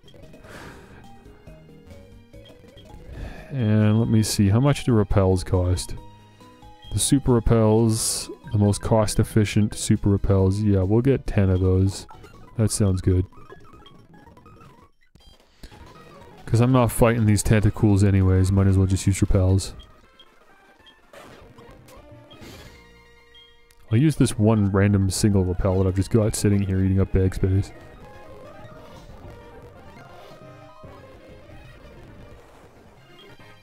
And there it goes.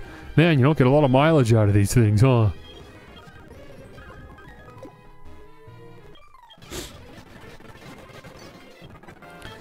Has there been one Johto water type at all? They're all gonna be Kanto Pokemon. There are a lot of water types in Kanto. Okay, that's the city right there, Cyanwood. So this area is not that big. Oh, here we go. This guy's got a Quillfish. It's a Johto Pokemon. What a miracle. A single one.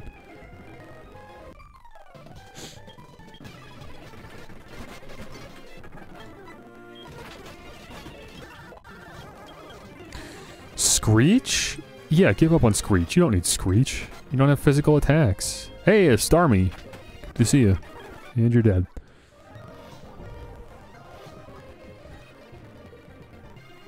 I guess I've been down here? I don't know, I don't remember that. Let me use a super repel quick.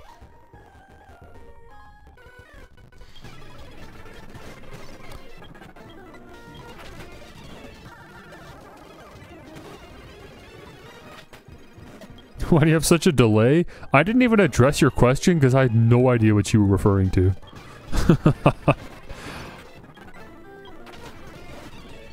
Yeah, delay makes sense. Is that it? Are we done? I fought you? Yes, okay. That's it. We're done with the water rod. Oh. Okay, we made it to Cyanwood City. Magneton made it all the way to level 34 during that entire sequence.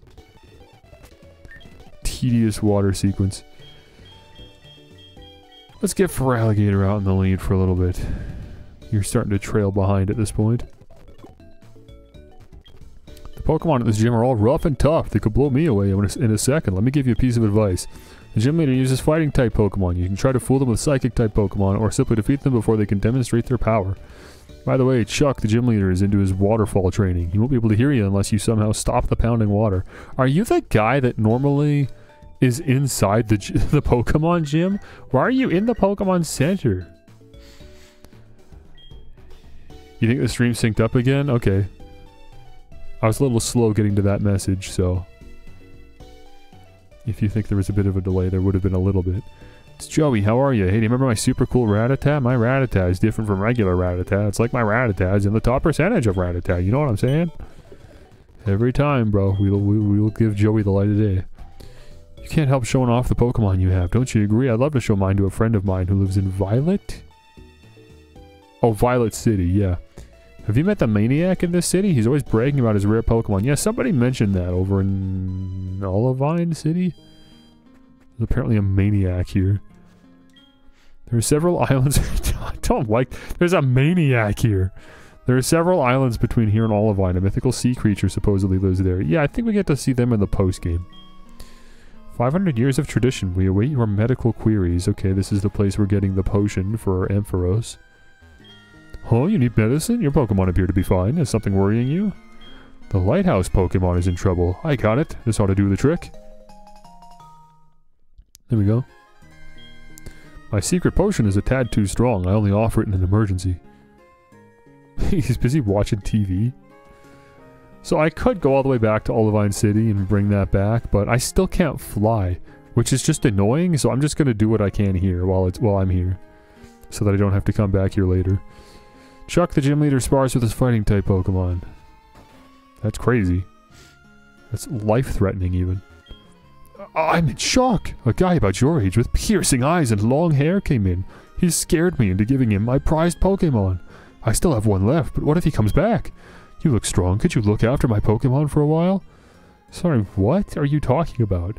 Someone my age came in and just took your Pokemon. What are you talking about? Who? And what Pokemon are you about to give me? What the heck? Who's he talking about? I'm like 10. How do you let a 10-year-old roll up into your house and threaten you into taking your Pokemon? Have some balls. Stand up for yourself, man. Just tell the kid to leave.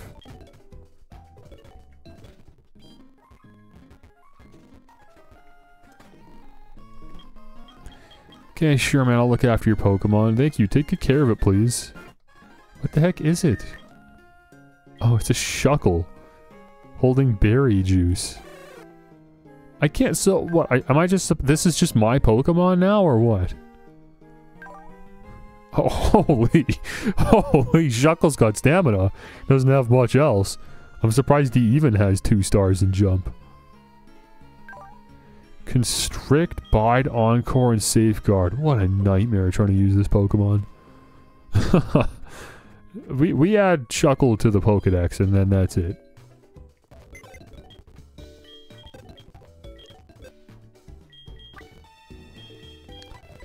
I don't. Is he gonna want it back at some point? I don't understand. What a weird little scenario that is. Who's in this house? I heard that you can only see it. I heard that you can only see it if you have a silver wing. It must have the same scent as the creature. What are you talking about? Schizo woman. I guess I walked into your house. I've heard that the whirlpools around the islands are caused by the sea creature. You might need a special move to get past them. You came from Olivine? Do you remember the 4 islands along the way? I heard that a mythical sea creature is hiding in them. Sea creature. Why do you guys keep calling it sea creature? It's just a Pokemon. All the creatures in the Pokemon world are just Pokemon. Just say there's a strong Pokemon. Not a sea creature. It's not the Loch Ness Monster. You crossed the sea to get here? That must have been hard. It would be much easier if your Pokemon knew how to fly. That's what I'm saying! But you can't use fly without this city's gym badge. If you beat the gym leader here, come see me. I'll have a nice gift for you. Okay, thank God. We're that close to getting fly. This is the house of Cameron, the photographer. Take a snapshot as a keepsake. Oh, is that why this camera's here? It's an automatic camera. Okay, sure. Everyone get in line.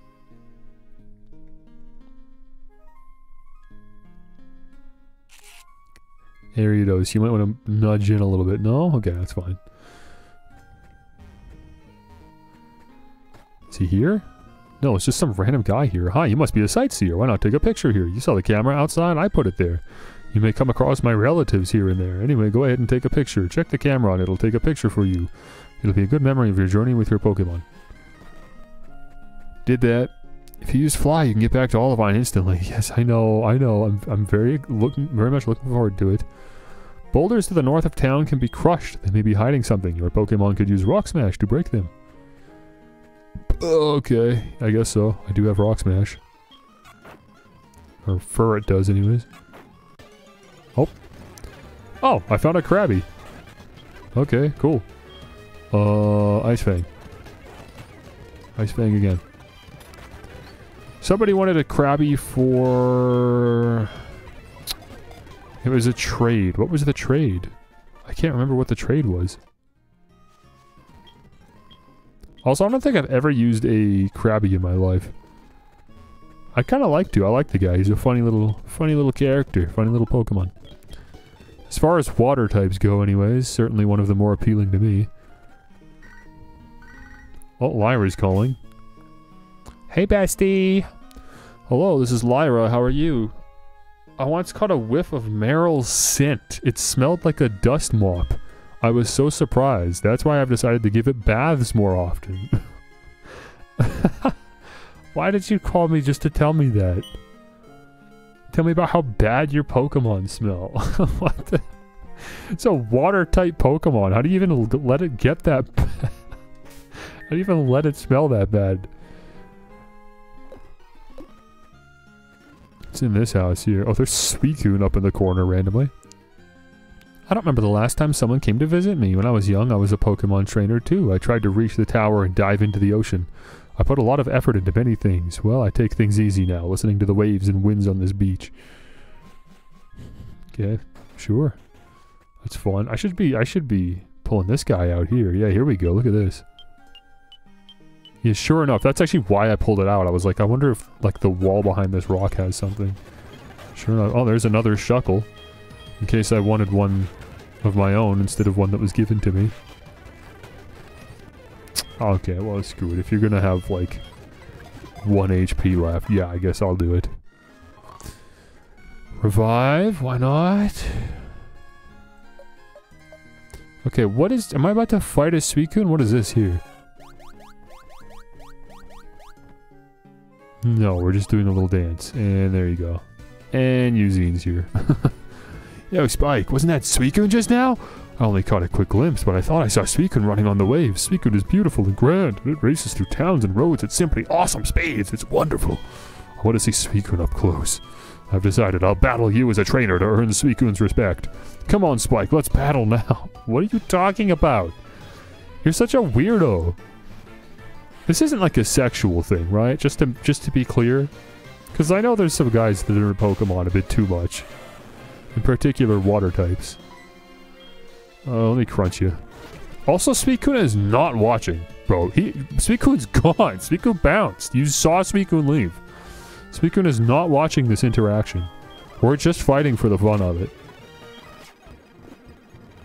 And I'm down for a good Pokemon battle, but don't think you're earning anyone's respect by doing this. Okay, 2 of his Pokemon are weak to dark type attacks, so that was pretty easy. Double crunch, follow up with a dig, we're great. You're amazing, Spike. I'm starting to understand why Suicune was keeping an eye on you. I'm gonna keep searching for Suicune. I have a feeling we'll see each other again. See you around. I hope not, dearly. Mom, come on. You can't be buying more berries. I gotta tell her to stop spending my money.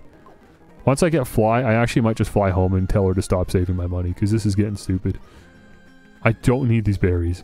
I'm doing literally nothing with them. I'm just hoarding them. I'm letting them rot. I like berries too, but the ones that she's buying... Wait, there's no Pokemart here. I can't even go get the berry. What is this here? Can we do this? Cliff Edge Gate. No, this is blocked. Everything is thrilling. Explore to find wild Pokemon. Warden Baobab's Safari Zone is coming soon. Right. Did you know they're constructing a Safari Zone just around the corner? They say it'll be really fun. You will see many different kinds of Pokemon, and it's all you can catch. There's no reason not to go, right? I'm still looking forward to the Safari Zone. Finish the construction already. Why are you behind the counter? Do you work here? Why do they even have a counter and a rug and stuff set up in a cave? It looks very silly. What? You want to go to the Safari Zone too? It's still under construction. Please come back later.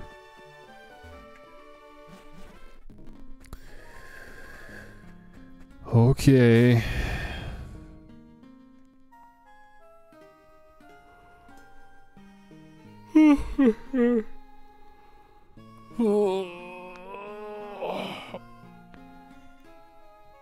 Oh my gosh. Yeah, I'm blaming this on my mattress, man. I feel like my stretches shouldn't be so, like, intense. I shouldn't be feeling this many sore muscles. Like, I did work yesterday, but, like, not intensely so. Not to the point that I should be sore today. It's the mattress, man. It's okay. We actually did find a topper, so I can see how that goes tonight. But I'm still pretty adamant on just buying a new one. Let me blow my nose one more time before we do this.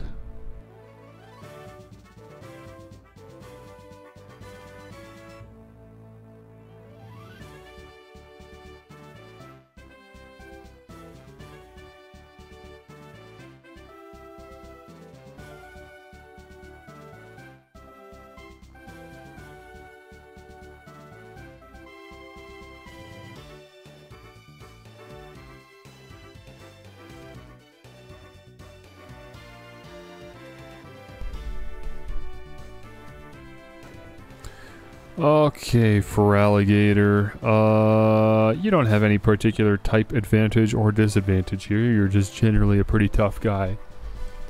And yeah, I don't have any flying or psychic type attacks to give me an advantage here. So really that's the best thing I can ask for, is just generally a tough Pokemon. Ariados is good though, because defensively Ariados resists fighting type attacks very well. Of course, fighting type Pokemon can do more than just fighting type attacks. I'd want to be particularly conscious of, I think, rock. Rock type attacks would be the biggest threat from fighting type Pokemon for Ariados. But for alligator, I know does not have any threats here. I mean, you're only weak to electric and grass. We're not running into any electric or grass type attacks here. You're fine. You can, like, surf and strength your way through probably everything in here. Well, just brute force this gym. Here's Chuck, by the way. He's so into his training, he doesn't seem to notice you. He's just chilling. He's just letting the water do its thing. He's destroying his scalp and denting his cranium. My Pokemon and I are bound together by friendship. Our bond will never be broken.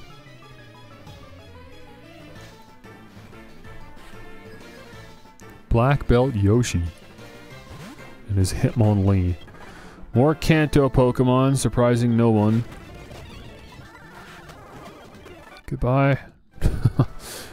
And that's that. What level was that? I wasn't even paying attention. Words are useless. Let your fists do the talking. All these guys talk like dubbed protagonists in karate movies from like the 70s. Just keep surfing through.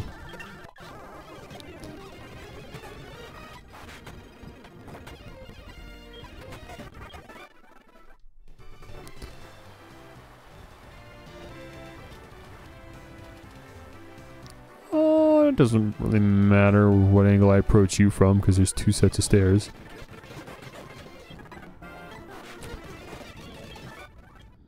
Oh my gosh, this is Jim, man. Just once again, there's no threats at all.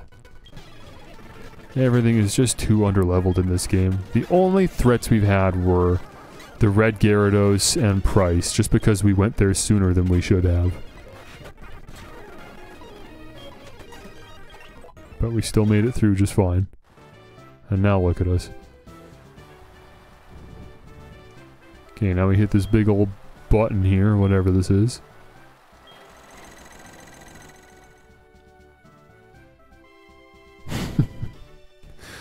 What a dumb idea for a gym. What did this look like in Gold and Silver? Because it probably didn't look like this. Maybe we can heal for alligator really quick. 3 super potions randomly. You only need a regular potion. Do I have any? No, I don't. I went stocked up on fresh water and stuff. Alright, super potion will obviously do the job. And let's give this a shot. Oh, the pounding waterfall right onto my head. Oh, why did you stop the waterfall from pouring on me? You just spoiled my training. I have to warn you that I am a strong trainer, training every day under this waterfall. What? It has nothing to do with Pokemon. That's true. Come on, we shall do battle. What? There's so many Pokemon like gym leaders that are like this. Their personalities are just big buffoons, but they're very like strong.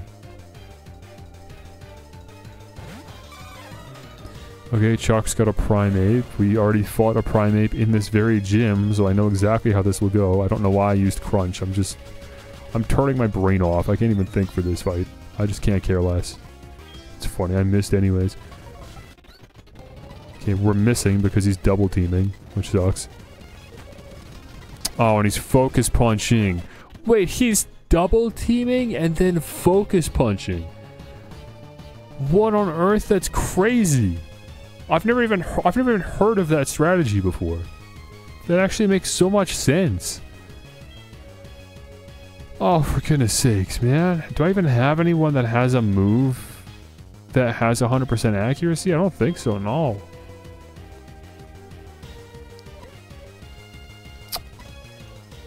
Man, Farfetch has Aerial Ace. That's it. That's all I got. That's crazy. Okay, Ariados, get out there. Shadow Sneak and Nightshade.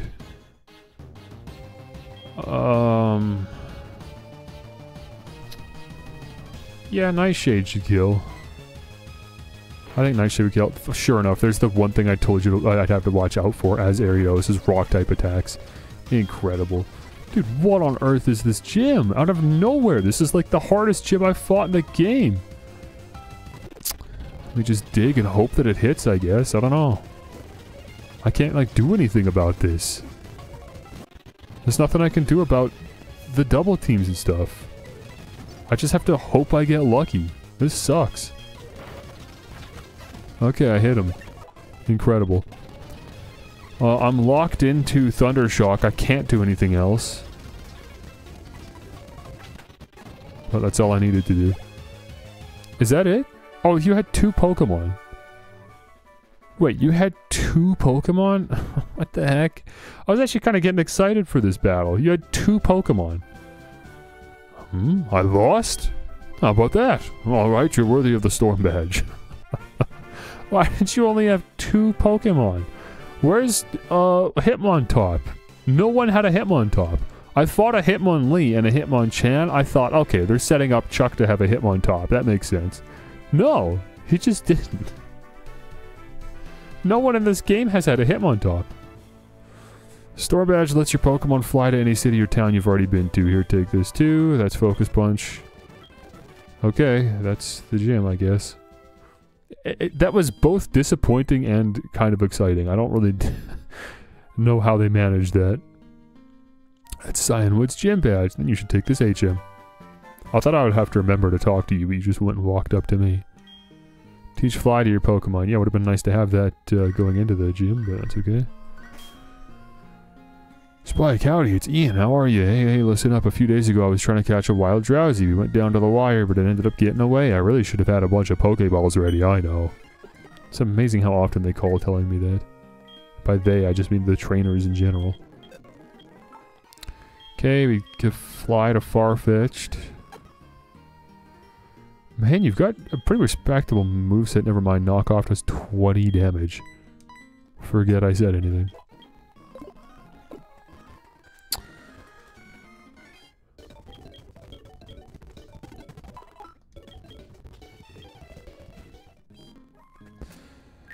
Alright. Thank goodness we don't have to surf back to Olivine.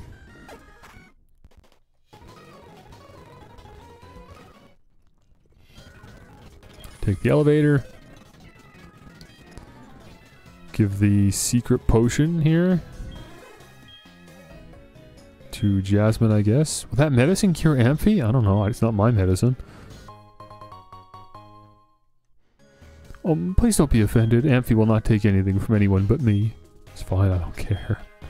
Amphi, how are you feeling? Palu Palulu. It worked immediately, okay. And the lighthouse is operational again. Oh, I'm so relieved. This is just so wonderful. Thank you so very, very much. I will return to the gym. I mean, you should have been in the gym anyways. You've got, like, responsibilities as a gym leader, no? You can't just stay here all day. Well, in what feels like the shortest time between Pokemon gyms ever, we can now go fight the Olivine City gym. There hasn't been a single Pokemon battle between the last gym and this gym. The pacing in this game is absurd. Oh, hi, Spike. This is Warden Powwow. Sorry to have kept you waiting. We finally opened the Safari Zone. Do you know where it is? You know the gate inside the cavern in Cianwood City? If you go through there and walk for a short while, you should soon see the Safari Zone. We're a little out of the way, but please come visit. So I think maybe that's why we got this phone call right now. It's to give us something to do in between the two gyms. But it's obviously totally optional. We don't have to do this. We can just fight the gym right now. Very strange, but I guess I'll take it. Some extra levels on Sandslash wouldn't hurt, considering you're probably the main way we're gonna get through this gym. For Alligator will be good for Steelix. Sandslash would be good for Magnemite or Magneton, whatever she has. I don't know exactly what she has. I know she has a Steelix as her ace, and she definitely has either a Magnemite or a Magneton. I don't know if that's it. 2 Pokemon, 3 Pokemon, not sure. But yeah, we'll get some extra training in, I guess, just in the interest of not doing 2 Pokemon gyms directly beside each other. So here we go back here. And now this is open. Wow, they weren't kidding when they said this would be ready soon. I thought this was going to be a post-game thing.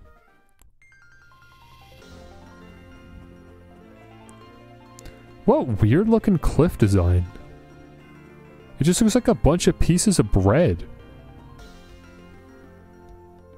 That's like... that looks almost worse than Pokemon Scarlet and Violet cliffs. This looks really bad. Like, never mind the, like, crevices in between because of the emulation. This just doesn't... These don't look like cliffs. It's just obviously, you know, video game shenanigans. Disable upscaling? That's not going to change anything, man. I'll do it anyways just to see what it looks like, but it's not going to matter. There, that's what it looks like. We're not... we're not resolving the issue here. There's still very obviously, like, separated textures. Very silly looking.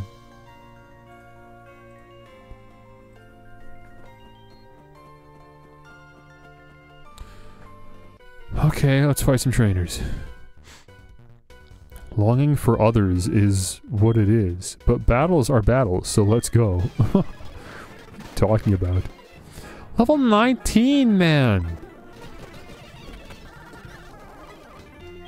And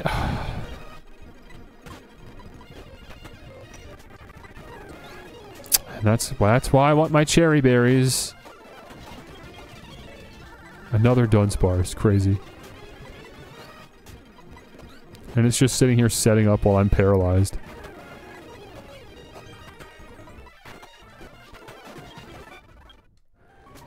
How are my berries doing, man? I want my cherries.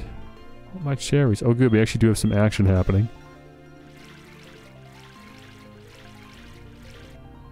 That's something at least. Citrus berry's gonna take longer to raise than the cherry berries, I know that.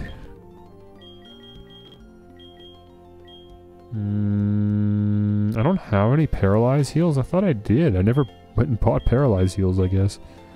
Well, I'm not going to use my only cherry berry. I'm going to use a full heal. Yeah, let's fight you. I'm not good with large crowds, so I'm camping out here with my Pokemon. Are you the same way?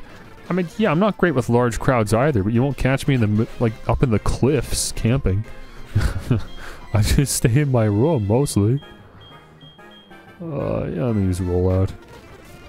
Oh, I'm paralyzed again. Really? Really, dude? Is that so? This is getting absurd. Why is Sandslash always the one to get paralyzed? I gotta get these cherry berries, man. Derek, what do you want? Spike, howdy, it's Derek. How are you? Hey, listen to this. My Pikachu totally grins when I pinch its cheek, but it never grins like that for anyone else. I must be special. Oh, I saw a wild Magnemite a little while ago, but it wasn't very cute, so I left it. Pokemon have to be cute. They're no good otherwise. Talk to you later. This game's absurd, man. Like every Pokemon game, it feels like this is one of those games that, like, people remember very fondly because of the, like, maybe first half of the game. But it's just, as the game continues, it just seems to get goofier and goofier and more absurd things happen. If you see a fork in the road inside a cave, most likely one way is right and the other leads to a dead end, but people can't help trying both. Do you want to go up the ladder or go down the ladder? What is... This is like how fish is made.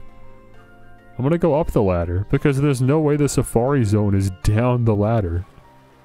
I'm currently making progress right now, I promise you. Going down deeper into the cave is not how to get to the Safari Zone. Let's do a double battle.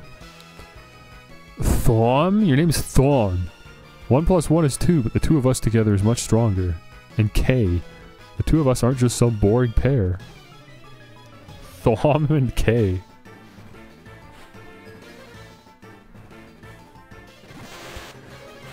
Okay, Electabuzz and Magmar. Should I leave Feraligatr out to dry? No, let's just both target the Electabuzz. Because the Magmar is not a threat here. Surf hits Sand Slash, yeah, it's no good. There. Magmar foolishly just decided to protect that turn. Now you can roll out and you can just headbutt again. Okay, roll out, missed. Now Sandslash has a burn. Why is Sandslash always getting hit with something, man? Oh my gosh. Sandslash can't get a break, man. Why is Mom buying more berries? Stop it. This game is so exhausting. Do I have any burn heals? I don't. I don't have one burn heal. We're using the full heal then.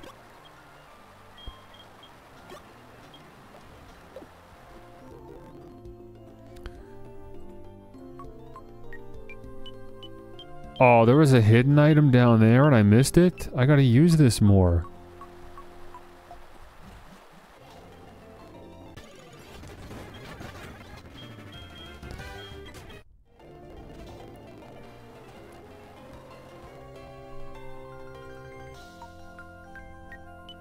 Oh no, it's on the beach down there. Okay, we gotta take the ladder down and then start surfing around. I'm sure there weren't any hidden items along the way here. Nothing sticks out. Alright, screw it. Let's go down then. Grab some items or whatever else we can find.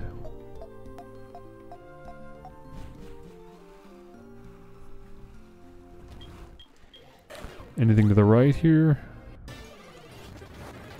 Oh, a seal! I was not expecting that. I was getting so ready to see a tentacle and run. If I used Poison Sting, you probably wouldn't die. We're really struggling to even do, like, low enough damage to catch Pokemon. We're out-leveling wild Pokemon to such an extreme degree. It's difficult to not kill them.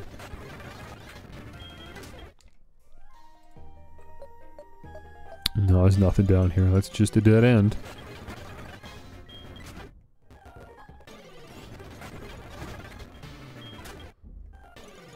Oh my gosh, dude, what is going on? The wild Pokemon again. Just showing up like crazy. Oh, here we go. This is perfect. Oh, it's using Recover. Okay, good. We poison it. That increases our odds a bit. Throw a netball. Excellent. I gotta stock up on netballs, man. Plenty of water types to catch in this game.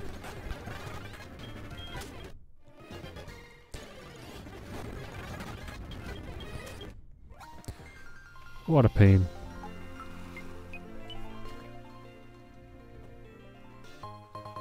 A pearl, okay. Can sell that for cash, I guess. Oh, it's like every 5 tiles, man. The odds are like increased severely down here for wild encounters. And I gotta come back with Waterfall before I can even fully explore, so now I gotta turn around.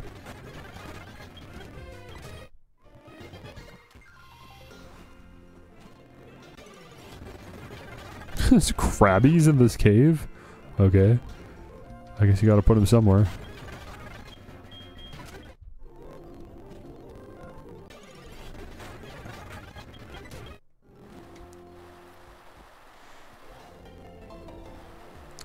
Is this it? This looks like the end. A legging tail. Now that's a pretty useless item in a lot of ways. How are we doing? Sandslash is holding something.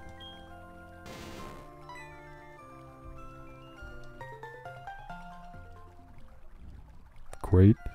What was the fashion case for again? I don't even remember. Watching over my girlfriend makes my heart sore. My heart's feelings for my boyfriend are as wide and deep as the ocean. Yeah, there's no, like, super contest in this game. Oh, this is the couple with the onyx and cloister. What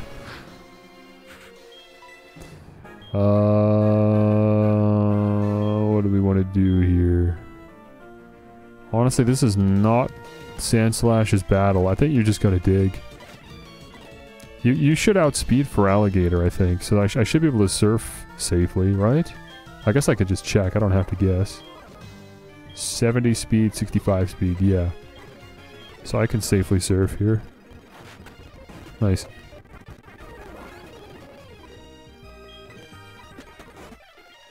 Nice.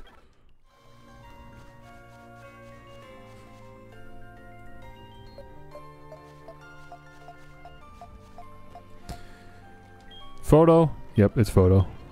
Okay, photo time, everyone. Stand together. Come on. Bunch up. There we go. There's no obstructions this time, except me obstructing my forehead.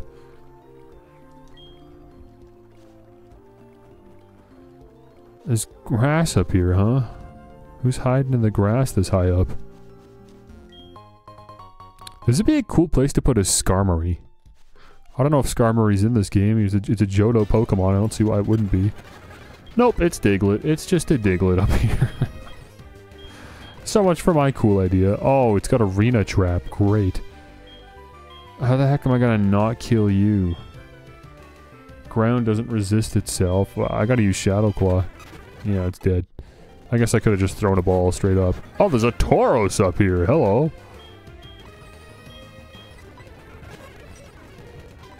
Let me Nightshade. Never mind your normal type. I don't know why I thought that would work. I'm being very foolish. Oh, and you've got Rest. Actually, that's perfect then. I can just throw a ball. Screw it. Ultra Ball. I've got 15 of the things for some reason. Oh, I must have bought them. I don't remember having 15 Ultra Balls.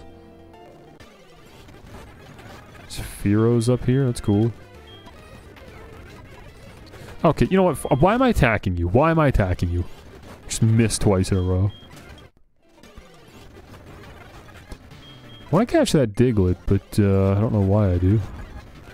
I should probably just run. I wonder if maybe the Safari Zone is the opportunity to catch Johto Pokemon.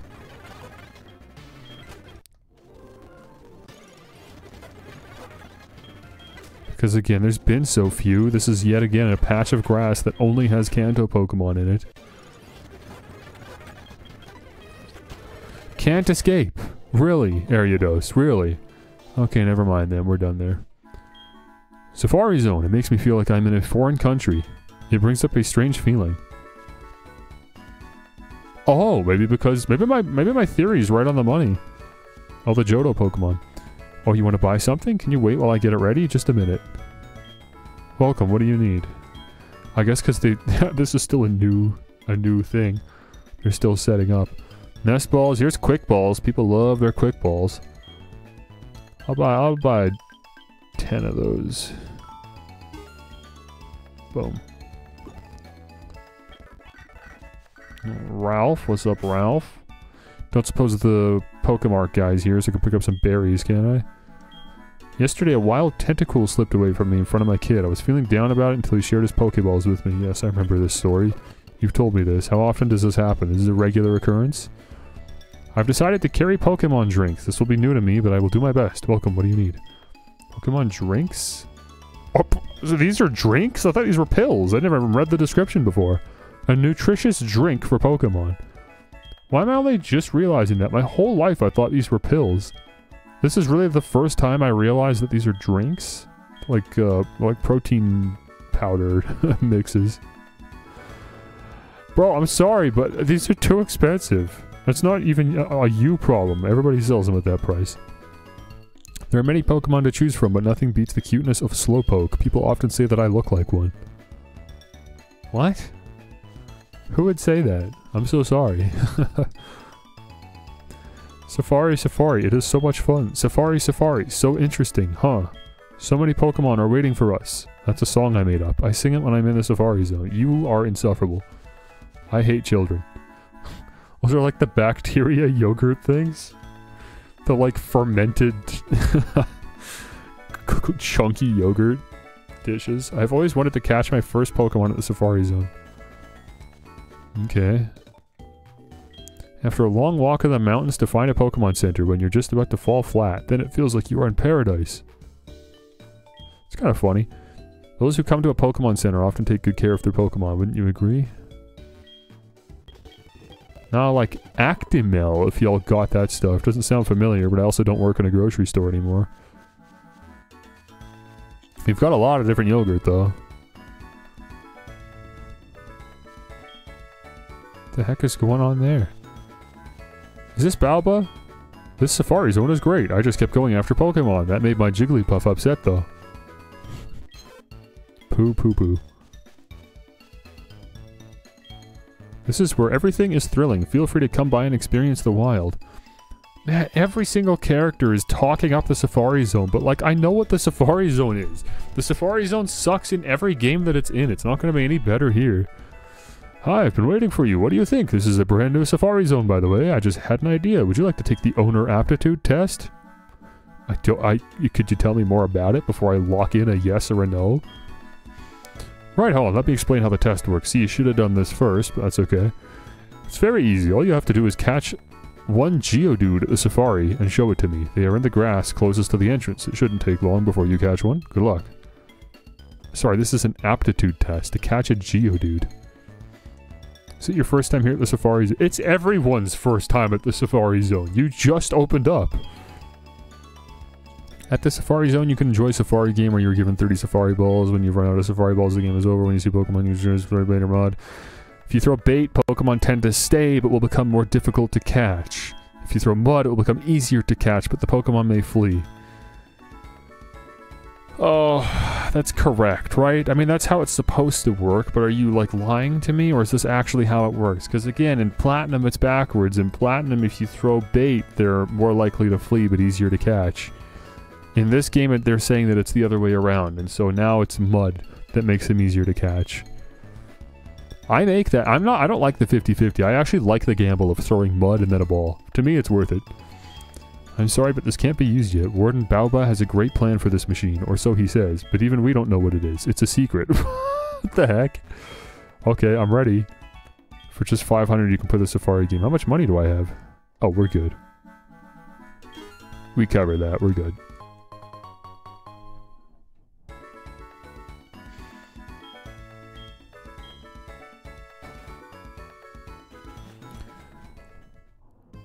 So we're catching a Geodude. Right here. And there it is. Okay. Let me mud ya.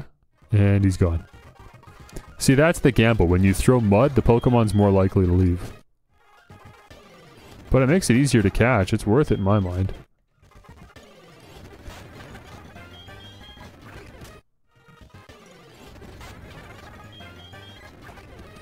There you go, because if it actually does stay, now it's like a guaranteed catch. Or at least, you know, highly increased. Okay, well that's that, I guess. I don't know. What did we do that for? I spent $500 on that. Why did we do this? Show me the Geodude. You don't even have a PC in here that I can use to grab the Geodude. I gotta go out to the Pokemon Center. It's not even a feature-complete zone. Man, look at all the Pokemon I went and caught on this little journey. Krabby, Shuckle, Seal, Staryu, Tauros.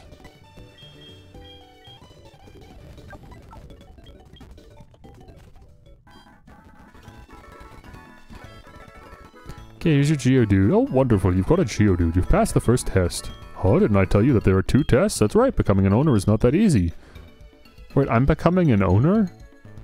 The second test is, well, I'm still preparing for it. I will let you know once it's ready. You need to just wait a little. I will call you with the Pokegear. Okay. Thanks for wasting my time, Baoba. Okay, well, at least we're done with the Safari Zone now. I'm not going to sit here and engage anymore. For all I know, there's no more Pokemon even worth catching anyways. Like I've been saying, my team's full, so we're only just doing this for the sport of it at this point. Are all these little Pokeballs supposed to represent where Pokemon centers are? No, because the National Park has one. What the heck are these? Why are there little Pokeballs everywhere? I guess they're fly locations, that's what they are. Okay, well then let's fly to Olivine City. Did I get a single level on my Pokemon? That was the reason we did that. Yeah, Sandslash is 34. I think Sandslash was 33 before this excursion. So yeah, we went up 1 level on Sandslash. And that's it. Because the trainers were so low level, I couldn't even level up. Amazing. Well, let's hope we're in a good position, I guess. Oh, there's trainers here. I knew you'd come here. Thank you for helping the gym leader, but battle is a separate matter. Go for it. These aren't trainers. Giggle. I know how capable you are from the lighthouse. It's time you showed that side of yourself to Jasmine. Good luck. The trainers in the gym won't even fight me? Why? What? They're just like, we respect your skill. Go. What the heck is going on? This game is so weird when it wants to be. Thank you for your help at the lighthouse, but this is different. Please allow me to introduce myself. I am Jasmine, a gym leader. I use the Clang Steel type. Bro. Can you imagine her actually doing that? What does that look like? Did she make like a little motion? I'm imagining like in My Side. You know that part in My Side where, oh, what was her name? Mila? She like pulls out the katana and like tries to like swing on the tiki head. It's like that kind of energy. She just randomly, like, I use the Clang Steel type. It's like really nerdy. Do you know about the Steel type? They're very hard, cold, sharp, and really strong. I'm not lying. I didn't say you, and now we're fighting. Okay. The gym leaders in this game are very strange. They all have very weird vibes about them. Again, they don't really feel like real people. I like Bugsy. Bugsy's good. I think he's the only one I've like actually liked so far as a character. The rest of them all have something about them that's just a little off. Whitney, obviously. Nobody likes Whitney, but I don't know, all of them have a little bit of unlikability or at least like strangeness to them. Like I don't dislike Jasmine, but I don't know. Weird vibes. Steelix. Okay, I'm going to pull out for Alligator for Steelix. Sandslash might be totally fine here, but I know that Steelix is weak to water and has way worse special defense than physical defense. So I feel good about this. I think this is probably the most damage that I can do is right here. By the way, level 35 Steelix. I was just fighting trainers with like level 18 Pidgeys. And now we've got a level 35 Steelix. This game is balanced so poorly. I don't understand it, man.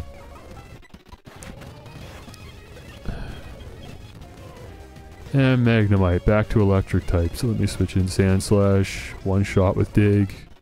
And get out of here. Easy, easy, Jim. Oh my gosh. What a breeze. You're a better trainer than me in both skill and kindness. In accordance with league rules, I confer upon you this... I'm sorry, I'm kinder than you? I'm kinder than you. That was the takeaway? With that badge, all Pokemon, including traded Pokemon, up to level 70? Can you imagine rolling up to this gym with a level 70? It's so overkill. Will obey you without question. Please take this too. You know what I just realized too? I bet you this game is the... Like of all the mainline Pokemon games, this might be the single easiest one to solo. Like if you're one of those kids that just uses their starter Pokemon, they never catch a single other Pokemon. Is there any resistance at any point in this whole game? Maybe the Elite Four. Maybe.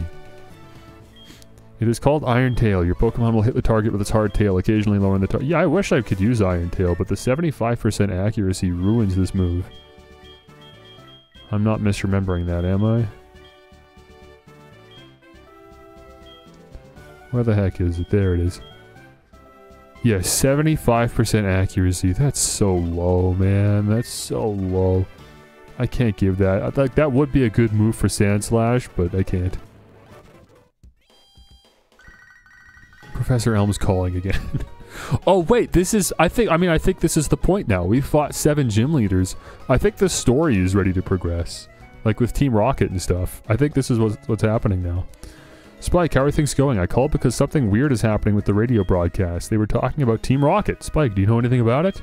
Maybe Team Rocket has returned. No, that just can't be true. Oh, we never updated Professor Elm after the Mahogany Town situation, huh? Sorry to bug you. Take care. Okay. He doesn't know. Sandslash is holding something again. Every time I talk to Sandslash, he's holding something. Got a big scale. He just really wants to dress up, I guess. Okay. Sorry, did he want me to, like, meet up with him? What are we doing? What do you want to do? Edit the radio?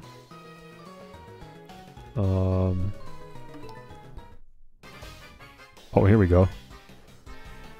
We're the amazing Team Rocket. It's been 3 years, but we've rebuilt the team and restructured. We're proud to announce that we're back. Giovanni, can you hear this? We finally did it. Where could the boss be, I wonder? I wonder if he heard this announcement.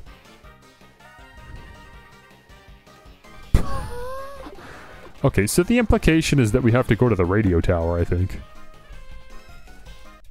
Well, not before I go to the bathroom. So, I gotta do another quick BRB, sorry.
Is Team Rocket playing this song on the radio?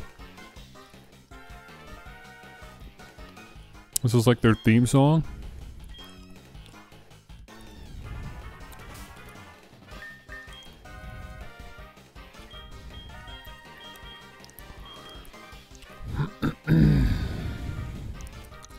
Okay, Goldenrod. So I will say this. The one benefit, and I really do think it's the one benefit, but the one real benefit of doing what I did, which was fighting Price, the Ice-type gym leader, before the other gyms, is that it spaces out the Team Rocket stuff a lot better. Because most players will, after they reach Ecruteak City and fight the Ghost-type gym, they'll go and do what we did today. They'll go to the Lighthouse City, they'll surf the water route, they'll get Fly, they'll fight the fighting gym, they'll fly back to Olivine, maybe they'll do the Safari Zone stuff. After all that's done, they'll fly to Ecruteak City, they'll head out from there, they'll go to Mahogany Town, and then they'll do the whole Team Rocket, Shiny Gyarados stuff. And then as soon as that's done, they've got to come to Goldenrod and deal with a bunch of Team Rocket stuff at the radio tower. The pacing's really, really bad. But if you do it the order that I did it, the pacing's actually pretty good. You know, at the halfway point, or a little past the halfway point, you get your first, like, real Team Rocket encounter. You go through their base, and then you get to do a couple Pokemon gyms before things crescendo. That's way better pacing.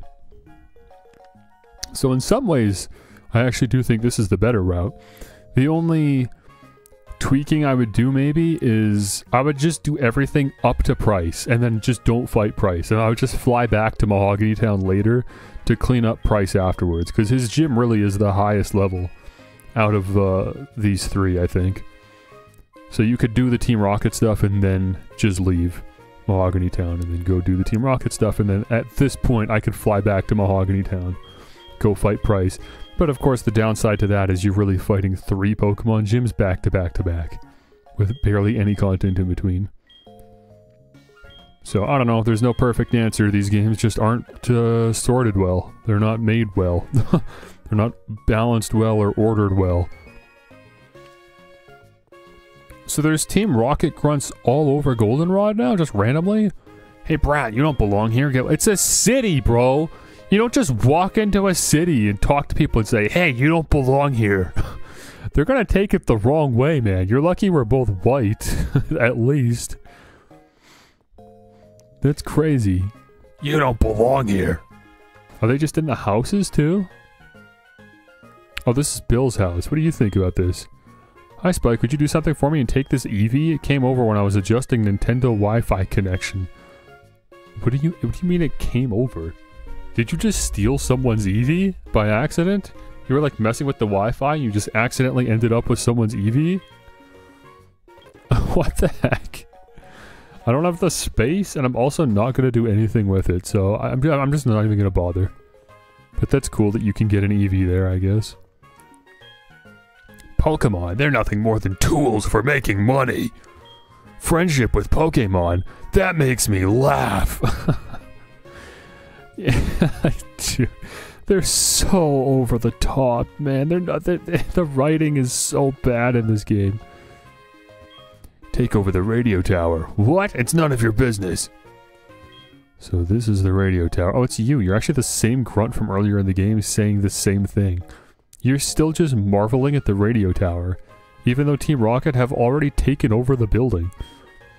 The GTS lets you trade Pokemon all over the world, except that we have something more important to do right now. Wow, this is the point where the game's story locks you from doing, like, just random things in the game. Taking advantage of fun game mechanics. What are you trying to do? Can't you see this cool pitch black uniform I'm wearing? You're not afraid of Team Rocket, huh? Who are you, a newcomer? We've run out of Team Rocket uniforms. One of my guys is gonna get more. What's taking him so long? The studio in the tunnel is just around the corner. Why are they even, like, blocking... Like, what's the point of blocking the player from going to the Perry shop or the Goldenrod flower shop? Why are you gating my progress? Get out of my way. We as gym trainers will never allow Team Rocket to do nasty things here in our city. Tee-hee, you gym trainers can be a problem. Stay in the gym and stay out of the way. How about the nickname Raider? How's he faring during this troubling time? He's none the wiser. He has no clue.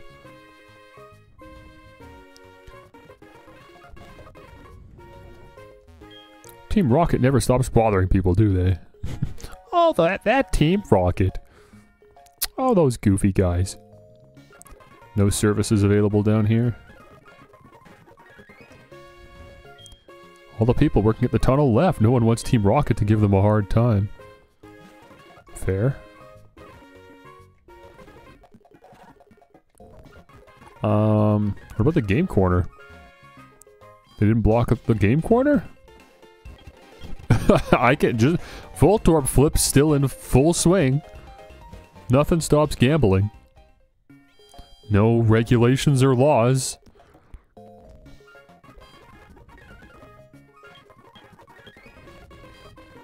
And certainly not Team Rocket. Okay, well, how are we doing in the Goldenrod radio tower? I'm sorry to tell you this, but no one can visit the tower now. I'll fight you.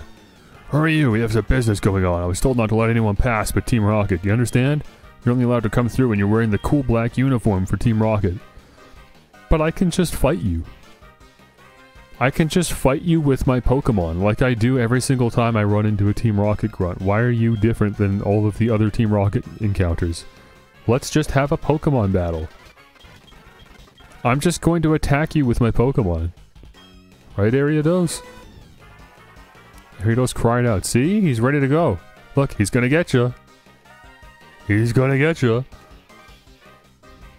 Just nothing. Stonewalled. You cannot pass. I hate this game. Not right now, Huey. My Polybag's looking tougher than ever. It looks even tougher than me later.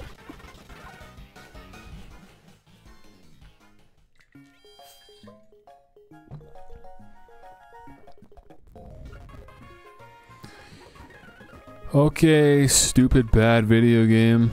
Let me go down here then. Oh, yeah, I think we're fine with leading with Ariados. He's my lowest level right now. Huh? Are you a newcomer too? We had to recruit new members for the radio tower mission, then we ran out of uniforms. I heard the studio has some, so I decided to borrow one. Since you're here, why don't you change as well? And this Team Rocket grunt just assumed this child was part of the recruits. For some reason. I'm not the same age as you. I'm notably a kid, and I'm just running around down here. Why would you look at me and assume, oh, that guy's definitely a Team Rocket grunt. He's just out of uniform, for sure. I guess I do have a Poison-type Pokemon. And that is like half of the half of the job right there, so maybe. Insert Chinatown Wars into LNTS. I don't think I want to play Chinatown Wars until I've played through a proper mainline GTA game. But I definitely would like to add Chinatown Wars to my to-do list. My neighbor played that. He had a DS just so he could play Chinatown Wars. I don't think he had any other game on it. Oh, but you shouldn't try to scare people walking around looking like that, okay? I'm Team Rocket. I don't see why not.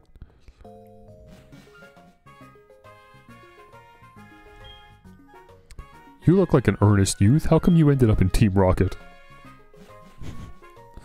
People talk to you differently when you're wearing this outfit.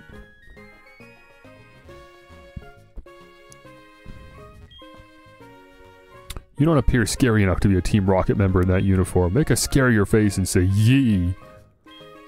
All the while clenching your teeth. For a young one like you to decide to become a member of Team Rocket, that's great, kiddo! I mean, at least they're commenting on how young I am, because it is absurd, so at least the game's, like, aware and they're drawing attention to it.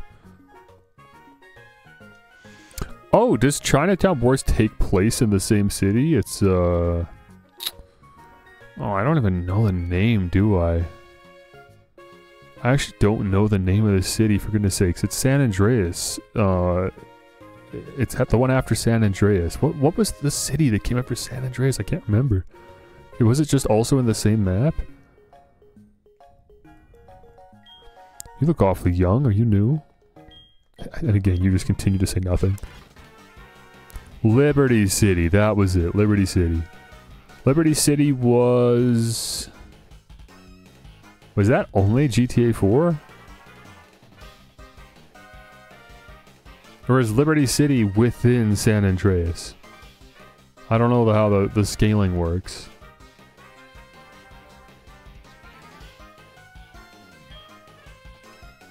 You must be new. You look pretty good in the Team Rocket uniform. Going ahead.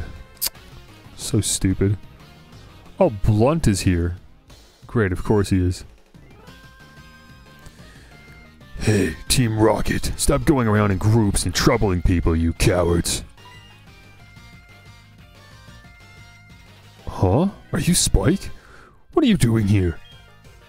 No way. You think you're strong now that you look like them? That's foolish. You shouldn't wear those things. And then he literally just rips the clothes off my body, I guess, is the implication.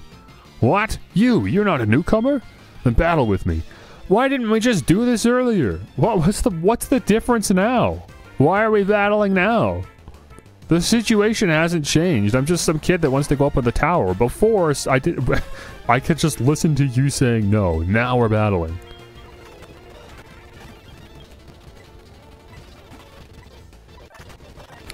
I really gotta get the shell bell on Ariados. It's gonna be a whole lot better than the poison barb.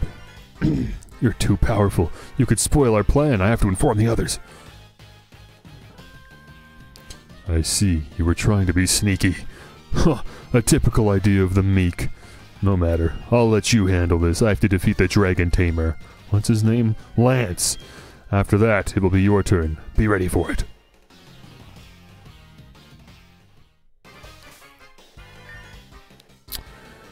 Okay, let me go to Ariados, take this crap off.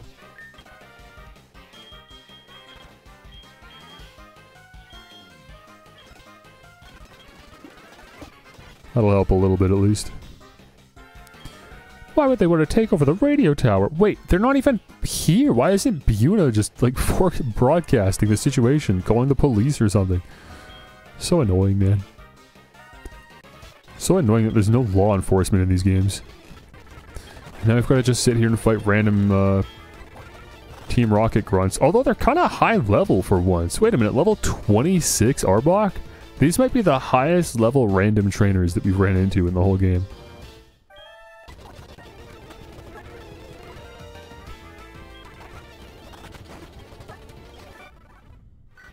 That's pretty good. Mom, not right now. You gotta be kidding me. Right now, really? With the berries?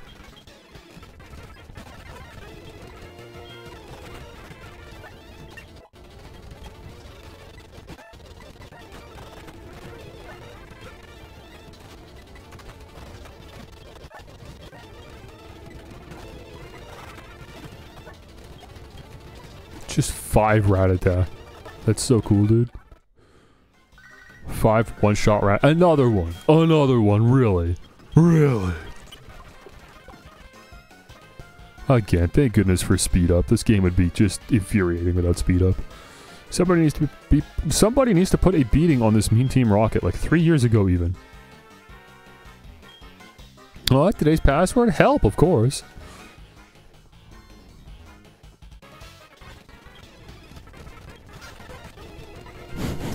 Level 26 Zubat, you're kidding. Like, yeah, the level's good, but the Pokemon's still so weak. Who isn't one-shotting a Zubat at this point? It doesn't matter what level the Zubat is. Who at this point in the game isn't capable of one-shotting a Zubat? It's a joke, man.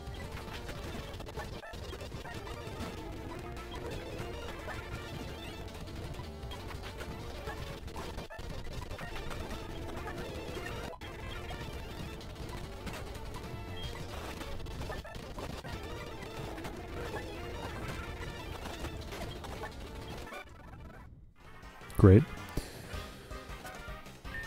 Yeah, you're up to level 34 now. That's pretty good. Let's get Feraligatr back in the lead. Give our man a chance to shine. I don't think we've gone up this high before, up the tower. To trainers, Pokemon are their beloved partners. It's terrible how Team Rocket is trying to control Pokemon.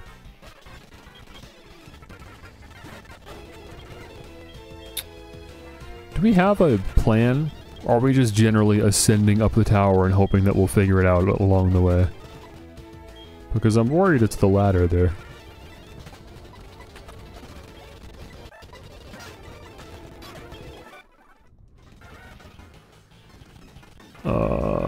Dude, where the heck am I even going?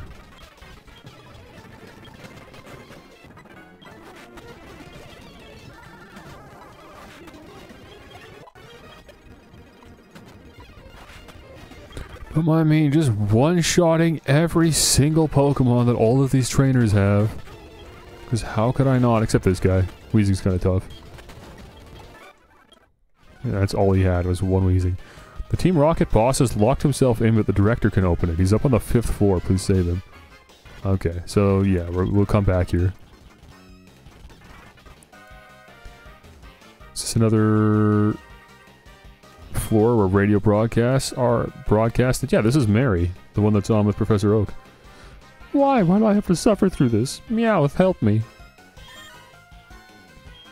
Team Rocket, there's something they lack. It is music. Music enriches people's heart and soul. Music lovers would never do such horrible things at a place like the radio tower. That's DJ Ben. Proton, the leader of this radio tower mission. He is so cool. Who are you? If you're in the way of Proton, I mean Team Rocket, I won't allow that. Okay.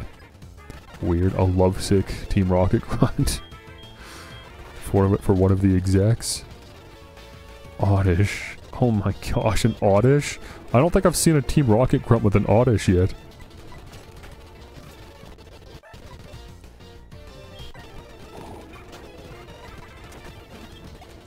I'm glad we woke up quick there.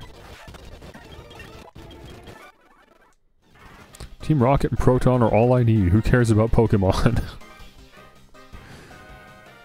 Can I read these? What are these? Nothing.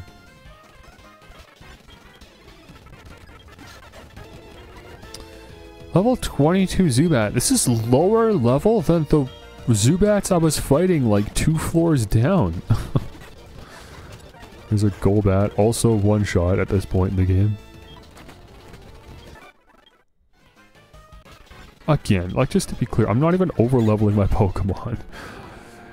Like there's only a 5 level difference here. The levels are actually starting to get better. It's just that the Pokemon themselves are also just really like easy Pokemon. They're stage 1 Pokemon. They're not going to be a threat to anyone at this point. Porygon's kind of interesting, I guess. So you're the director, or are you Proton pretending to be the director? Hey, do you hear me? I am the director. We have decided to broadcast wonderful shows to praise Team Rocket. Yeah, I think this might be Proton. Everyone, I don't want to hear you complain. Just do a good job to... Oh, yikes, I'm busy impersonating the... Who are you? Oh no, it's you again, Spike. You remember my name? No. I was pretending to be the director to influence the entire region to support Team Rocket. This time I won't hold back. Give me all you've got. I love how he has to verbalize his plans to me, as if it wasn't obvious anyways. It's just like preliminary. He just has to. It's part of the contract. Uh-oh, okay. Poison's gonna take us out, so I guess that's it for Feraligatr. Sandslash, get out there. Get a good healthy strength off for me. Nope, not even close.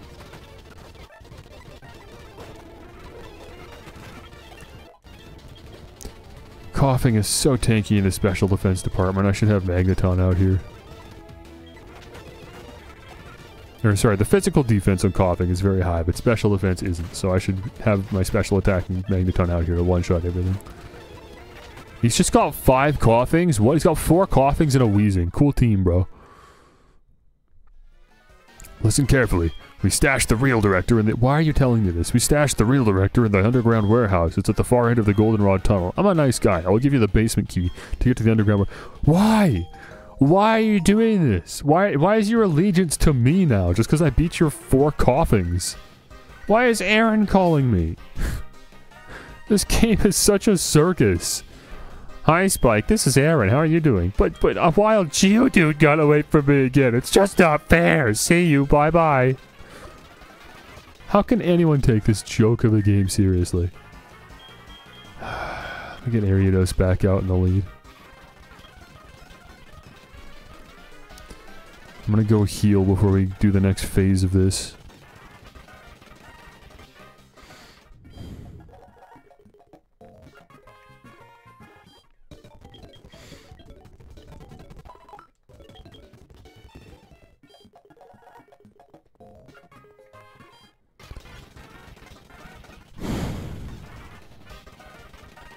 Why is there a tile there? Like, what am I getting caught on here? Dude, what?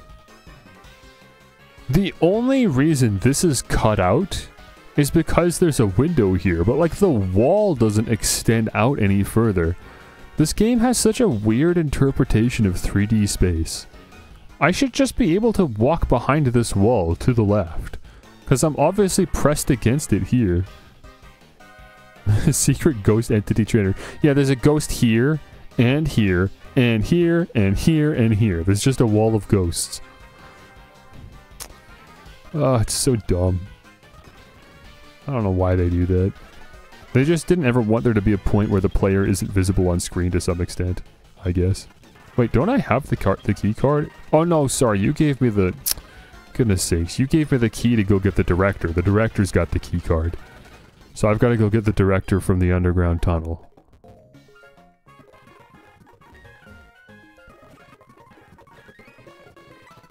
Oh, there's a kimono girl down here.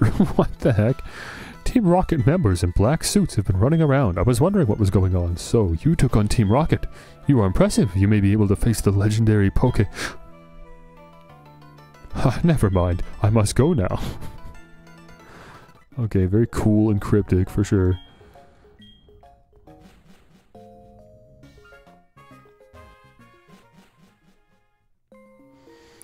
Okay, another Team Rocket hideout. Got it. Got it, man. I don't care if you're lost. You show up here, you're nothing but a victim.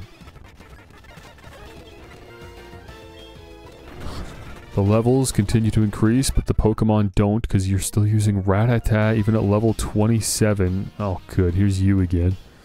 Hold it. What I told you before was to deceive you. I thought it would let me tail you, and it would lead me to Lance. Well, he never showed up. No matter. I was planning to beat you after Lance, but since you are here, I will repay my debts. What are you talking about? Why are you like this?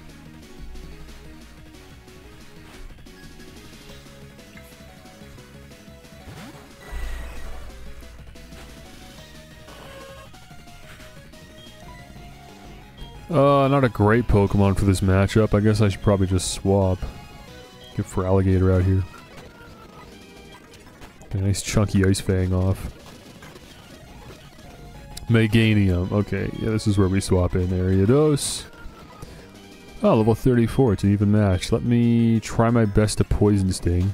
See if we can get a poison off. There we go. And then we'll probably just Nightshade the rest of the way. Yeah, that's easy. Haunter.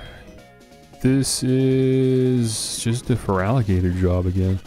Just one shot with Crunch. Oh, surprisingly it wasn't a one shot and you got a curse off. That's surprising. We'll get Sand Slash out to do a little cheeky little dig here. And Sneasel use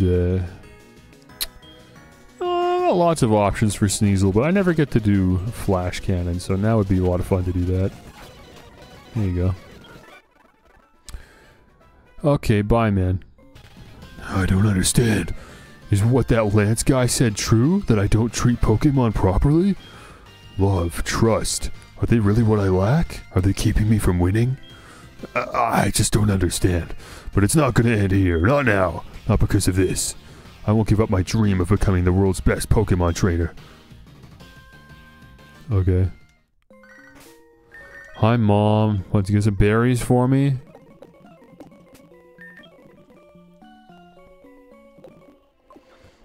Might as well back out and heal then. Before we get into it. Maybe I'll go get my berries too while we're here. Oh, a Hyper Potion. And berries. Plenty of berries.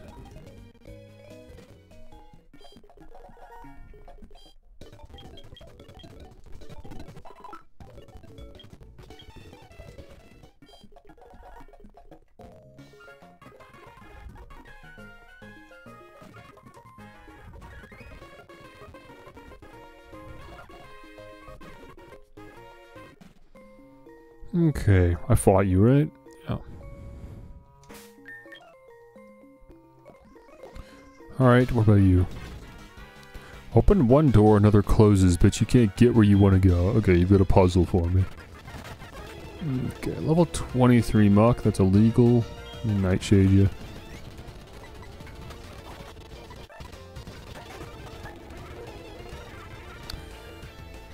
Oh, another coughing. Get for alligator out here. Just surf these things out of here. And a rat-a-tat.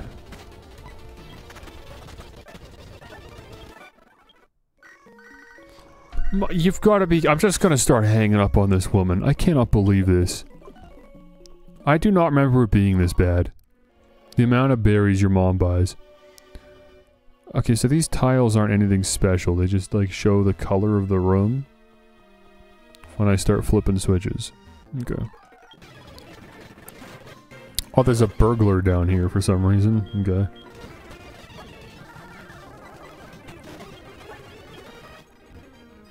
More coughings and crap.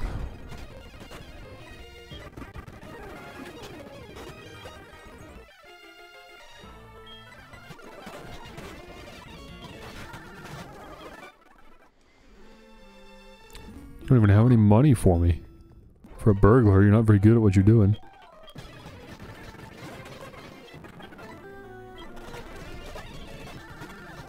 Oh, okay. I guess Furret's out here now.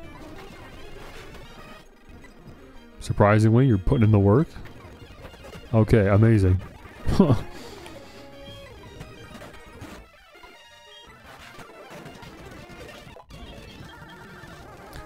Pokemon are so low level that even my level 15 HM Furret can stand on his own. I mean, Slash isn't bad. Do I want that over Headbutt? Oh wait, Headbutt's 70 damage? Why did I think it was 80? I think Headbutt got buffed in later games. I'm sure it's not normally 70. So yeah, we obviously replace Headbutt. I mean, maybe not obviously. The flinch percentage, I guess, might be compelling, but for me, not. I like the crit rate of Slash a bit better. Confounded by the doors, are we? I haven't even touched him yet. I'll let you in on a secret if you can beat me. Okay. Oh, it just blew up. Okay. Cool, man.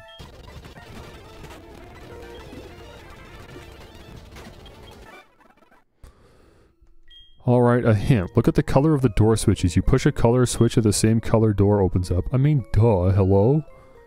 Is that not what the colors on the floor... Is that not obvious? That's not really a hint. That's the mechanic. That's like the main mechanic of whatever this puzzle is. Okay, so I'm sorry. We're not trying to hit that purple switch. That wouldn't matter. Maybe that like opens all of them or something. But we're just trying to open this door so we can continue. So we need to hit the green switch. And it closes all other doors in the process? I guess it's like a toggle. So every door that isn't currently closed? No, because that green one's still staying open. So any door that's connected to a red section is opening. So then the blue shouldn't affect the green. Yeah, no, it doesn't. Okay, weird puzzle. And then this just opens up that door. It's like a shortcut. Are you lost? No, you can't be. You don't have that scared look. I'll give you something to be scared about. Yeah, with what? Your Rattata? No, a Gloom.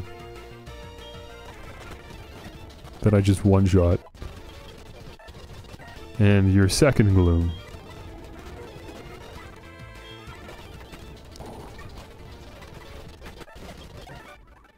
Okay. Kreese is calling. Do you keep all the Pokemon you capture in PC boxes? Me, I usually just let them go. I recently let this Pidgey go. It's kind of a waste, isn't it? Yep, a little bit.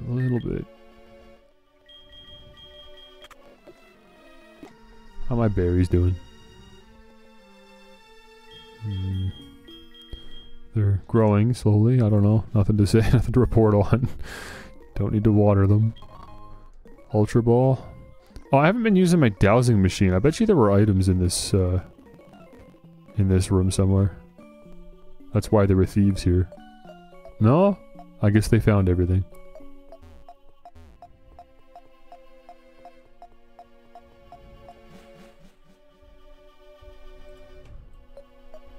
Something down here, though. In this box. A max potion. And something else somewhere.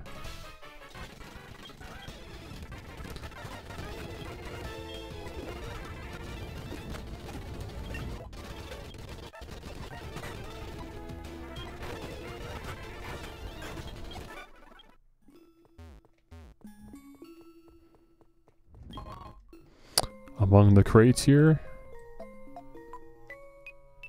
Yeah. Probably in that little box there.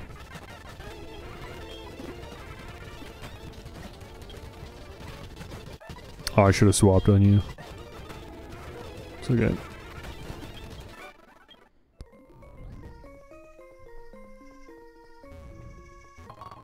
There we go.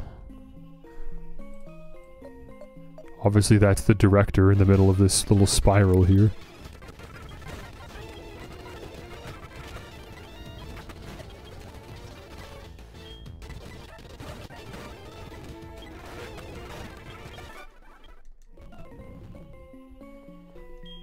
Who? What? You came to rescue me, thank you. The radio tower, what's happening there? Taken over by Team Rocket. Here, take this card key. They didn't even inform him on what was going on. Use that to open the shutters on 3rd floor. I'm begging you to help. There's no telling what they'll do if they control the transmitter. They've been doing it. They may even be able to control Pokémon using a special signal. You're the only one I can call on. Please save the radio tower and all the Pokémon nationwide. Okay. They've been doing that, but... Oh, there's the amulet coin. Man, that took a long time to finally give the player the amulet coin 7 gyms later. Oh, brother. Let me give it to... I don't know, I guess Sand Slash. And eventually he's gonna have the Cherry Berry. Oh, we're in the warehouse of the department store. What the heck? Okay, I guess that's how that connects.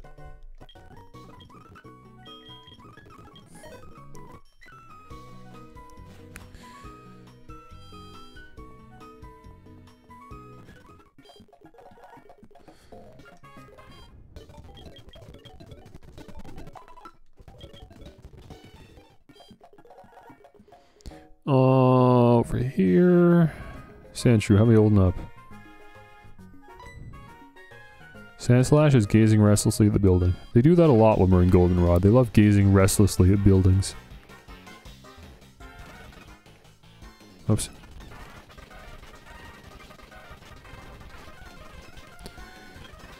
Boom. You're gonna try to stop me? Why did the door open? Did you have something to do with this? No? I don't know, what did you expect me to say?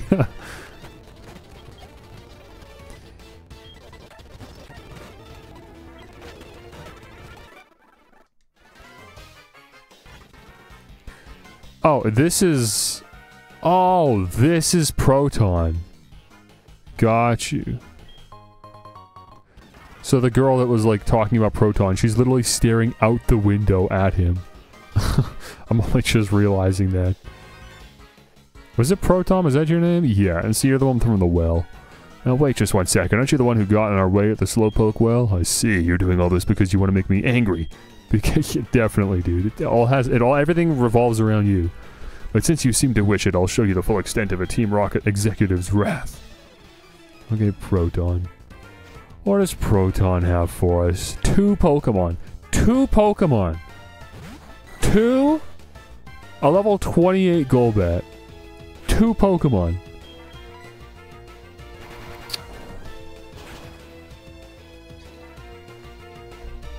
Just a reminder, Price, the gym leader that you have to fight before you can do this, was using a level 34 Pokemon.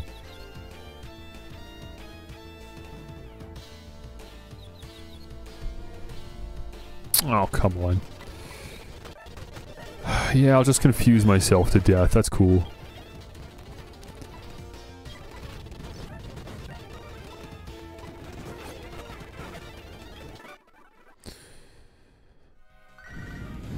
Right now, Joey? Really, Joey, right now. It's Joey, how are you? Hey, remember my super cool Rattata? My Rattata is different from regular Rattata. It's like my Rattata is in the top percentage of Rattata. You know what I'm saying? I'm losing brain cells. This game is deteriorating my mental. I'm gonna need to seek therapy by the time we're finished this.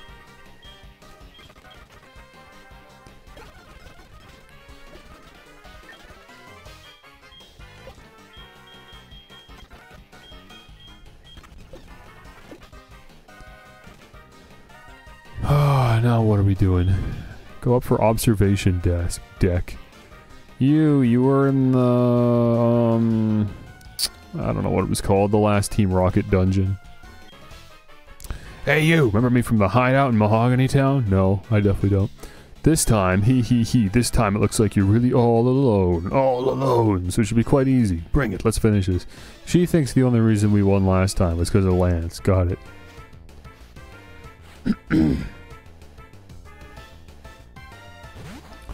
Arbok. Intimidate's not gonna help you. Yeah, no, Magneton sweeps this. I'm just gonna spam Flash Cannon. Obviously this is a non-issue.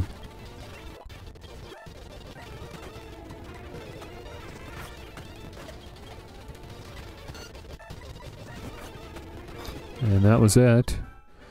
Again, I don't know how they expect anyone to struggle with these battles. It's just been so easy this whole time. Again, Mom, really now?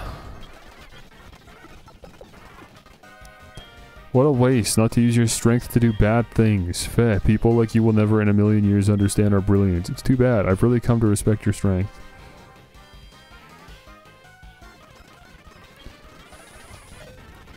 Okay, we're at the observation deck. Do I want to pop any more heals down while we're here?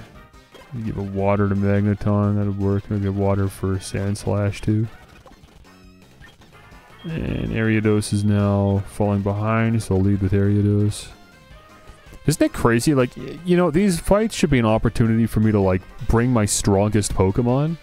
But I'm just looking at my weakest Pokemon. My weakest Pokemon, because I'm like, I need experience points on you. That's the only thing dictating.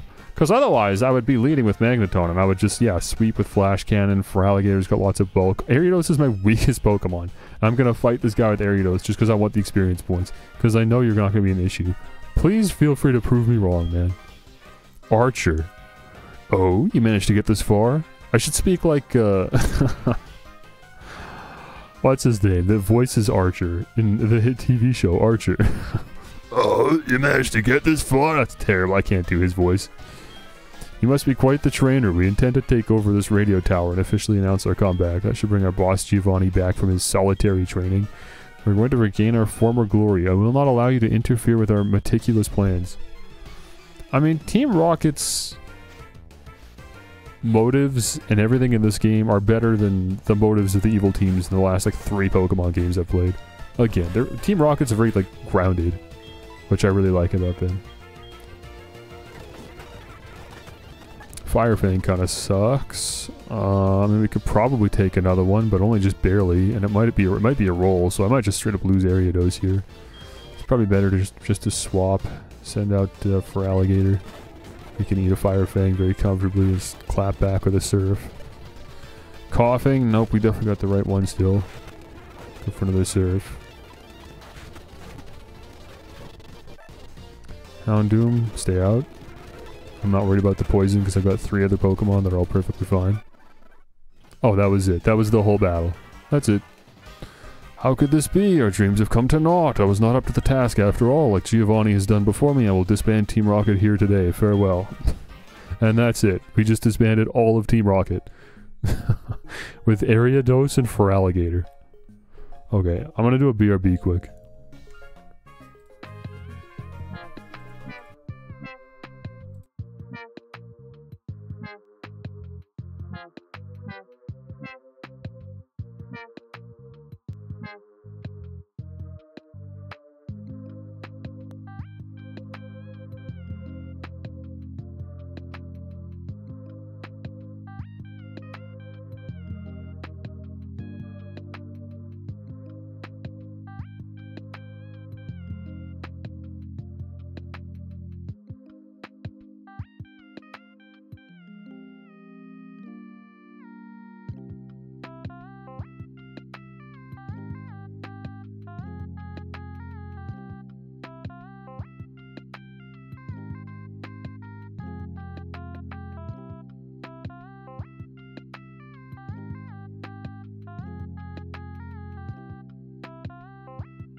Oh.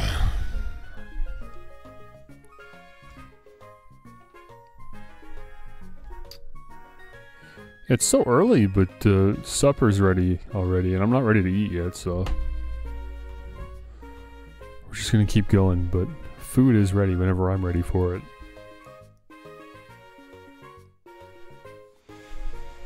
Oh, you've already defeated them? Thank you. I'm surprised too. That was it? Your courageous actions have saved Pokemon nationwide. You are well worth this. Please take it.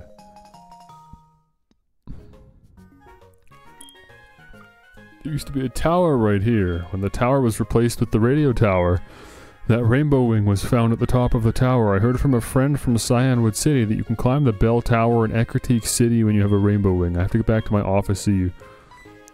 So, why does the radio director entrust you with the rainbow wing? Like the mythical rainbow wing that the monks and the kimono girls have been alluding to? What, just the guy that owns the radio tower had it? I thought this was like gonna be like a I don't know, what's the word? Like, I just thought there'd be more meaning to when we do inevitably get it. I didn't know how we'd get it, but I figured there'd be like an event. It'd be a thing. Oh, I almost forgot. According to my friend from Cyanwood City, the legendary Pokemon will not appear. Oh, my friend said the legendary Pokemon doesn't appear if you just go to the top of the bell tower with only that rainbow wing. Apparently there's something else you need, or something like that. I wonder what it was. I can't remember. What are you talking about, you daft old codger? Are you expecting something? This is what they call fake out. I really must go back to my office this time. See you. Would you please just leave? What a dumb game. What a dumb video game. Here's all my Pokemon. I guess Feraligatr got poisoned and lost some health, but other than that, we cruised through that encounter pretty comfortably.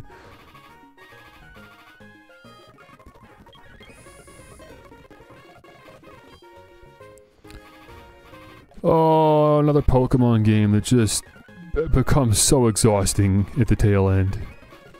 I just can't be bothered to put up with any of this. And now the police are here. Hello, where were you? Feel free to look around anywhere. The director is nice again, just as he was before. What is wrong with you? Why do I have to do everything?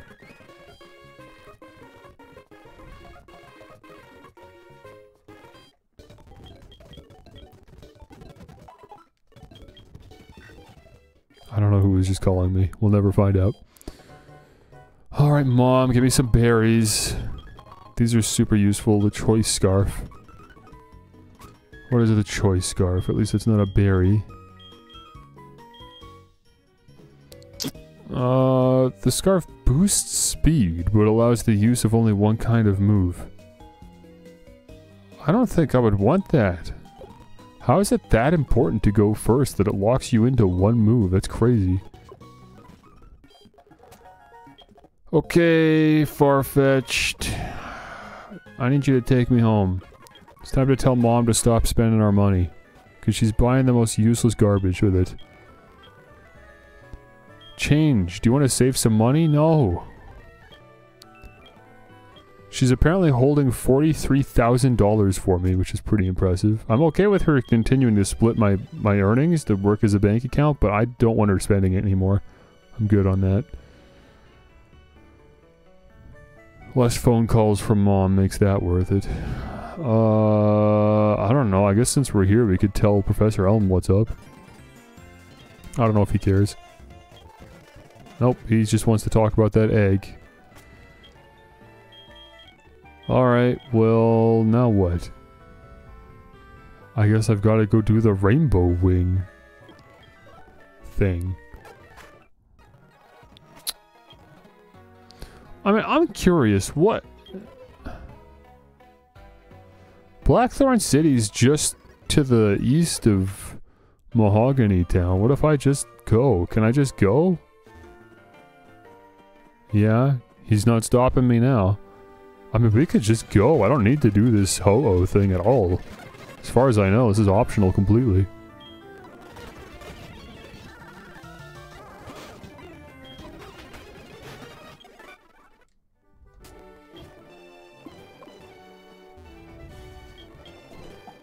In the interest of just making progress, I might do this. Obviously, it's cool to get ho-oh. It's part of the game. I could do it. I should do it. But at this point, I'm sort of excited about the game being over. Of course, there's an entire post-game, and unlike other Pokemon games, it's actually, like, pretty important or, like, expected or understood that you're going to do it. It's not as, like, sort of just random and, like, bonus content as most Pokemon games are. No, you're not learning agility, for goodness sakes. Oh, you're the worst move pool. I don't know why I put up with you.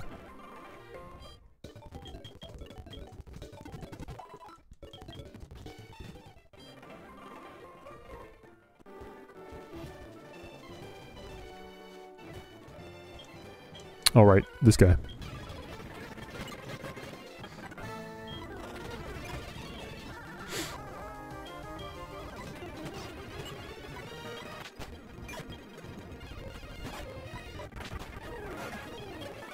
Are there any water ground type Pokemon in this game?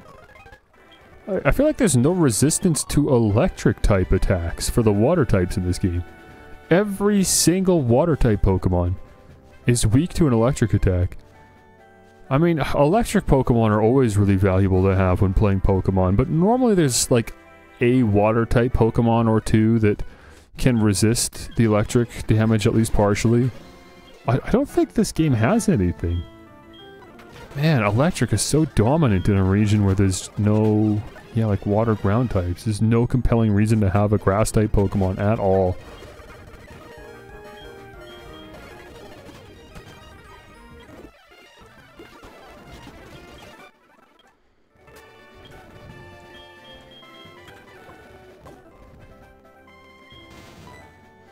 Sandslash has something, might as well take it. Probably another accessory.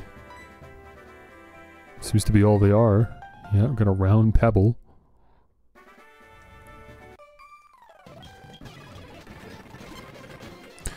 Dude, the ace trainer with a level 29 Mareep. You're joking. You're joking! Oh, Ariados, I know you've got like no health left, but you're supposed to be my answer for grass types, so now's the time. Great, we're paralyzed. Oh, I should have used Facade, what am I thinking? Nice. Let's head back to Mahogany Town, go for a quick heal.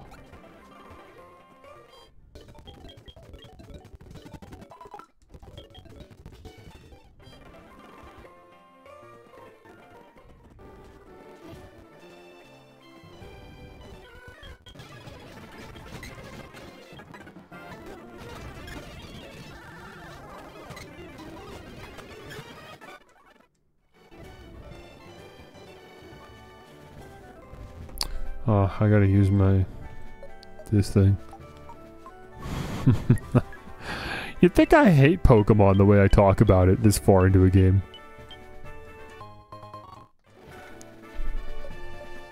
I can't get excited anymore.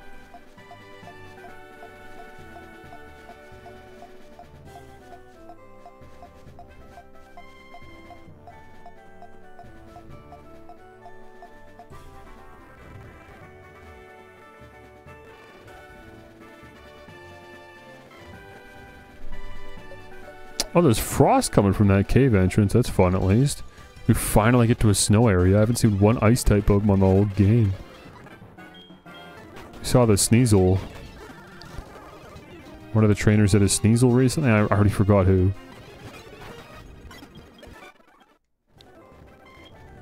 Sure, another phone number.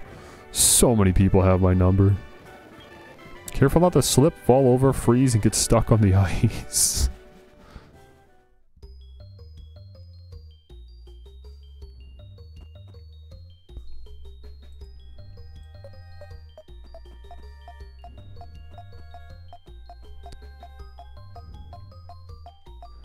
What is ED? What are you talking about? Existential dread? What does ED stand for?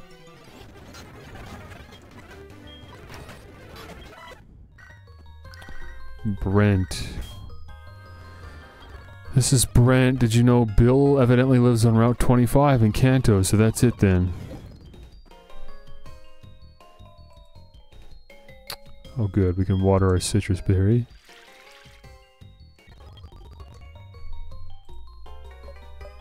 Erectile dysfunction. Okay, well thanks for the recommendation, man.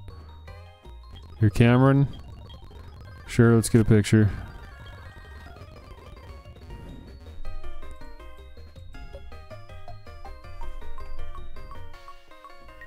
Oh, let's see. One of these icicles is a hidden item. Which one is that? Oh, it's just that little rock here. There you go. Love a good ice puzzle. I'll never say no to that. We need to hit up that rock from the bottom, so we just need to go like this, this, this, this, this, and this. Oh wait, that's the HM for waterfall. Oh, okay. Well, that's exciting. I would love to teach that to Feraligatr, but unfortunately I can't replace Surf until I get to the move deleter, and somehow I still have not seen the move deleter. We're getting exceptionally late into the game, and I still just no move deleter. The item you picked up over there, it was an HM, wasn't it? I'm the one who dropped it, but I want you to keep it. You took the time to get it, right? It contains waterfall. Have fun climbing waterfalls. Me? I still need a new pair of shoes before I can enjoy waterfalls. What? What's the correlation there? What, you're not walking up the waterfalls? Oh no. I'm gonna sneeze.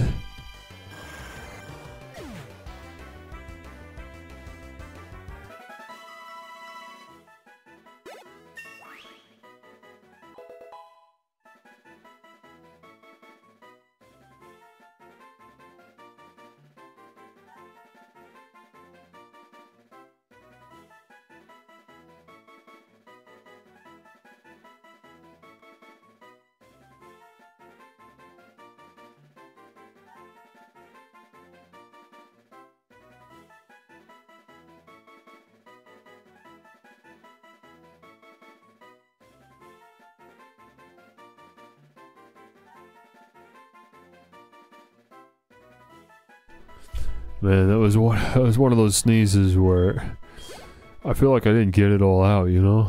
I don't know, I feel like I'm still halfway into like a trance.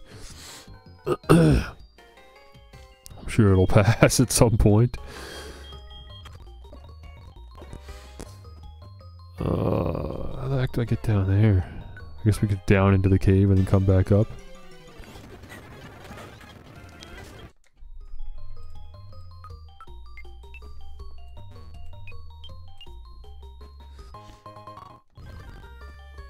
Ice heal. I'm sure we won't be getting frozen anytime soon, but thanks.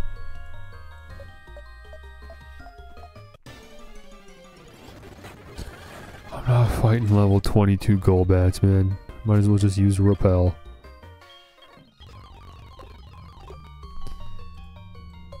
I don't think there's anything here either. We just gotta do a good old-fashioned strength puzzle, I guess. This reminds me of the Victory Road from Kanto. At least the fire red and leaf green variant. I don't remember the original.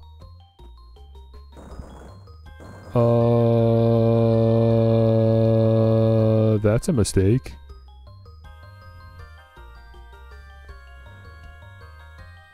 I can go like this. I can save this. I can go like that, go like this, come around to the other side. Now I can push it to where it's supposed to be. Yeah, there we go. Perfect. That's one boulder. How many more of these we gotta do? Gotta get you down here. Yeah, no reason I can't just push you to the left. Is this the first time I've seen strength boulders in the game? I feel like I saw maybe some in Mount Mortar. I don't actually remember for sure. There's been a surprising lack of strength boulders, I'll say that.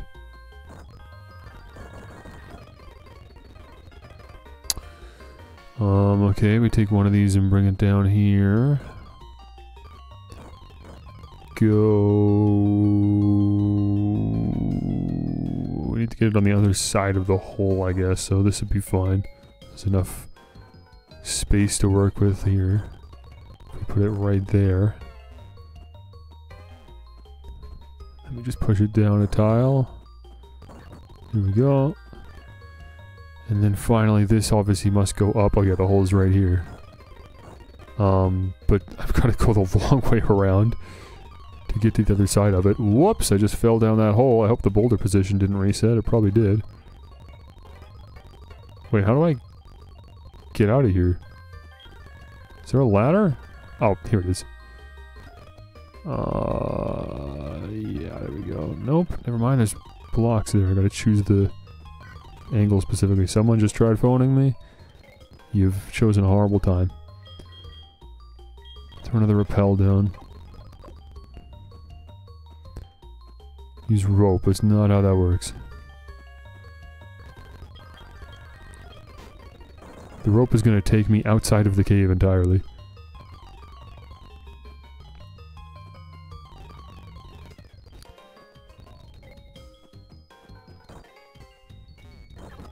There. Okay. Max potion items down here? Hidden items, I mean? Lots of visible items. Something's red. Something somewhere is red. Down here, maybe? Yeah, in this corner. Okay, go like this, go like this. Go like that. Oh, never mind, that's... Okay. Go like that? How did we do this last time? There it is, yeah. In the wall.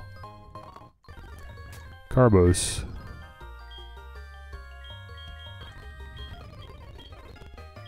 Speed. Who needs speed?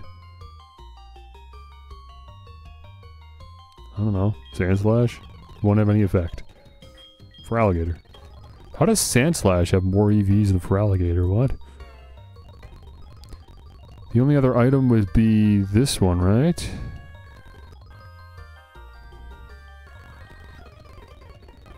Yeah, that's it. Okay, let's figure out how we want to get to there. So we want to hit the other side of this boulder, I think. Unless... Never mind, I could actually hit this boulder here from the bottom. Oh, never mind, I can't because there's no wall to press up against. Okay, so then how am I gonna hit the other side of that? By hitting the top floor like this, going left, down, right. Oh, I was off by a tile. To me, that looked like that was gonna hit. Never mind then.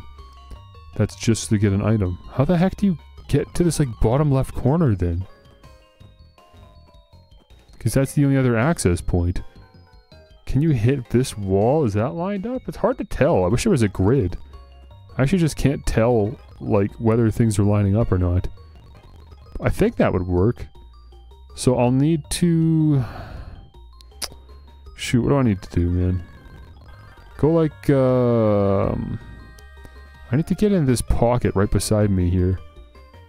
How would I do that? That strength boulder's lined up with the ladder. I can just go to the... like here and then walk left, I think. There. Now I can go down. Now I can go left and up and right. Okay. That's really confusing because, yeah, there's just no grid design on the ice. It's just one big flat surface. But I have to move in a grid pattern. And it's at like a diagonal angle, so a lot of things look like they're kind of aligned, but I can't really tell until I go at it. A lot of trial and error for that puzzle. Not great. Oh, a revive was in the Rebel. Okay. Never melt ice. No hidden items down here. There might be some cool Pokemon to catch, but it's, again, way, way, way, way too late in the game for it to matter.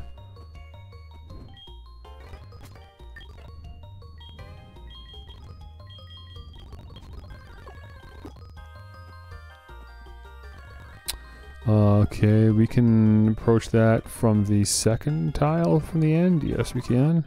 Avalanche. I'm sure none of my Pokemon could learn Avalanche, or at least I wouldn't want to teach it to them. Strength Boulder. Yeah, I could push this down just one tile. Like that. And then go up, hit that, grab this. Iron's probably for defense. Who needs defense? Magneton needs defense.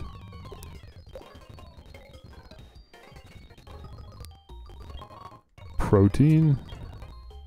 That's attack. Get to Ariados.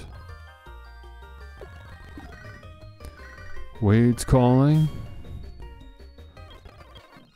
Wild Rattata got away from me. That sucks.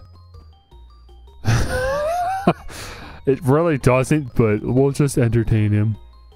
What's your problem here? Me oh my, is that you, Spike? Fancy meeting you here. To tell the truth, my sandals are frozen on the ice and I'm stuck here. In other words, my flip-flops are quick frozen with the ground. Tee-hee. Well, it's no laughing matter. Would you push my back? Shove.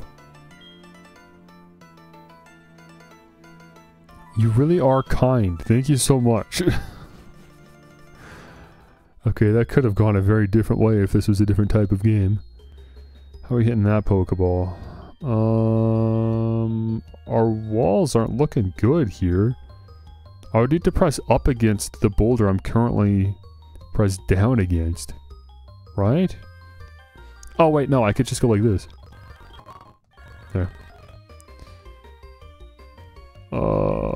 Wait, how the heck did I get to where I just was? Very specific tile I need to get to. I need to hit this one from the top. Okay, so like this. How many PP ups do I have? 3. Okay, that's enough to max out a move if I want to. I'm good for now. You a trainer? Wow, you came through the ice path? You must be a real hotshot trainer. That's crazy. You should be a trainer. If this was Pokemon Red and Blue, you would be a trainer. Just one last, like, try to beat this. We know you just got through this dungeon, but... there was also no trainers in the dungeon. So I didn't get really a single battle.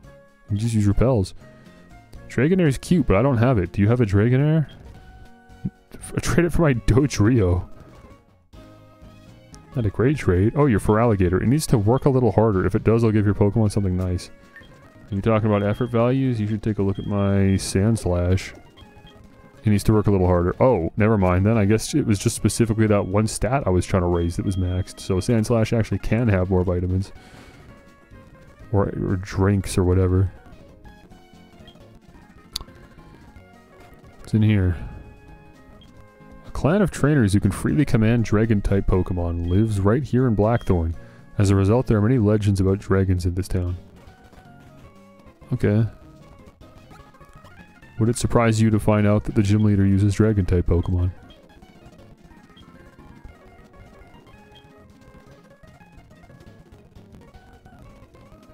Yeah, okay, see, this is what I'm talking about. I told you this is a mechanic. I can't believe I let people gaslight me into thinking that this wasn't a mechanic in the game. Look, wild Pokemon will appear regularly if you don't run, but walk quietly in the tall grass.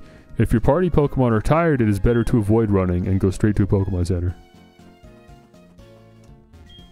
Are you going to make your Pokemon forget some moves? Oh wait, is the move deleter here? Thank you, bro. We've been waiting quite a while for this. Oh, look at this house. It's packed. Who did you say I was again? The move deleter. For Alligator, it's time to forget Surf, buddy. And now... I can teach Waterfall. Cool. You're a tutor? I'm the Pokemon Move Maniac. I know every move the Pokemon can learn. Oh yeah, your heart scales? Yeah. I don't have a heart scale? I beat the whole game, I don't have one heart scale? You gotta be joking, dude. What is... They're so stingy with items in this game. How have I not got 1 heart scale? They call me Grandma Wilma. I sense a slight talent as a dragon tamer in you. Would you like me to teach a move to one of your Pokemon? No, I don't have any dragon types. And then you're the guy that teaches an ultimate move to your starter? Okay. You've not bonded strongly enough with your Pokemon. What? What are you talking about? What does your book say? To the Pokemon listed here, the ultimate moves may be taught. The Blazing Fire-type Pokemon, Charizard, Typhlosion, Blaziken, and Infernape. Yeah. Okay, that's the starters.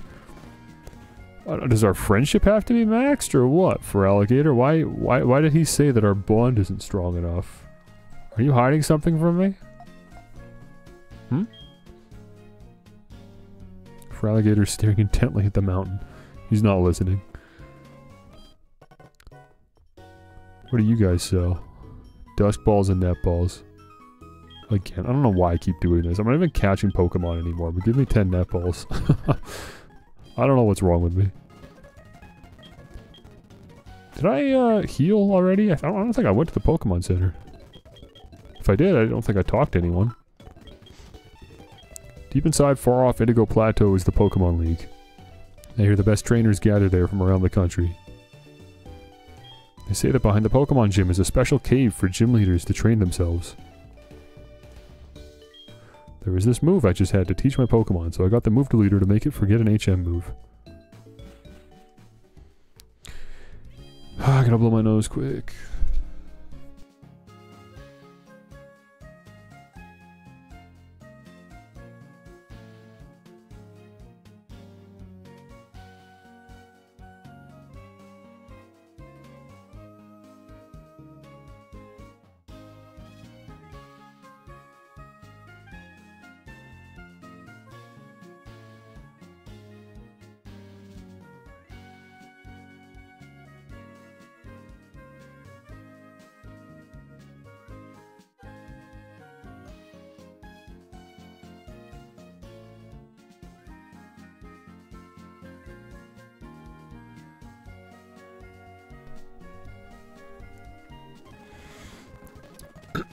It's all these little, like, areas that are just leading nowhere. It's weird. That's the whole city, huh? Those trainers called Dragon Tamers are all from Blackthorn City. Are you gonna stop me from going to the gym, or what is this? Claire, our gym leader is waiting for you. However, it would be impossible for a run-of-the-mill trainer to win. Okay. Great. Well, for Alligator, you with Ice Fang are going to do a lot of heavy lifting here. That being said, I don't remember what Pokemon she uses, but I know for a fact she has a Kingdra. That's like famous, is her Kingdra. And Kingdra is only weak to Dragon-type attacks, so we don't get to use super effective damage there. Magneton's easily our highest like damage outputter. It might be best to just use Magneton and just lock into like... you know, a really strong move. When do I learn Discharge? I gotta look this up. How close are we to Discharge? Because this is taking absolutely forever. I can't keep cruising by with Thunder Shock. I need a stronger electric type attack. This is literally double damage. Which gym is this again? This is the last one. This is gym number 8. Level 40? Oh, I still have 3 more levels to go. What a pain!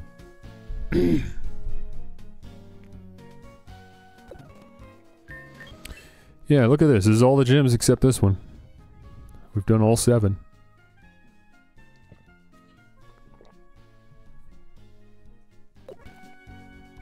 And we are level 37. Sandslash is 38.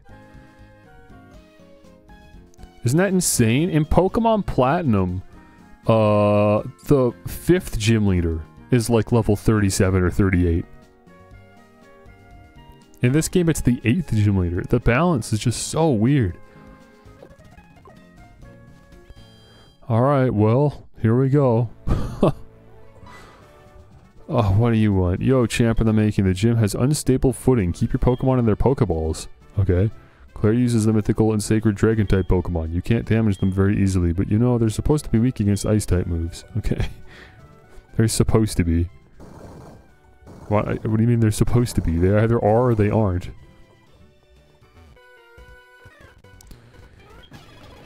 What level are your Pokemon? 35! Wow, that's a jump in levels, isn't it? Still one-shots, but... Okay, I'm putting a lot of faith on Feraligatr here. I'm just gonna fight every single trainer with Feraligatr. Insane puzzle. I know, I moved left, and then I turned around, and then I... I'm sorry, why is this not doing damage? Oh, you're not a dragon type. You're just a water type. You only get the dragon typing when you evolve. I forgot. I forgot.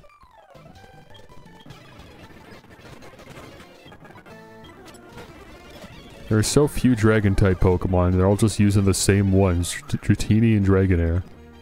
And then they're just using Seadra because eventually it evolves into a dragon, but it's not actually a dragon yet. Alright. Why, Balba? Oh, hi, Spike. This is Warden Balba. Sorry to have kept you waiting. I've finally come up with the next test. I'll give you more details at the Safari Zone. I don't care, man. I don't care, man. I'm sorry. I did your last test. I caught a Geodude for you. I don't think I care what your next test is, I'll be honest. I think we're done with the Safari Zone. Hopefully that's okay with everyone else. Maybe I should get... No, because I can't get to level 40. If I can't get to level 40, I might as well be 37. It doesn't matter. I'd rather put the levels on Feraligatr.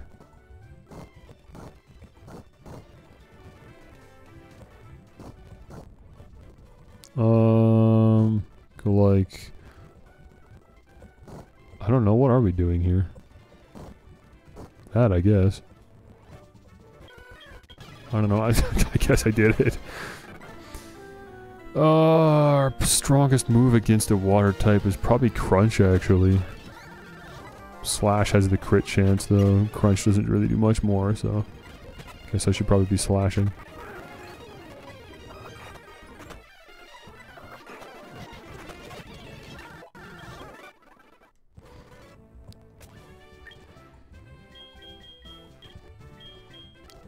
Drink some water, bud.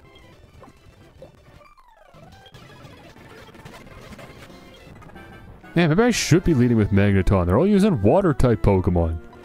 I didn't think they would all be using water types, otherwise then I would obviously would have led with Magneton. I just figured they'd all be using dragons, but they're really not. They don't really care. Too late now, I've already committed. See, there's a dragon.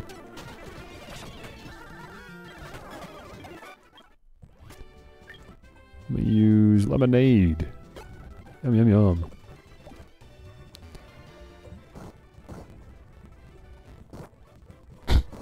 It's kind of funny when it doesn't work. It just kind of... go like this, turn it like that. There we go. Then go like this. I don't know. Go like that. Go like that. Then move it up. There. I guess. And that's the gym. Okay, well, I don't know if we can do this, man. I think Sandslash is truly useless in this gym. I think Sandslash will just die to anything in like one shot. And you know, Ariados is Ariados, so it's really just Feraligatr and Magneton, and I don't know, it's hard to say. I'll save Magneton. We'll lead with Feraligatr and I'll save Magneton. I don't know if it'll make a difference. I really, really, really wish we had Shockwave. I wish we had Shockwave. Man, why do you not learn Shockwave? How do I get TM34 in this game? I really would have wanted to teach it to you, man. Prize for defeating Lieutenant Surge. Incredible. It's a post-game TM. Obviously, no wonder I didn't find it then. I just had to stick with Discharge this whole time. Alright, let's do this. Claire. I always want to call you Blair. Claire is your name. The world's best Dragon Titan Master. I can hold my own against even the Pokemon League's Elite Four. Okay, so why are you a gym leader? Do you still want to take me on? Fine, let's do this. As a gym leader, I will use my full power against any opponent.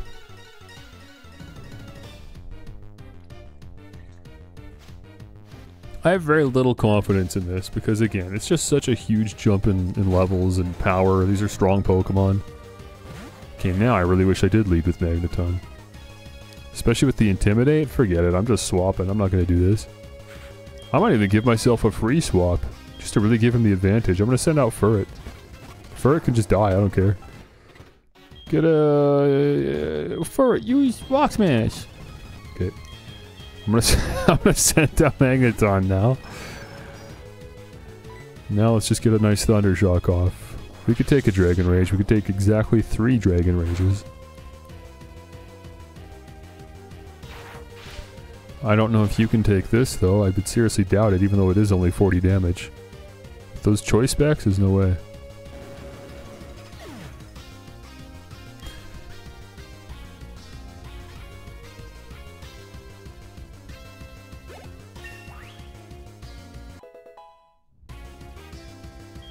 Very good. Dragonair. Okay, we'll send for Alligator back out.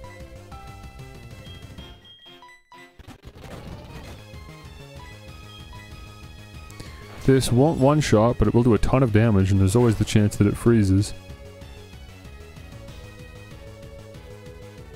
No such luck. Thunder Wave! Yeah, I should have seen that coming. Can't do much about it. Just Ice Fang again. Hope that we push through. Dragon Pulse. It's an 80 damage attack. For Alligator doesn't have remarkable special defense. But fortunately, we took that pretty well, and we got our Ice Fang off. So no worries.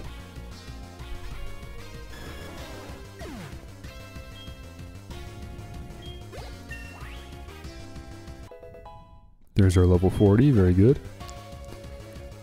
Another Dragonair. Then I'm not going anywhere.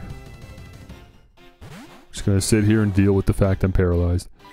It's gonna outspeed with the Dragon Pulse, do about as much damage as the last one did. I'll be in the red. If I'm lucky, I'll get an Ice Fang off, and then on the next turn, I'll just die to a Dragon Pulse. So, all we can really do at this point is just try to do the most amount of damage we can with this Ice Fang, but it's only a 50% chance that we even hit, thanks to the paralysis. Yeah, okay, and we're toast. Okay, good job for Alligator. I can't really ask any more. There's no point in pulling you back. You might as well just die. Give our next Pokemon a fair switch. I really want to save Magneton for the final Pokemon. You've already lost 40 HP. So I'm going to send in Ariados and just hope that you don't die immediately. Even though you very probably will. I don't really know how you're going to not die immediately. There's a chance maybe it goes for Thunder Wave, in which case the paralysis would double the power of Facade. I'm going to just hope on that. Nah, it just goes for Dragon Pulse immediately. Probably because it knows it's going to one-shot me. Did we take this? Oh, we do. What the heck? How did we take that so well? We took that like as well as for Alligator does. Okay, well, what are we gonna do then? I think the most value we could get would be poisoning it, if we could just Poison Sting it. But obviously Nightshade would do the most amount of damage, just with deleting PP. We don't outspeed though, man. This is like our one turn. I won't get heal enough HP back to take another hit, so... If I only had one turn, I think I'd rather poison it. It just sucks that it's not a guarantee. It's not even really likely necessarily, but hopefully it just happens.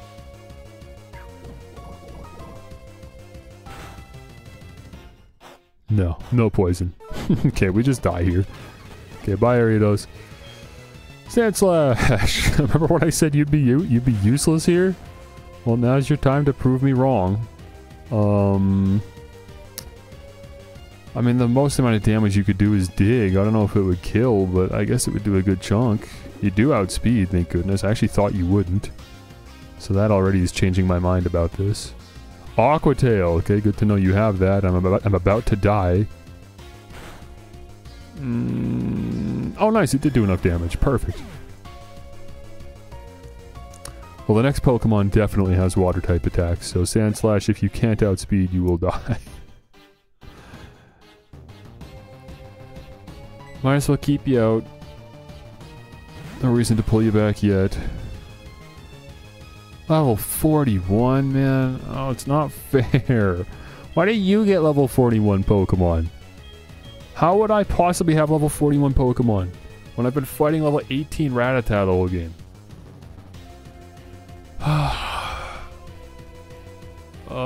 Despite this thing's appearance, I don't believe it is levitating. I should be able to just use dig. That would be the most amount of damage I could do, so I guess so. No, we're just dead. Goodbye. Goodbye. Goodbye. Okay, Magneton, it's all up to you. I don't know exactly what you're going to do, but you gotta do something. Water resists steel. Thunder Shock does neutral damage. Thunder Wave would obviously be very helpful. I think it might be too little too late though. We might just die at this Hydro Pump. We don't have any HP left. If we had full HP, we might have taken that. What a joke, man. Cool. There goes $4,000, never getting that back. What, Erwin? What? I heard about your heroic liberation of the radio tower. You rock so hard. I just wanted to make sure you knew that you're awesome. Call you later. He sounds like a YouTube commenter.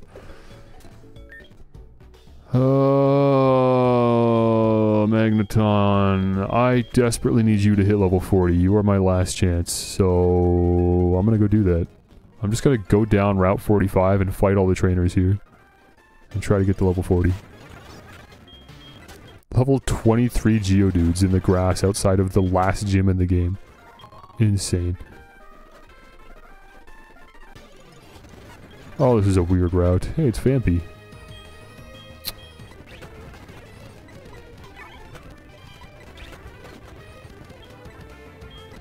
I love Vampy.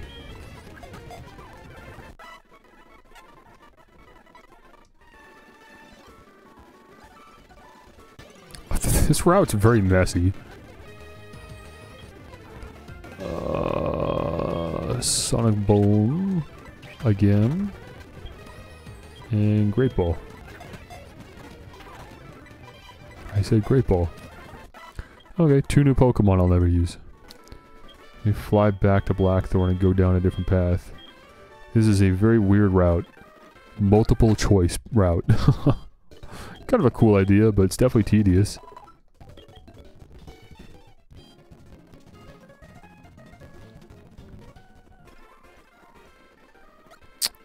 Yeah, I mean, I'm gonna have to just fly back and then choose a different path. Might as well steal Flash Cannon this thing out of here. Never mind, it's not worth it, the PP. That does no damage. What are your thoughts on raising Pokemon? What do you mean? Why do you have an illegal Pidgeot at level 25? Kill yourself. Electabuzz... I actually don't have great moves for an Electabuzz. And of course the choice specs locked me in, so I don't know why I did that. Okay, switch to Sandslash.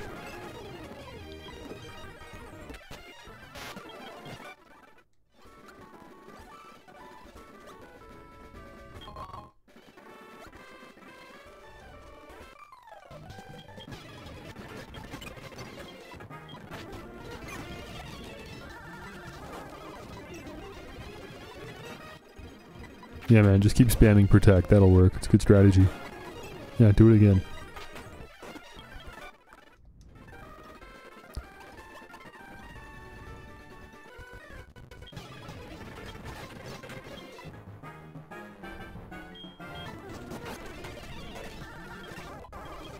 Okay, level 39.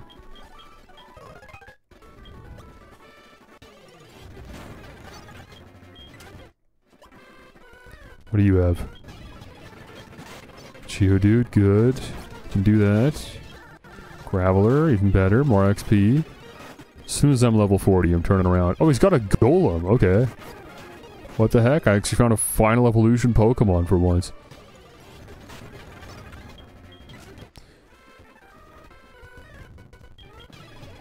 I think I'll fly back to Blackthorn. Heal up, get some PP for Flash Cannon, and then take a different path.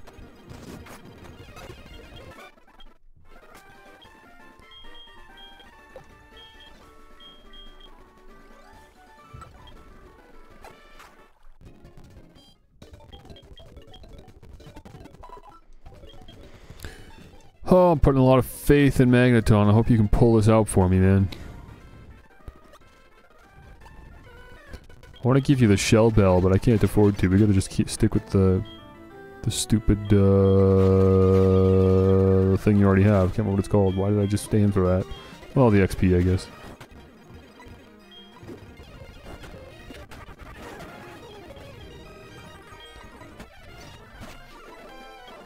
Once saw a man on the beach with lumps like graveler, and I can't ever forget that.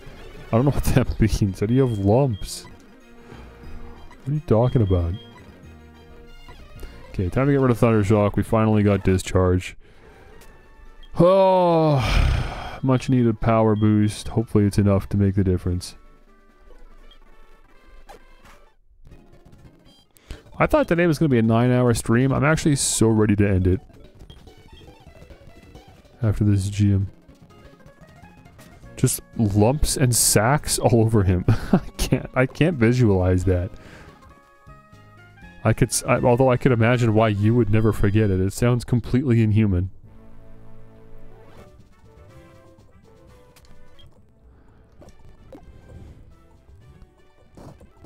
Okay, now I gotta do this again. See if I can remember how to solve this. Okay, that doesn't go all the way, so I'm gonna go like this.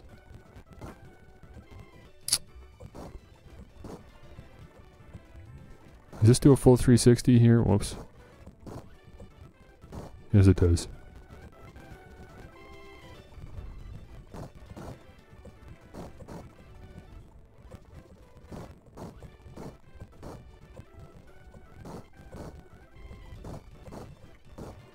There.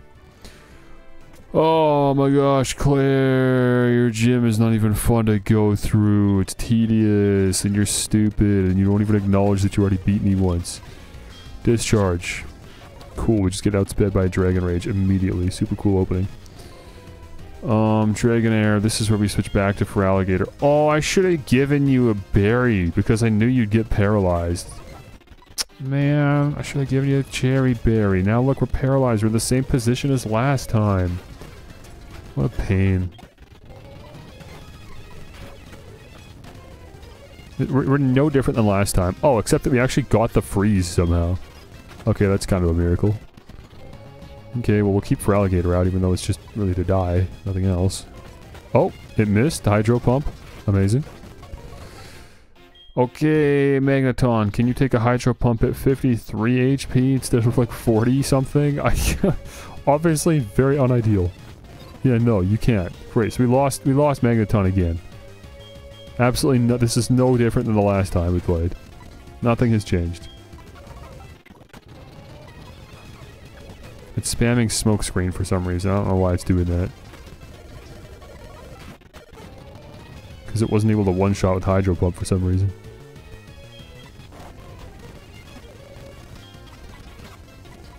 Did I get like any XP or anything from this? Is this, can I walk away knowing at least I'm a little stronger? If we're just going to be doing this over and over.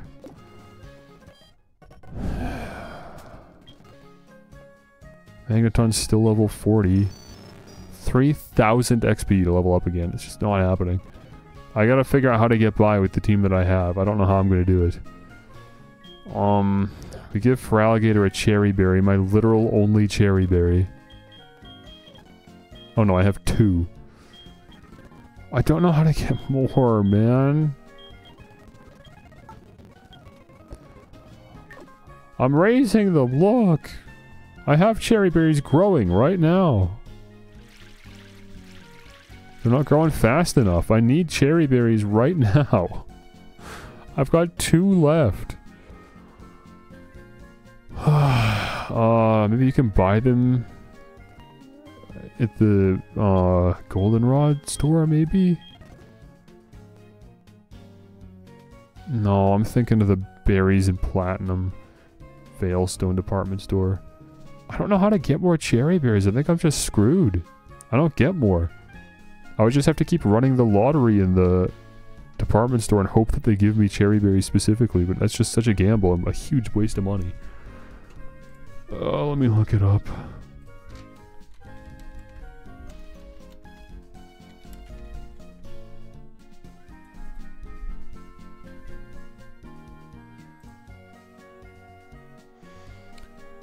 Olivine City. Oh, that's a finite method. Repeatable methods. Route 34. What is Route 34? Why? How do you get berries here? Oh, sometimes given out after being defeated in a rematch. That's obviously not happening. What's next? Violet City.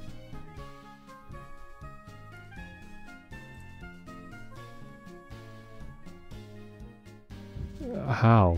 Where? What? Where's the cherry berry? Oh. Oh, the shards. If I give this guy a red shard, he'll give me a cherry berry. Okay. That's something at least.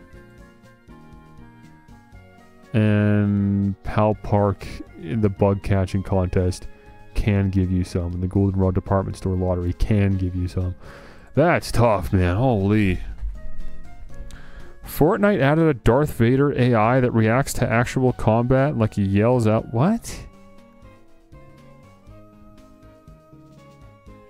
I don't know what you're saying. You're saying nonsense words. They don't like string together in a way that makes sense.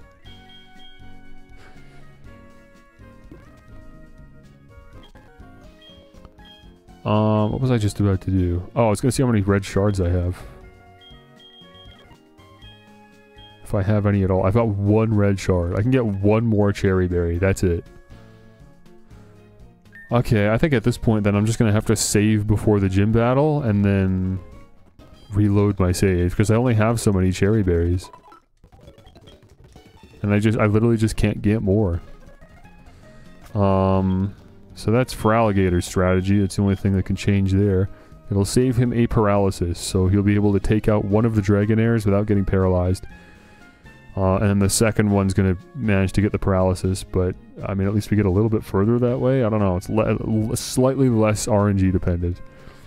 As for Magneton, I need you to be full health when I fight the Dragonair, so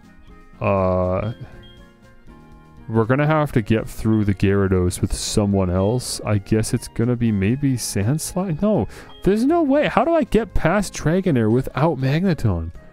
Unless you could outspeed. I guess I could give you the choice specs, but... Or not the choice specs, for goodness sakes. The choice band. But we might not do enough damage to one-shot the Gyarados, and even if we did, I can't swap items mid-battle. I'd have to keep that for the Kingdra, and I need the choice specs for the Kingdra.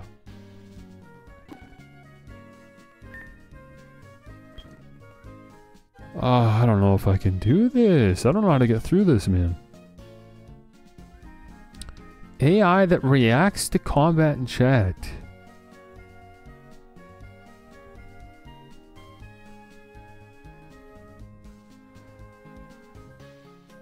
Why is it a Darth Vader AI? I don't know what you're saying. So, like, you play as Darth Vader, and for some reason Darth Vader is voiced? Is it, like, trained to sound like Darth Vader? Like, trained on his voice from the movies? And it algorithmically is just generating phrases? Or do people input things in chat, and then it says it out loud? You see what I mean? Like, there's too many... I just need to see a video or something. I don't think there's a way for you to translate this via Twitch chat. I'm just gonna have to see this myself. And I'm busy doing something. I don't have time to process whatever Fortnite news you're sharing. I'm trying to figure out how to get past Blair or Claire, whatever her name is. Dude, how do I get past this Kingdra? The highest amount of damage I can deal, the sheer highest amount of damage I can deal, is with Magneton. I need to get in there with Magneton and actually get a hit on. Especially with the choice specs. It makes a huge difference. I mean, I guess I can just try it without the choice specs. I guess that's worth doing. I might as well give it a shot. Because now that I have Discharge, Gyarados will be a one-shot. Before I wasn't sure, but now we're good. So we just need to see how much damage we can deal with Discharge against Kingdra. Ultimately, I guess that's the first thing we gotta figure out. So let's get that choice scarf on. And yeah, the cherry berry on for Alligator, all that. And I'm gonna save before the gym match.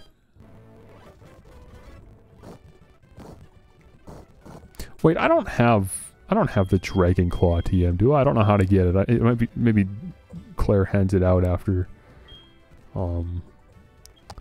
winning or something. Yeah.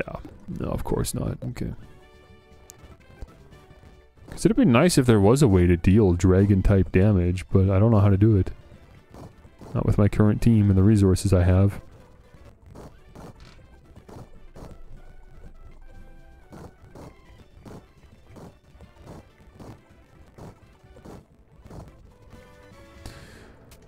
Okay, save here. Her sprite looks very stupid. It looks like she's got a sensor in front of her, right? These big blocky, like, colored blue pixels make it look like she's, like, censored. It's not good sprite work. And generally I've been very complimentary of the sprite work in this game. Okay, Gyarados. I'm going for the discharge. Yes, that is a one-shot. Good news. Okay. So let's get Feraligatr out. We don't have to worry about getting paralyzed because of the berry. We outspeed, we just take you out with another Ice Fang. Easy. We outspeed, we take you out with an Ice Fang. Or we just miss. It's just a 90% accurate move, and so we just miss. That's all. And now we're in the same position as we always are. Incredible. At least we outspeed with Sand Slash. Sand Slash is actually saving us pretty notably. Okay. So this is the big question, is how much damage do I deal with Discharge without even, like, having the choice specs? This is what I want to know.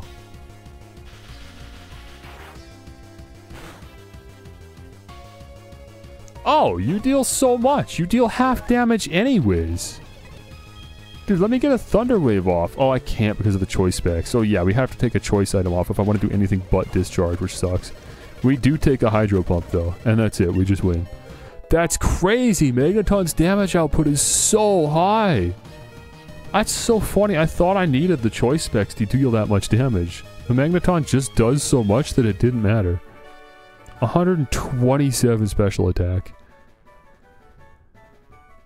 Oh my gosh. I won't concede this. I might have lost, but you're still not ready for the Pokemon League. I know, you should take the Dragon Master Challenge. Behind this gym is a place called Dragon's Den. There's a small shrine at its heart. Go there. If you can prove that you've lost your lazy ideals, I'll admit you are a trainer worthy of a gym badge. Okay, so this is the second female gym leader who's throwing a tantrum and not giving me my gym badge. That's not a good look for the women community. Anthony, what is it, bro? Lately I've been running across wild Rattata. I didn't ask. I didn't ask. Give me this stupid choice scarf.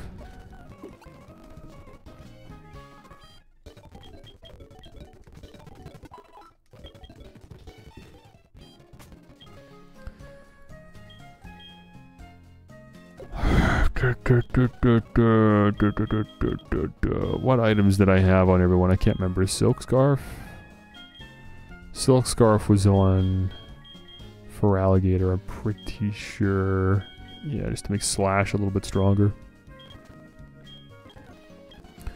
And of course, Magneton had the choice specs, but that feels pretty unnecessary at this point. Rather take advantage of the Thunder Wave and stuff, you know? So you really don't have an item to hold. I don't have anything useful for you. You could have the Shell Bell, but I gave that to Ariados. Oh, excuse me, man, I'm hiccuping. Speaking of Ariados, let me get you back out. Okay, let's do this Dragon's Den thing before we get out of here. My berries any closer? I just want my berries, man.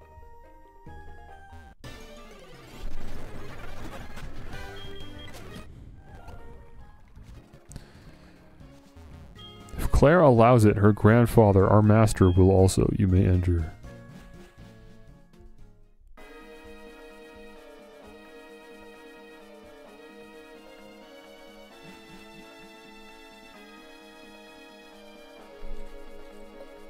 Okay, well, obviously the first thing I'm going to do now that I'm led in the sacred den is to hunt for hidden items. You, how dare you enter uninvited?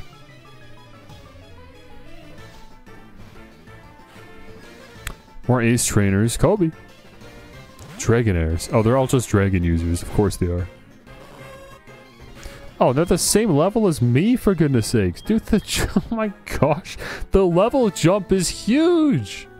It's not even fair. This is absurd.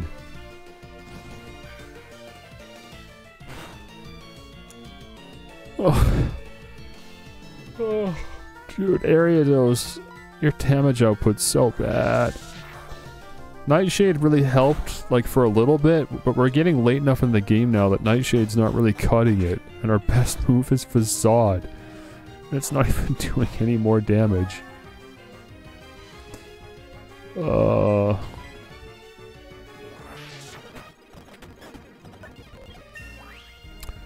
38. Like, I don't think we're getting a move to, like, level 50. We literally will not hit level 50.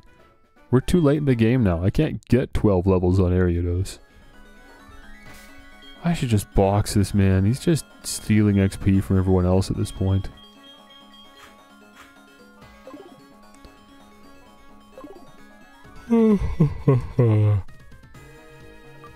Oh, man.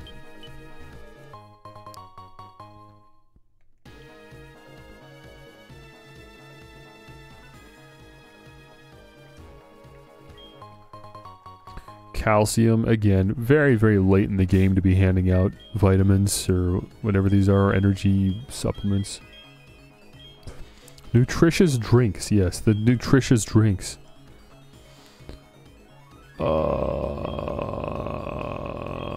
Sorry, wait, what am I boosting? Special attack. I don't have any special attackers other than Magneton, and he's already cracked in that department, but alright. Vader made a tier list of skin colors. I'm glad you're enjoying the news cycle, at least.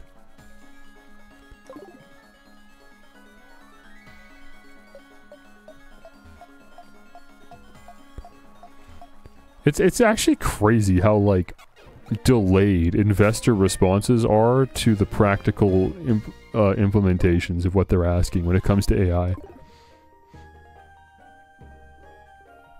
It's so funny, though. I can't even be mad. It's just funny seeing all the stupid ways AI is being integrated in everything. You shouldn't be in here. Okay. Why is there a scary face on that dock? You should stop taking mushrooms while you're watching my streams. There's just too much of a disconnect between what you're seeing and what I'm seeing.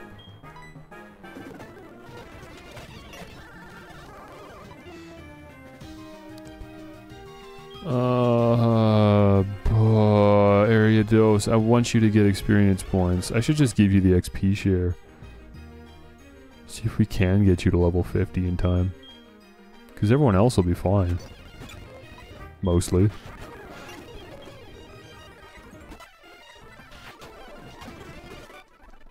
You know, I think I'm going to stop fighting with Ariados.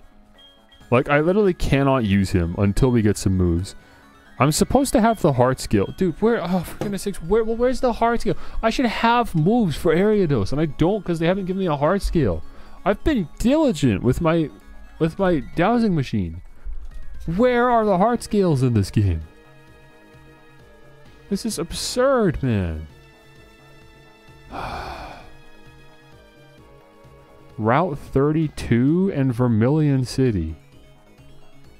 Route 32? What? Where? In the small rock in the water to the east of the fisherman next to the leg of the train bridge. Requires surf and it's a hidden item. Incredible. And then Vermilion City, which is the post game. If it was Sunday or Wednesday, I'd be able to buy one from the Pokethlon Dome. And there's also just an exceptionally rare chance that you get one when you smash rocks.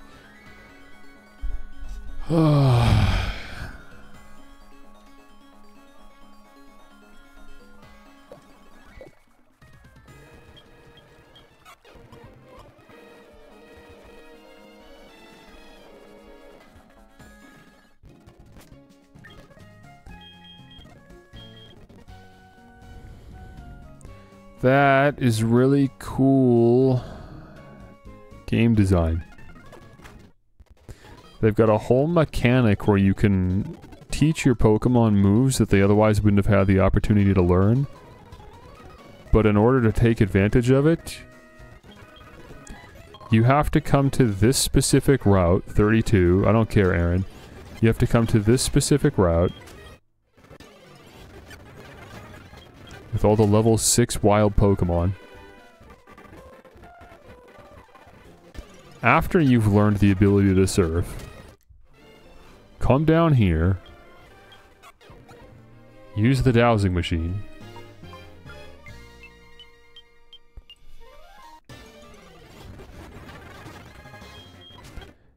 and press A on this rock. And now,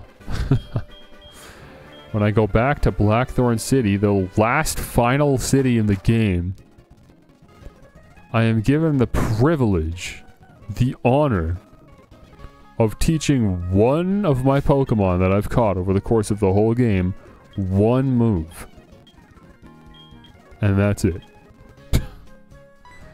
I can teach him Bug Bite.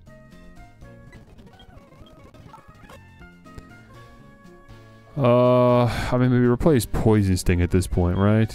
This is getting absurd. Poison Sting just barely ever hits, ever. Shadow Sneak also continues to be less and less appealing.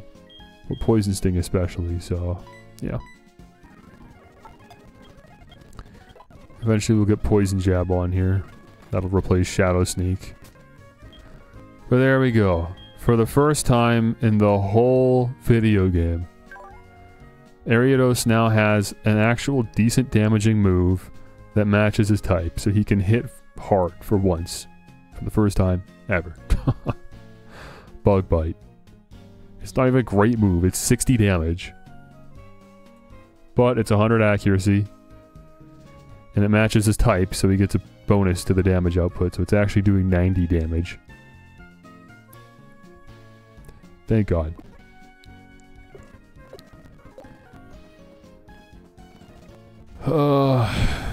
Let's get back into the Dragon Cave.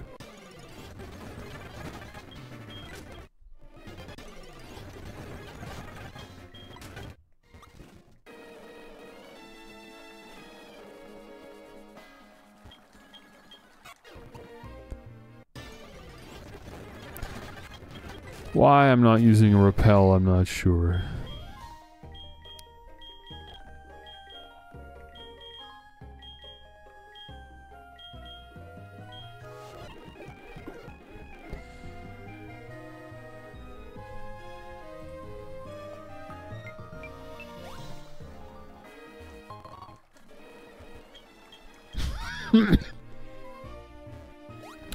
Double battle. There you go. Wait, why are you even allowed in here? Isn't this place supposed to be for like high-level dragon tamers? Why are there just a couple kids in here? It's a stranger, someone we don't know. Who are you? Who are you? Who let you in here? Are you like a family or something? Just because they're raising Dratini, they're allowed in here.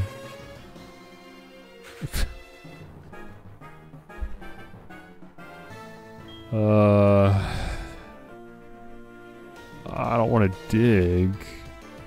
I guess we're using strength then.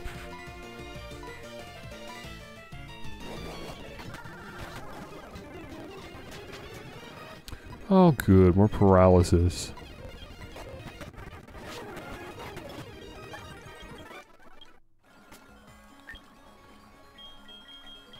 Oh right, I still don't have cherry berries, and I've got to use a full heal. How my berries looking? No different than the last time I checked 5 minutes ago.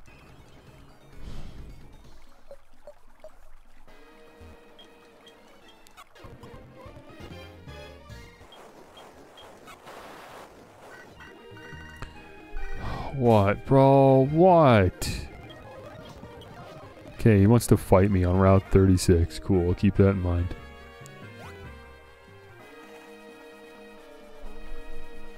I think that's the first time someone's wanted to rematch me in the whole game. Good to see you here. No need to explain why you came. Claire sent you here, didn't she? The girl is a handful, I'm sorry, but I must test you. Not to worry, you are to answer only a few questions. Ready? What are Pokémon to you? What are Pokémon to me? Allies, juniors, or friends? I can't remember what the benefit of even answering these questions correctly or incorrectly is. What happens? I don't even know what necessarily the correct answer will always be. I could be all sappy and say friend, I guess. I'm just gonna say they're allies. Oh, I understand. What helps you to win battles? Strategy, training, or cheating? There's definitely no wrong answers, right? I don't know. Strategy, I guess.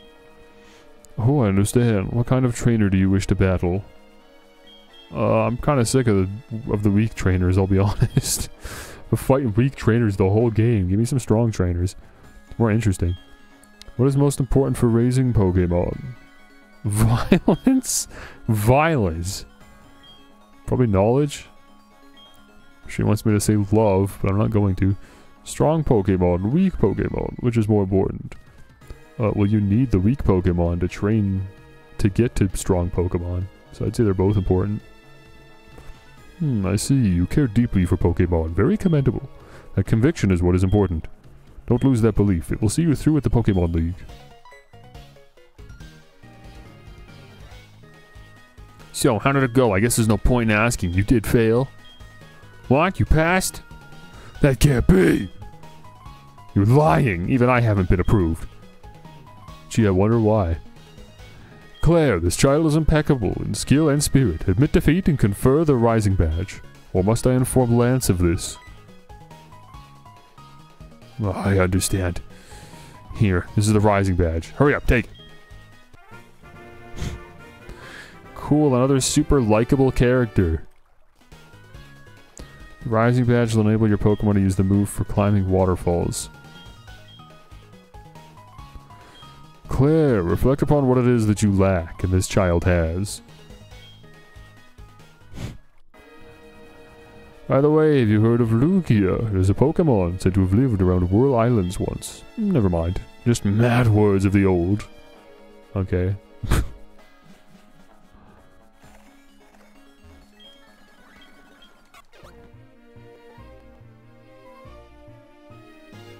Okay, come on. Suspiciously vacant platform. No hidden items? What is that all about? I guess I can use it to transfer up here. And now there's probably a hidden item in the wall.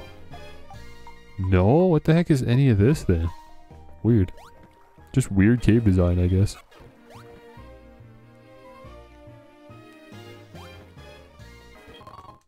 Dragon Fang? Useless to me because obviously, how am I even supposed to have dragon type attacks in this game? There's been no dragon type TMs. I haven't seen any dragon type Pokemon.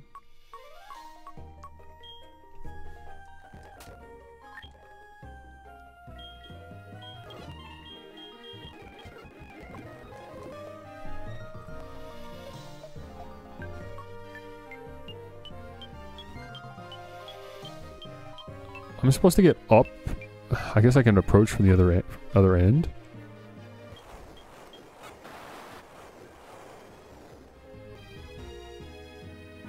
Oh yeah, we can just go right down the middle here.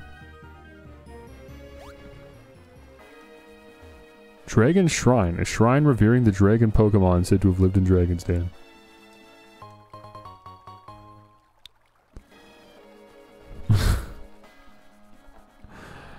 I see the face. It's just... it's really nothing, man. I don't know. You're really stretching here. Like, I see it, obviously. I can see the two eyes in the face. It's just a dumb thing to think. It is upsetting to know that you probably see faces in lots of things. It's not a good reflection of your mental state. Wait. I'm sorry about this. Here, take this as my apology. What is that? Dragon Pulse. I can't really use Dragon Pulse.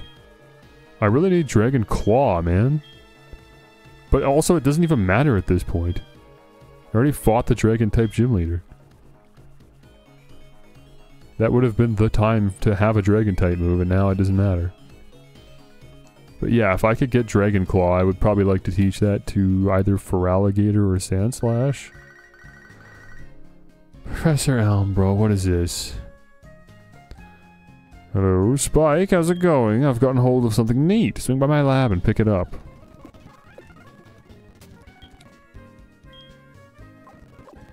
I guess we'll go down there the old-fashioned way since, there's still more stuff down this route that I haven't done.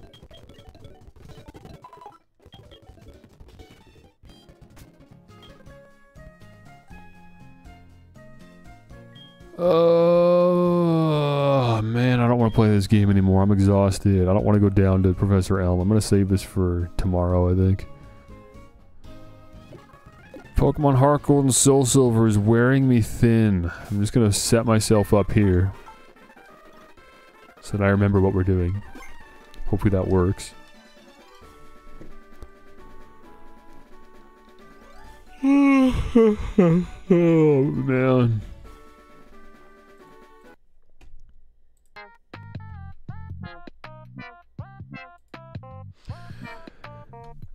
So, like most Pokemon games, this looks like it would be like a 4-hour, like Pokemon Platinum was. This game feels about the same length, and that, you know, tomorrow, I assumably I'm able to stream tomorrow. I should be, unless I just get really bad sleep and I decide I won't be able to stream without being way too tired. But I'm not doing anything tomorrow. You know, this would theoretically be wrapped up in one more stream, but Pokemon HeartGold in particular, HeartGold and Soul Silver, have such extensive post-games, I can't not do them. It's not like Pokemon Platinum where I can be like, ah yeah, well, you know, you get the idea, it's like a couple extra routes or whatever. Pokemon HeartGold has like a very substantial post-game, and the entire game is balanced around the understanding that you will be doing the entirety of the post-game, so I actually think we have 2 or maybe even 3 more streams of this left. It's hard to say for sure, but at least 2 more.